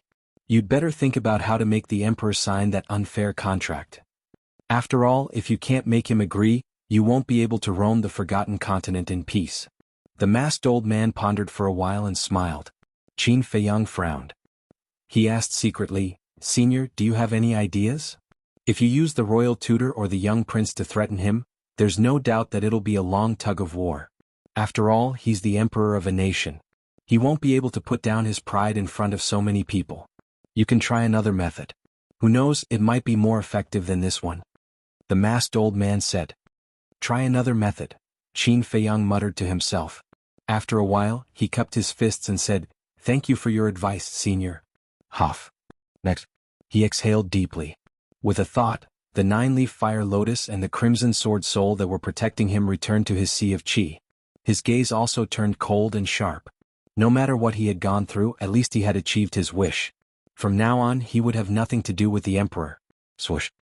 He lowered his head and looked at the crowd below. Finally, his gaze fell on the emperor. His expression was no longer filled with pain and sadness. Instead, it was cold. It was as though he was looking at a stranger. Do you know what this is? Qin Feiyang waved his arm. The divine dragon seal hovering before him immediately expanded in the wind. Streams of terrifying aura surged out crazily, covering the sky and covering the earth as they rushed in all directions. Rumble. Finally. The divine dragon seal grew to several thousand feet in size. It was like a towering mountain. With the deafening sound of wind and thunder, it pressed down on the emperor. As they looked at the divine dragon seal, the emperor, old Qin, and the other false gods felt even more puzzled. What was that? Why did it give them a sense of déjà vu? Meanwhile, Lu Xingqian, who was hiding in the spatial divine item, looked at the divine dragon seal. A strange light flashed in the depths of his eyes. How familiar! A hint of confusion could be seen on the mysterious madam's face as well. What's that? Mu Qing was puzzled. I can't remember, the mysterious madam shook her head. It's the first form of the divine dragon technique, the divine dragon seal. At this moment, a slightly agitated voice rang in the air. The person who spoke was Qin Feiyang's mother. She was also looking at the divine dragon seal with a bright smile on her face. Divine dragon seal. However, when the emperor, old Qin, and the other false gods heard these three words, it was like a bolt from the blue. Their bodies and minds trembled. Their faces and eyes were filled with disbelief. Because of the white-clothed woman's reminder, they all remembered. They also finally knew what the purple-gold blood that flowed out of Qin Feiyang's body was. Mu Qing looked at the expressions of the emperor and the others. She turned to the white-clothed woman and asked, "Auntie, what is the divine dragon technique?" The divine dragon technique is a battle technique created by the Qin emperor. Back then he was able to suppress all the heroes mainly because of this divine dragon technique. And this divine dragon technique has already surpassed the boundary of a perfect battle technique. This time it was the mysterious madam who spoke. There was a deep fear and shock in her eyes. It seemed that she was quite familiar with the Qin emperor. Surpassed the boundary of a perfect battle technique? Mu Qing's eyes widened in anger. Wasn't this the legendary divine technique?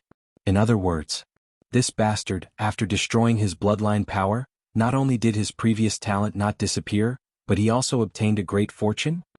Not only did his talent not disappear, it is even more terrifying than before. I can even predict that another Qin emperor is about to rise.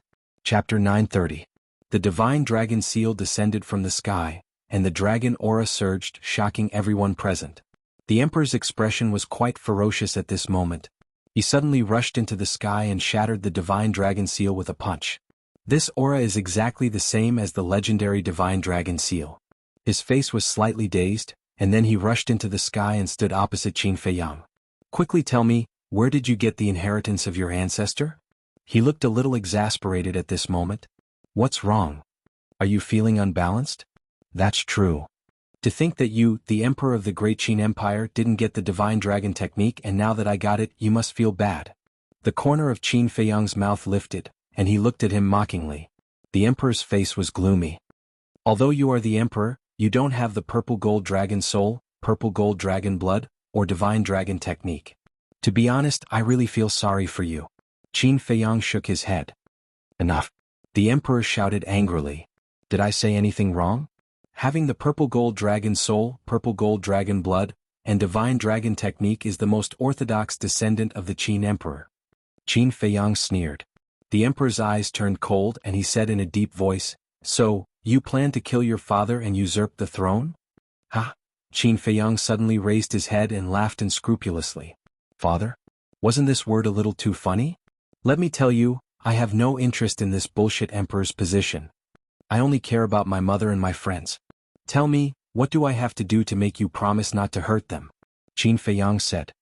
As long as you tell me where the inheritance came from, not only will I promise you not to hurt them in the future, but I will also make you the crown prince. The emperor said.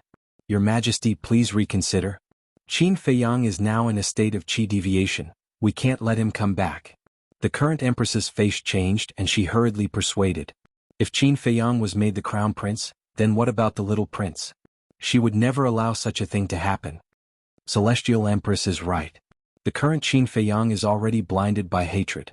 If he is crowned as the crown prince, not only will the little prince suffer in the future, I'm afraid that even the other princesses will be harmed by him.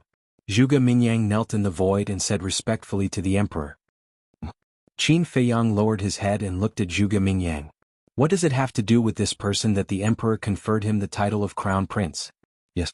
Zhuge Mingyang was once the #1 monstrous genius in the imperial capital, and he was also the only son of Zhuge Wuho. The emperor valued him greatly. But at the end of the day he was just a subject. What right did he have to jump out and dissuade the emperor? Not to mention, even old Qin and the other semi-divinities had yet to express their opinions, so why would he rush out in such a hurry? In the meantime, the masked old man sized up Zhuge Mingyang with a thoughtful look in his eyes. Shut up all of you. But in the face of the current celestial empress and Zhuge Mingyang's advice, the emperor's face showed extreme impatience. Right now he only wanted to know where the inheritance of the divine dragon technique came from. Suddenly, Mu Qing's eyes flashed as he looked at Qin Feiyang and smiled. "Brother Qin, I have a suggestion." "Speak," Qin Feiyang said. Mu Qing said, "Let Zhuge Mingyang have a life and death battle with you. If you lose, tell him where the inheritance came from." Zhuge Mingyang's pupils shrank. Qin Feiyang's eyes lit up as he nodded and said, "Good idea." Of course he knew Mu Qing's inner thoughts. He wanted to use his hands to get rid of Zhuge Mingyang and avenge Mu Shui. But even if he was used by Mu Qing now, he didn't care. Because he also wanted to get rid of Zhuge Mingyang. He always felt that if this Zhuge Mingyang didn't die, he would pose a great threat to him sooner or later. So, it was better to take this opportunity to get rid of future troubles forever. How about this suggestion? If I lose, I'll tell you everything you want to know. But if I win, I want you to personally draw up a contract and announce it to the world. Qin Feiyang looked at the emperor and said. The emperor turned his head to look at Zhuge Mingyang, his expression uncertain. He was very clear about Zhuge Mingyang's strength. In the entire Great Qin Empire, almost no one in the younger generation was his opponent. But he knew Qin Feiyang's strength better. A few years ago he suppressed his realm and fought with Qin Feiyang, but in the end he was defeated by Qin Feiyang. This proved that with Qin Feiyang's ability, it was sufficient for him to reign supreme in the same realm. If Qin Feiyang's cultivation was weaker than Zhuge Mingyang's, he wouldn't hesitate. But now, Qin Feiyang was also a one-star battle saint and had mastered the ancestors' divine dragon art. And he also had the six-word divine art. If the two of them fought, he didn't have much confidence in Zhuge Mingyang. I really didn't expect that there would be a time when you don't dare to nod. Qin Feiyang shook his head, the sarcasm on his face was undisguised. The emperor clenched his hands. Why don't you do it? Just like a few years ago, suppress your cultivation to the same realm as mine. Qin Feiyang laughed mockingly. The emperor's face was ashen. The battle a few years ago could be said to be the stain of his life. Although the people in the imperial capital didn't dare to talk about it in front of him, they gossiped a lot behind his back. Sometimes he even heard some palace maids and guards talking about it in private.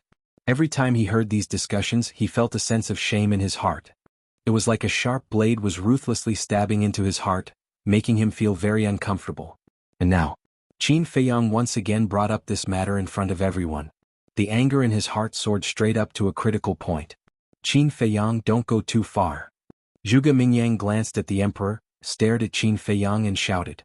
Do you have the right to speak here? Qin Feiyang smiled contemptuously. Zhuge Mingyang's eyes were gloomy to the extreme. He bowed and said, Your Majesty, I accept his challenge. The emperor was stunned. Qin Feiyang was stunned. Mu Qing's face was also filled with shock. After fighting with Qin Feiyang for so many years, Mu Qing was very clear about Qin Feiyang's strength. In the battle between Zhuge Mingyang and Qin Feiyang, there was no chance of victory at all. He thought that Zhuge Mingyang wouldn't have the guts to accept. But he didn't expect that he would accept. Where did he get the courage to fight with Qin Feiyang? Your Majesty, although I may not be his opponent, I'm willing to defend your dignity with my life. Zhuge Mingyang knelt in the void and said firmly. There was a determined light in his eyes. Good. The emperor nodded repeatedly. He was very happy. In fact, he had no other choice now. Because in the whole younger generation of the imperial capital, only Zhuge Mingyang had the ability to fight with Qin Feiyang. What do you want to do? Qin Feiyang murmured. Zhuge Mingyang's attitude was really too abnormal. To please the emperor? But for Zhuge Mingyang it didn't seem to be necessary at all. Because the emperor thought highly of him. For other young talents, if they wanted to enter the imperial palace, they had to be notified and approved. But every time Zhuge Mingyang entered the imperial palace, he didn't notify anyone. For example, this time he came as he pleased. And when the emperor saw Zhuge Mingyang barging in without permission, he didn't say anything. It was equivalent to acquiescing that Zhuge Mingyang could enter and leave the imperial palace freely. For a subject of the Great Qin Empire, this could be said to be a kind of supreme honor. Qin Feiyang couldn't figure it out. What was Zhuge Mingyang thinking? Whoosh. Just when Qin Feiyang was puzzled, Zhuge Mingyang got up and rushed to the emperor's side. Boom. His aura exploded. Come on. I will prove to the world that I, Zhuge Mingyang, am the #1 evildoer of the imperial capital. He looked at Qin Feiyang and said word by word. His aura was like a rainbow shaking the sky. #1 evildoer. Qin Feiyang murmured, his body shook violently, and the saint's aura roared in all directions. The emperor and the masked old man both retreated to the distance at the same time. But before the emperor retreated, he said such a sentence. You are not allowed to use any weapons. Because Chang Shui in the ancient castle, the lethality was too shocking.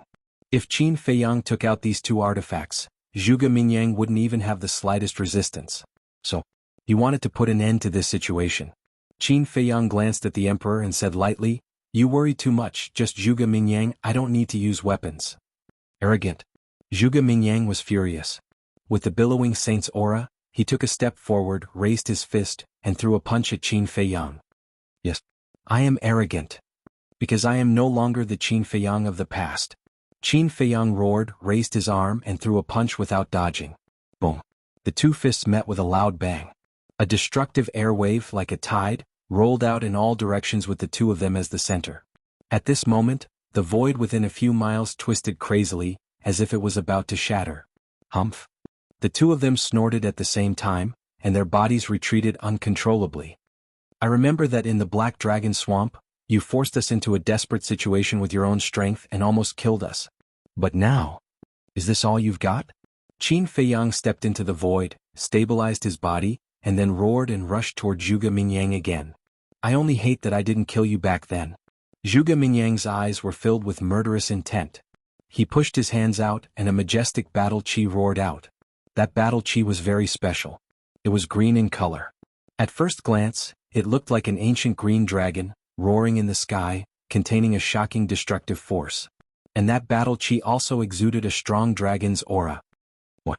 Qin Feiyang's pupils contracted. As everyone knew, the aura of battle chi was based on the battle soul. Battle chi that contained dragon's aura, could it be that Zhuge Mingyang had also activated some kind of dragon soul?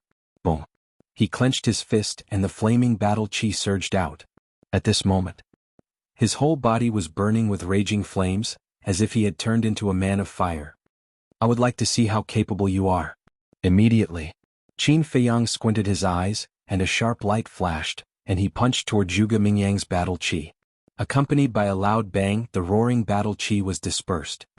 This dragon's aura? Qin Feiyang's eyes trembled. After activating the purple gold dragon soul and purple gold dragon blood, he was very sensitive to dragon's aura. When he touched Zhuge Mingyang's battle chi, he could clearly feel that the dragon's aura contained in the battle chi was not an ordinary dragon's aura. The dragon's aura was very pure, and it gave people a strong sense of oppression. Chapter 931. Qin Feiyang stabilized himself in the air, looking at Zhuge Mingyang opposite him, he said, I didn't expect you to have also activated the dragon soul. There are still many things you can't imagine. Zhuge Mingyang smiled coldly, the battle chi in his chi si poured out, covering the sky and rushing towards Qin Feiyang. Is that so? Qin Feiyang's body shook, the flame battle chi emerged, the fire waves rolling, sweeping across the sky. At this moment, he was like a fire god, standing in the flames, his long hair fluttering in the wind. You've already piqued my interest, I hope you won't disappoint me in the end. Qin Feiyang pointed to the sky, the fire waves around his body immediately rushed towards Mu Qing's battle chi. It was like a giant flame python dozens of feet long, baring its fangs and brandishing its claws, fierce and threatening. Boom. The two battle chi collided, exploding with an earth-shattering sound. At the same time, both of their bodies trembled, and a trace of blood flowed out from the corner of their mouths. Bang bang bang. But the two of them did not stop at all and rushed towards each other again. Immediately, a hand-to-hand battle unfolded in the sky. Neither of them used any battle arts, nor activated their battle souls. Their fists hit the flesh and it was difficult to tell who was the winner. In terms of strength alone, Zhuge Mingyang is not inferior to Qin Feiyang. To be able to stand shoulder to shoulder with Qin Feiyang, this child is also an amazing person. Lady Mysterious whispered. I don't deny his strength. But now Qin Feiyang is only warming up, the real means are yet to come. Mu Qing stared firmly at Zhuge Mingyang, the murderous intent in his eyes growing stronger. Boom. Kacha. Whether it was Qin Feiyang or Zhuge Mingyang, their speed was at the extreme. The two of them constantly collided in the sky. Those below the battle sage realm could not catch their figures at all, and could only hear the deafening collision sounds. About 100 breaths passed. The battle between the two had already reached its climax. It was unprecedentedly intense. This was also Qin Feiyang's first time fighting to his heart's content. He felt that the blood in his body was about to boil. Her fighting spirit soared to the heavens. Zhuge Mingyang didn't back down either. Like a god of war, the more he fought, the braver he became. Bang! Another few hundred breaths passed. After a fierce collision, the two of them finally separated. They stood at the top of the clouds and looked at each other. There were wounds of varying degrees on their bodies. However, there was no sign of weakness between their brows, and the aura they exuded was even more powerful.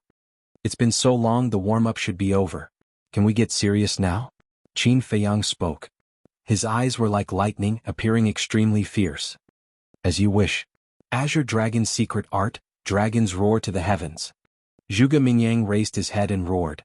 Battle chi surged out of his body. Ding. Following a loud dragon roar, an enormous beast appeared in the sky. It was an azure divine dragon. It was a few hundred zhang long, like a mountain ridge, flying above Zhuge Mingyang's head. Tear him apart. Next. Zhuge Mingyang pointed at Qin Feiyang from afar. Murderous intent flickered in his eyes. That mystical dragon immediately turned around and charged towards Qin Feiyang with a monstrous aura. Qin Feiyang's eyes glinted. With his current strength, he could tell at a glance that the so-called Azure Dragon secret art was a perfect battle art. Furthermore, it had reached the peak of a perfect battle art. In other words, the Azure Dragon secret art alone was enough to make Zhuge Mingyang the strongest among those of the same cultivation level. But this time, Zhuge Mingyang was unlucky to have encountered him. The fourth style of the Oasis technique, Oasis End. Qin Feiyang raised his arm and pointed his index finger in the air. An invisible force immediately roared out. The fourth style of the Oasis technique could also unleash the destructive power of a perfect battle art. Boom. Following a thunderous explosion, the two battle arts clashed in the air, emitting a blinding light. Heaven and earth lost their color at this moment. Puff. Both of them spat out a mouthful of blood at the same time. Their faces were slightly pale. That's all there is to it. Qin Feiyang smiled faintly. What's the rush? The best part is yet to come. Zhuge Mingyang wiped the blood from the corner of his mouth and placed his hands in front of his chest, quickly forming seals. A destructive aura spread out from his hands like a volcanic eruption. Almost at the next moment, an eye appeared in between his hands. The eye was tightly shut. It was the size of a pebble and emitted waves of dragon aura, just like the eye of a dragon. That destructive aura had originated from that eye. Azure Dragon secret art, second style, Azure Dragon Eye, destruction. Zhuge Mingyang let out a low roar. His eyes suddenly opened and shot out a bright beam of light. As soon as the light beam appeared, the destructive aura became even more terrifying. Qin Feiyang's pupils contracted. The destructive power contained in the light beam was almost at the critical point of a perfect battle art and a god technique. He also stopped looking down on them. After all, as the former #1 monster in the imperial capital, how could he not have some trump cards? If he was careless, he might suffer a great loss. Guiyuan sword technique. Qin Feiyang waved his hand and a red sword aura surged out, rushing into the sky like a waterfall. Clang! In the blink of an eye, 40 flaming sword shadows condensed. Each of them was dozens of feet long and emitted a destructive aura. The number of sword shadows formed by the Guiyuan sword technique was completely dependent on his cultivation level. Battle Monarch 10. Battle Emperor 20. Battle Master 30. Now that he had broken through to the Battle Saint level, he could form 40 sword shadows. 40 sword shadows were equivalent to 40 killing moves. This was not something that an ordinary person could bear. It could even be said that even if one's cultivation level was higher than Qin Feiyang's, they might not be able to bear it. In short, the higher Qin Feiyang's cultivation level, the more terrifying the power of the Guiyuan sword technique. Clang. When the 40 sword shadows appeared, Qin Feiyang controlled a sword shadow and slashed at the light beam. Boom. Crack. Accompanied by a loud sound, the sword shadow was instantly shattered by the light beam. Qin Feiyang's body trembled, and a trace of blood flowed from the corner of his mouth. In his heart he was also quite surprised. What? He had also faced many strong enemies. For example, in the 9 Nether Yellow Springs, he fought with the monsters of the 9 prefectures. The methods of these monsters were obvious to everyone, but as long as their cultivation level was not higher than Qin Feiyang's, they would not be able to block the Guiyuan sword technique. However, at this moment, that beam of light seemed to have destroyed one of his sword shadows effortlessly, but its power was not just ordinary frightening. I said the good show is yet to come. Looking at Qin Feiyang's shocked expression, Zhuge Mingyang's eyes revealed a trace of disdain. Isn't it a bit too early to be complacent? Qin Feiyang sneered, and the sword shadows above his head slashed at the light beam one after another. Clang! The sword shadows kept shattering. Waves of destructive air waves rolled out in all directions like a tide. The void within a radius of dozens of miles was crazily distorted. Even the sky was trembling. Qin Feiyang stood in the void and his face was getting paler and paler. Because every time a sword shadow was shattered, his body would suffer a heavy blow. Blood flowed from the corner of his mouth. But he was like Mount Tai, motionless. Look at Zhuge Mingyang. Although he had the upper hand, there was not a trace of joy on his face. Even the disdain he showed before had disappeared and was replaced by a trace of seriousness. And if one looked carefully, one would find that his hands on his chest were slightly trembling. It was obvious. Those sword shadows also caused him a lot of pressure. Boom. When the 20th sword shadow slashed at the light beam finally collapsed. Oh. The azure dragon's eye was also shattered. Zhuge Mingyang also spat out a mouthful of blood. I'd like to see how you're going to take the remaining 20 sword shadows. Qin Feiyang sneered. The 20 sword shadows all moved in an instant and slashed at Zhuge Mingyang. Looking at this scene, the emperor's heart sank. Zhuge Mingyang's performance was not bad, but anyone with a discerning eye could see that he was not as good as Qin Feiyang. You shouldn't have bet on Zhuge Mingyang. Mu Qing looked at the emperor without the slightest respect and full of sarcasm. The emperor glanced at him coldly but said nothing. He looked at Zhuge Mingyang again. And the hands hidden in the sleeves were already clenched. Clang! In the blink of an eye, the 20 sword shadows had already appeared above Zhuge Mingyang. The terrifying sharpness tore his skin. In an instant, he became a bloody man. However, Zhuge Mingyang's expression did not show the slightest panic or fear. He stared at the 20 sword shadows, his eyes flashing fiercely. Suddenly, he leaped, not retreating but advancing, taking the initiative to meet the 20 sword shadows with his flesh and blood. What? Does he want to die? Qin Feiyang's gaze trembled. Mu Qing and the others below were also stunned. One must know. Each of these sword shadows was comparable to a perfect battle art. In other words, with Qin Feiyang's current cultivation, the power of each sword shadow was comparable to a full blow from a 5-star battle saint. And Zhuge Mingyang was only a 1-star battle saint, yet he wanted to meet it with his flesh and blood. If this was not courting death, what was? Zhuge Mingyang, don't be rash. Old Qin could not help but shout. But Zhuge Mingyang turned a deaf ear to him, the fierceness in his eyes becoming more intense.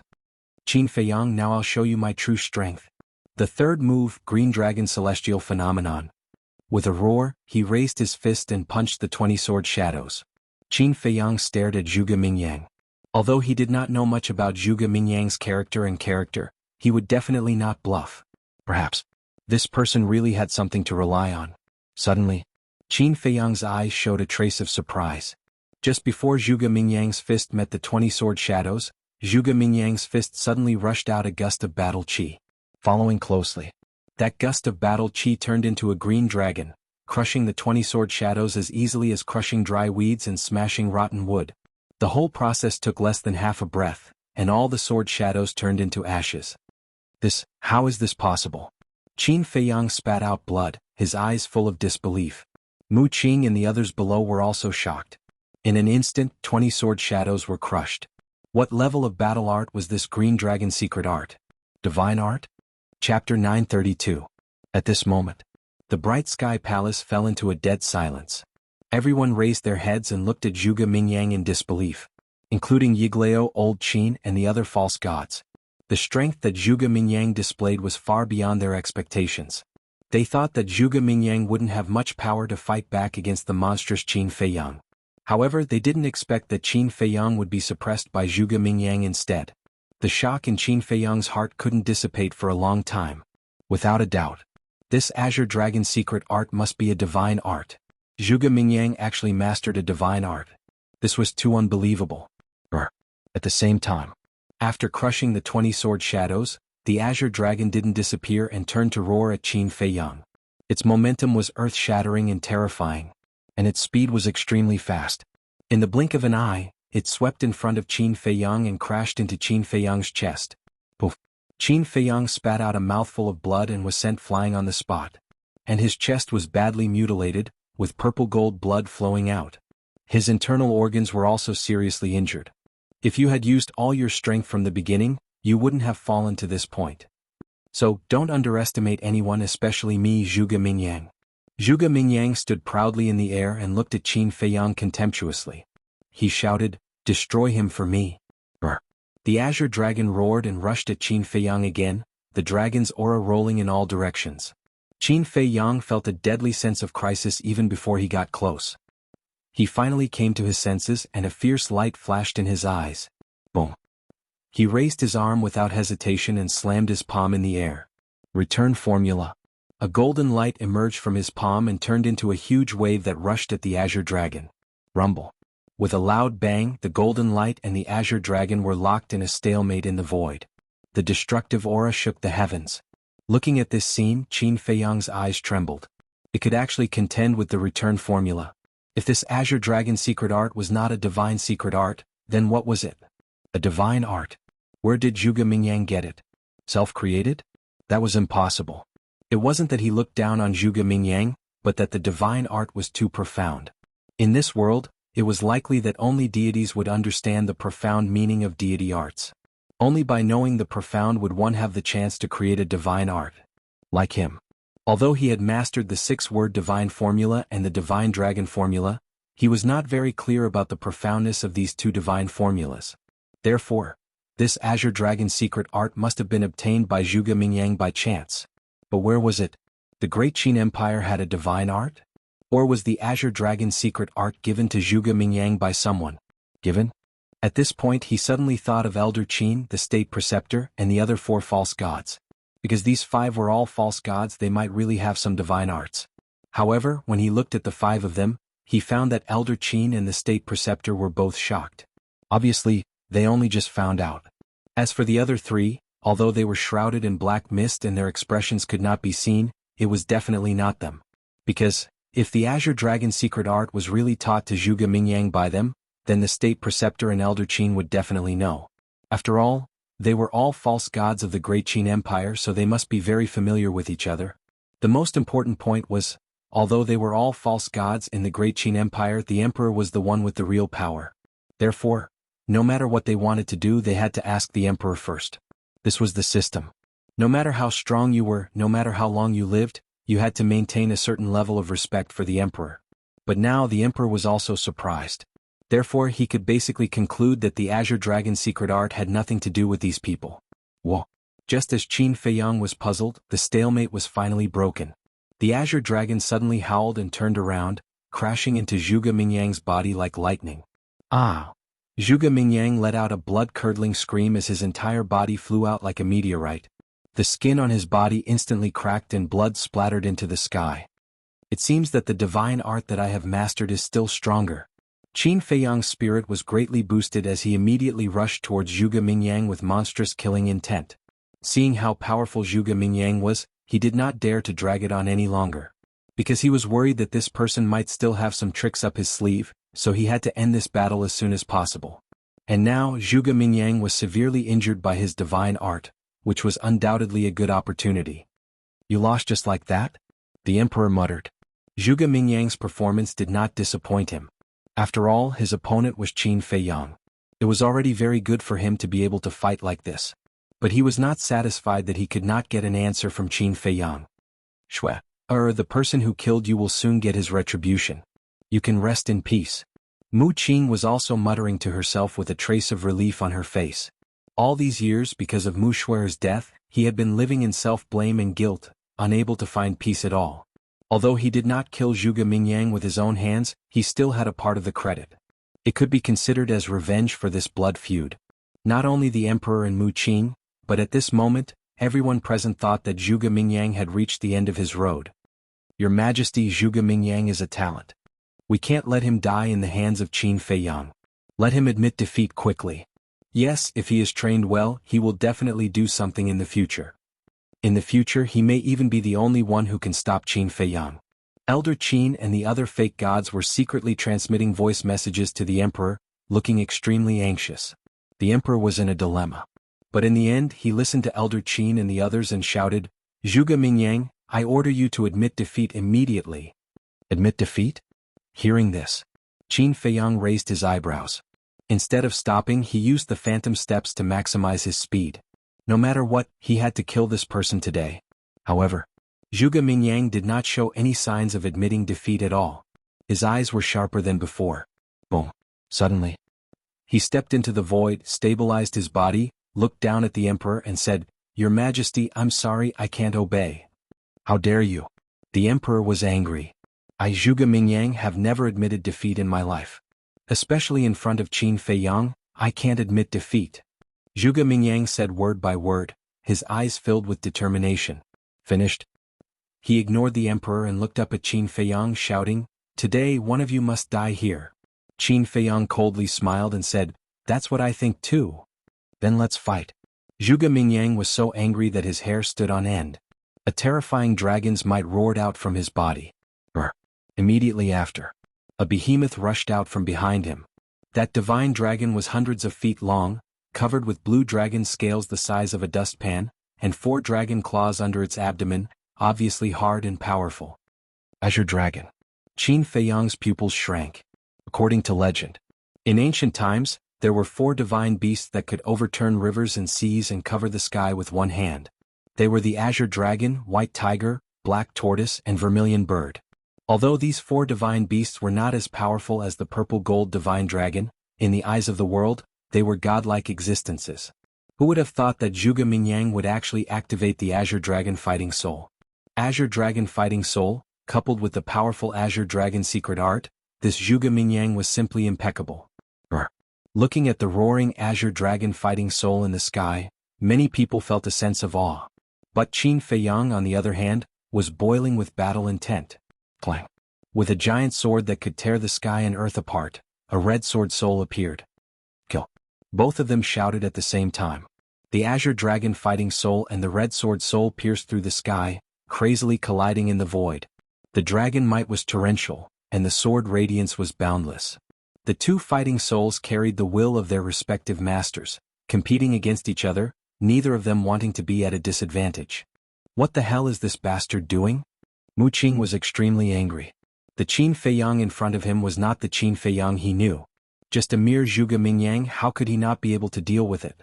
You can't blame Qin Feiyang for this, you can only say that Zhuge Mingyang is too strong. Madame Mystery whispered. Of course. The Qin Feiyang they knew didn't only have this many tricks up his sleeve. High up in the sky, the 2 fighting souls were locked in a fierce battle. And every time they collided as the masters Qin Feiyang and Zhuge Mingyang, as if they were struck by lightning, streaks of blood constantly flowed from the corners of their mouths. Suddenly, a loud beast roar resounded, shaking the sky. Next, the flaming beast shadow roared out from the red sword soul, exuding a terrifying ferocious aura. Every time I see this flaming beast shadow, I feel that it's unbelievable. Yeah. There's a beast soul hidden in the sword soul. If I didn't see it with my own eyes, I wouldn't have believed it. In the space divine item. Dong Xingyang and the others looked at the sword soul and the beast shadow on the screen, exclaiming in amazement. I don't know if you guys have noticed that the beast shadow contains a trace of divine aura. At the same time, Elder Qin, who was outside, secretly transmitted a message to the 3 false gods shrouded in black fog. The 3 of them stared at the flaming beast shadow and nodded slightly. Clang. As soon as the flaming beast shadow appeared, it and the red sword soul pounced on the Azure Dragon Fighting Soul. And the aura of the flaming beast shadow was even stronger than that of the sword soul. In less than half a blink of an eye, the beast shadow and the sword soul had both arrived. The Azure Dragon Fighting Soul immediately suffered a devastating blow. Its huge body quickly cracked and collapsed. It kept wailing, just like Zhuge Mingyang, whose eyes were filled with unwillingness.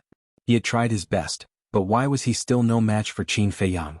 Could it be that Qin Feiyang was really unbeatable? He was not convinced. He, Zhuge Mingyang, was the #1 demon in the imperial capital. What was Qin Feiyang? Innate ability: destruction. He roared towards the sky, his long hair fluttering. The Azure Dragon Fighting Soul disintegrated, but it did not dissipate, turning into an obscure aura. This aura was formless and colorless, like a raging wave in the ocean, instantly sweeping across the sky and drowning Qin Feiyang. When this aura enveloped him, Qin Feiyang's expression changed. His cultivation had actually dropped by a realm. From a 1-star battle saint, he instantly fell to a 9-star battle master. How could this be?